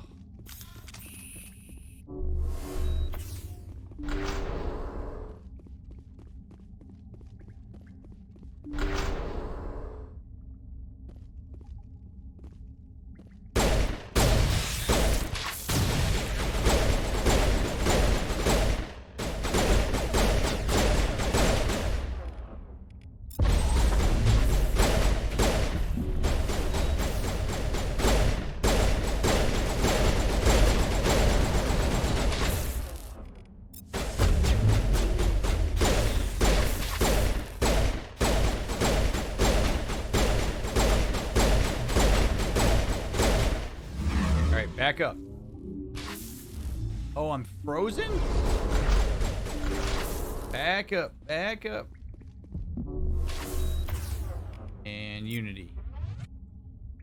And Unity. And Singularity.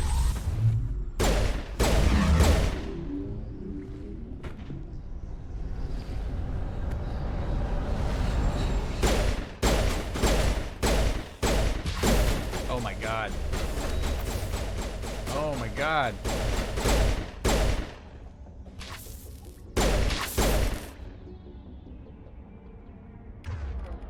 Oh, this is gonna be rough.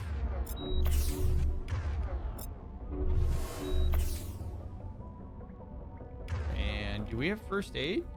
Oh, we sure don't. Barrier.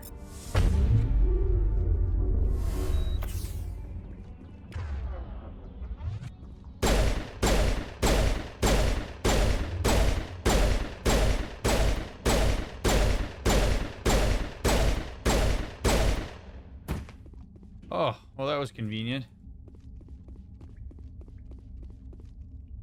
Holy crap.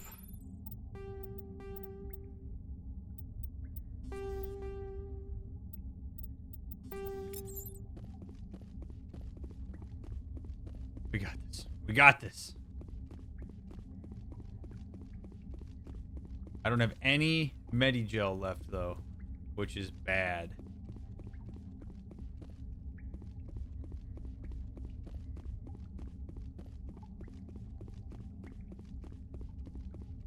Okay, so that tunnel's good. Oh, one more tunnel. Come on, baby.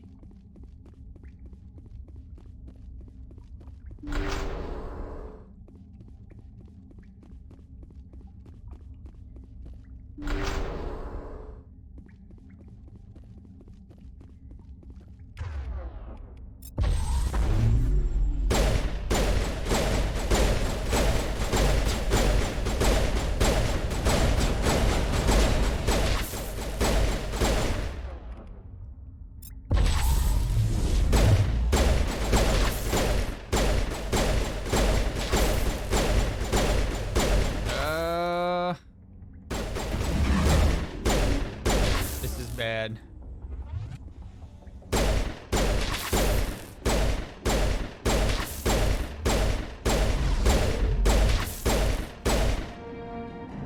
Woo! Records of the Rachni War suggest brood warriors, the male-gendered Rachni, only fight when the hive is severely pressed. It's safe to say you've eliminated the Rachni on Netmos. Hell yeah.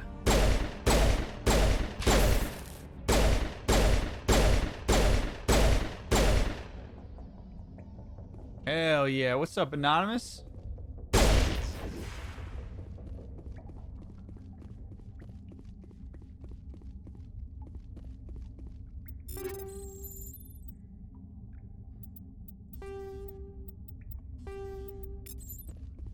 Good shit. All right. All right. Let's get the hell out of here.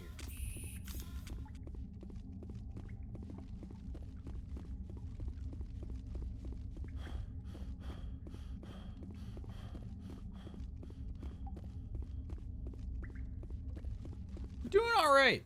You know, this for an insanity run, this hadn't been bad. I can't really complain.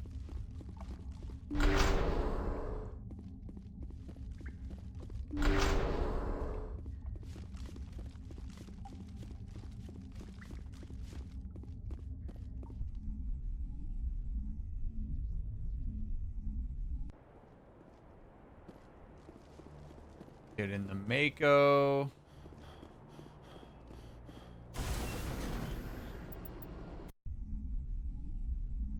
Let's get off the planet.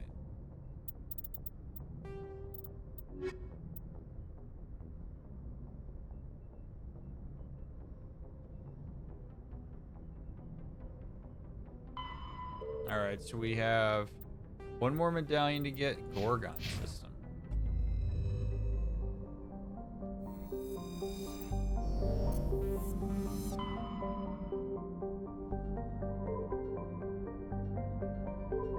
Where the hell's the Gorgon system?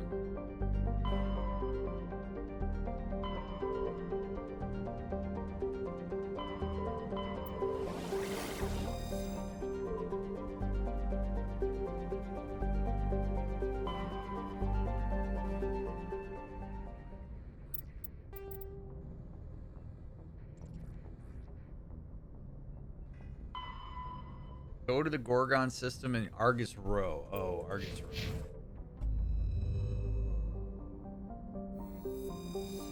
We're wiping it. We're wiping it clean, baby. We're getting it done.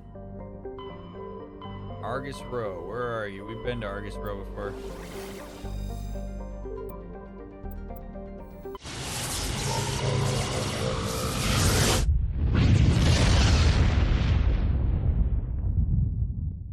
Spent 4 hours at urgent care yesterday. Another severe ear infection. I work in an hour and a half, but I've been up all night.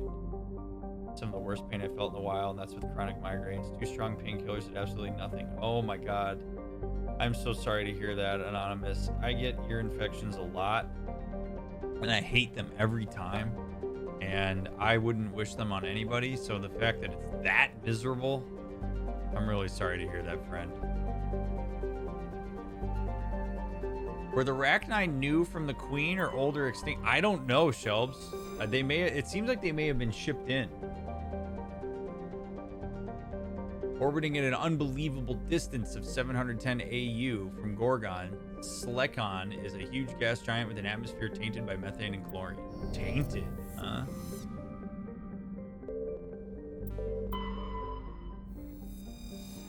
Charblu, a standard hydrogen-helium gas giant. The methane in Charblu's atmosphere gives it an azure hue. The Asari crew who initially surveyed the system named Charblu after a then-popular soprano. The singer was renowned for her unusual skin tone, which was quite similar to that of the planet. Huh. Cameron is a terrestrial world with a thin atmosphere of carbon dioxide and argon. The surface is scorching hot, mainly composed of iron with deposits of nickel. Like Wuo, Cameron is a tide-locked blue giant forever looking into the face of the Gorgon. Wuo. Wuo is a terrestrial planet only known from scan data picked up by unmanned probes. Though over 76 AU from the blue giant Gorgon, temperatures in Wuo's orbit are still dangerously high. Only ships with very powerful heat-radiating systems can venture that deep into the system. Fortunately, Wuo is not a terribly interesting world. It has a thin atmosphere of nitrogen and methane, and the scorching surface is mainly composed of alumina with deposits of platinum. The world is tidally locked with Wuo, leaving the sunward side scorched and irradiated wasteland, the dark side a frigid, ice-crusted Vectra. Vectra is a typical hydrogen-helium gas giant with traces of methane and sodium in its atmosphere.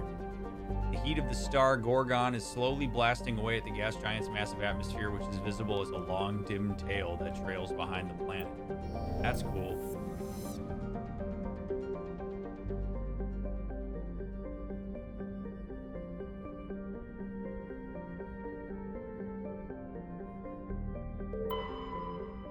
Unidentified space facility. This space station appears to have been assembled from used off-the-shelf civilian ship modules of diverse origins. There are no obvious hull markings, and it's not broadcasting an ID signal. Alright, so apparently this ship is what dropped off the Rachni?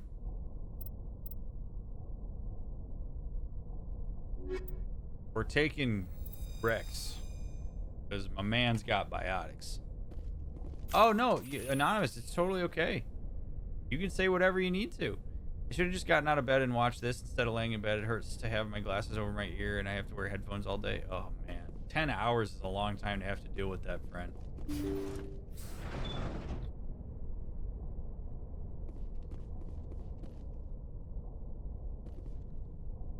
Ugh.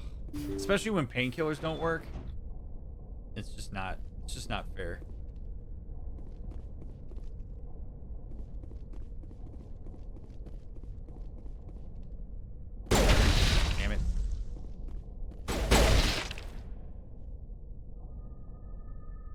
Come on, little baby Rachni. Come here.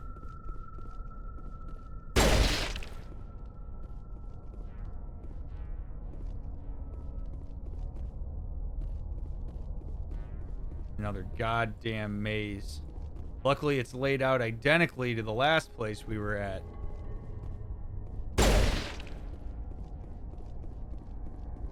How convenient that we have standardized cargo mazes on these.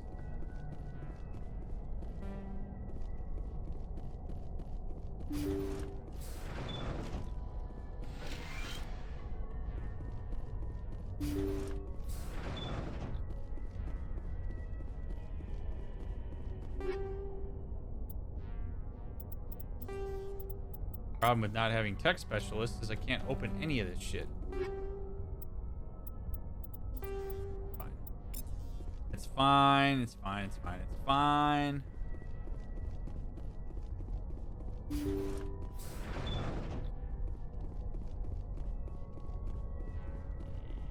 terminal. Personal data recorder for Major Elena Flores. Play the first entry. Sigma 23 is almost fully operational. The barracks and storage lockers are complete, and we've begun stocking the munitions. It's highly unlikely the Alliance will patrol in the nebula. I expect our only risk will be from pirates, and who'll believe them? Looks like we'll have space for 2 reinforced platoons of Cerberus commandos. Cerberus? I've about had it with those guys.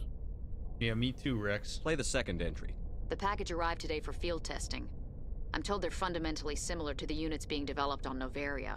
They promise this batch will be stable. Something about them developing in proximity to the master control unit. We detected some pirates setting up an anchorage in a neighboring system. I think we'll try deploying them there first. Well, there's your answer. They were brought from Noveria. Play the last entry. They've escaped containment. Clever bastards. We treated them like animals. We should have treated them like POWs. They're spreading. Boarding the supply ships and sending them to random destinations. They'll be all over the cluster in a week. General, if you recover this message, my advice is, screw the Rachni. They're too smart. Use one of the other projects. Flores, signing off. For the final time. This is a familiar story. A failed experiment with the Rachni. Nice to see humans are consistently stupid. Let's go. The escaped Rachni definitely came from this station, though the motives behind this Cerberus group were vague. To prevent further contamination, arm the station's scuttle charges and evacuate to the Normandy. Alrighty.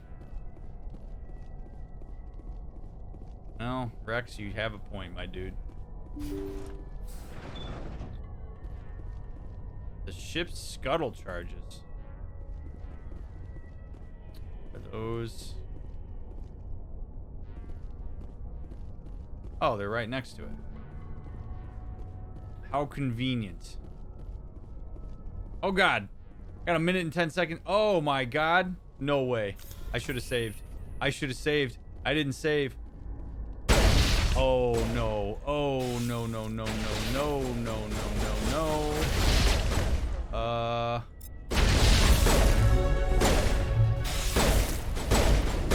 Oh, God. Oh, God. Please only be little ones. Please only be little ones.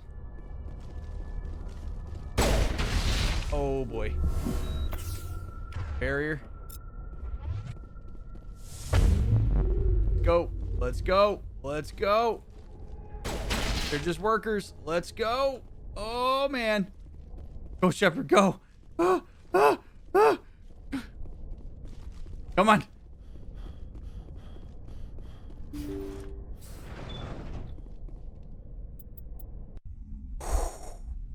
Oh, 16 seconds to spare. How about that shit? Oh my God.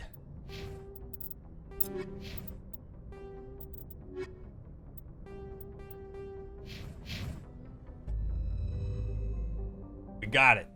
We got it done. Holy crap.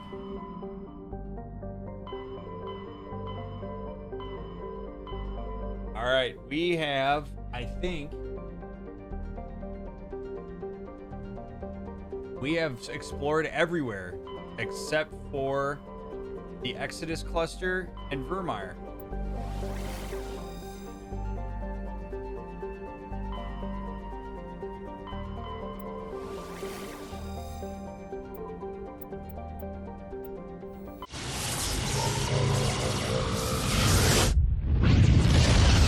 Anonymous, I actually have seen the first season and a half of The Expanse. Emily and I watched it for a while. I thought it was okay, but it was a little bit slow moving for me. I think it had a lot of neat concepts, though.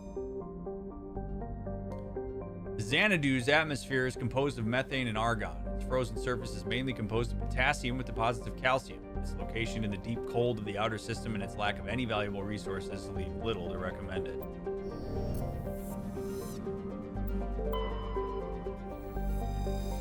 Nirvana has a trace atmosphere of xenon and krypton. The surface is a mix of water, ice, and iron oxides with cryovolcanic plumes of potassium concentrated around the equatorial ridge. Nirvana has little of commercial or scientific interest, though a few geological research stations were constructed in the early 2160s. All have been shut down for years. The Alliance maintains an automated ice cracking station which has quietly stockpiled a large amount of deuterium fuel for use by the fleet. Zion. Zion is a hydrogen-helium gas giant even larger than Jupiter.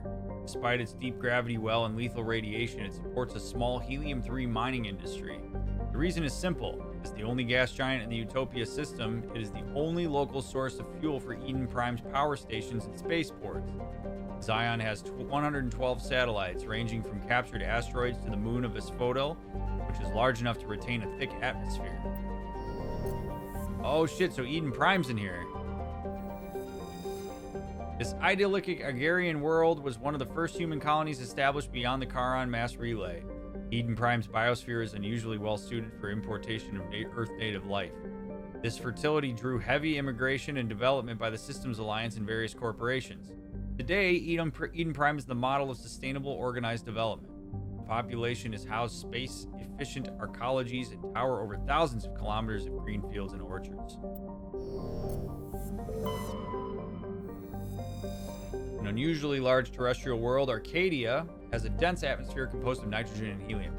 Its scorching hot surface is mainly composed of alkaline basalts, but metal deposits are plentiful.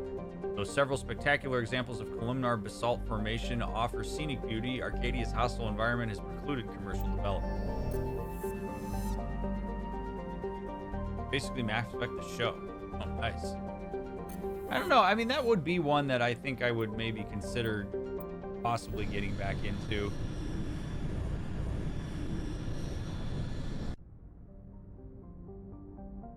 I usually end up just kind of watching whatever Allie watches. Loki. Actually, you don't need to do Asgard yet. Let's go.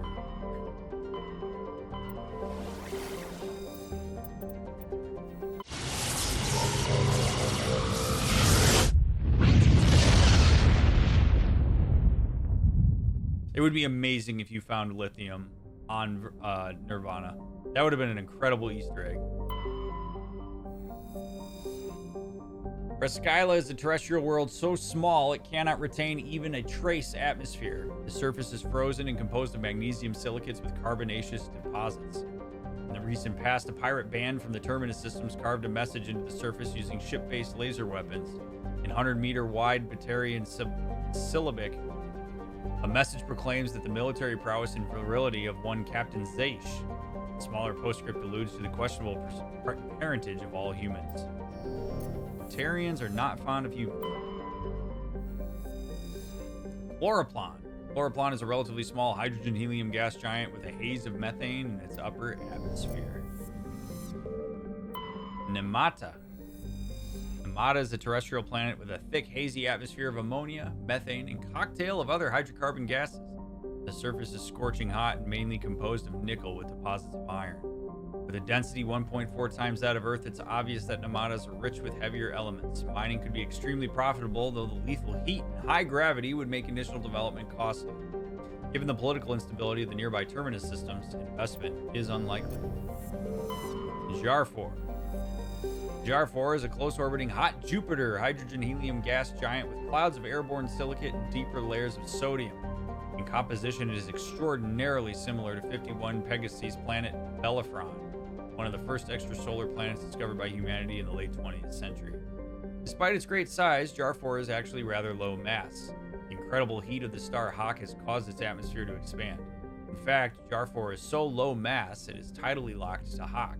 The temperature difference between the sunward hot pole and the dark side cold pole creates constant hurricane-force wind. And then we have Vermeer. Vermeer is a lush frontier world ideal for colonization by carbon-based species. Its vast seas and orbital position on the inner life zone have created a wide equatorial band of humid tropical terrain. Unfortunately, the political instability of the nearby Terminus systems has impeded colonization efforts. The high risk of raids by pirates and slavers makes it an unappealing homestead. And that, my friends, is where I'm going to leave you.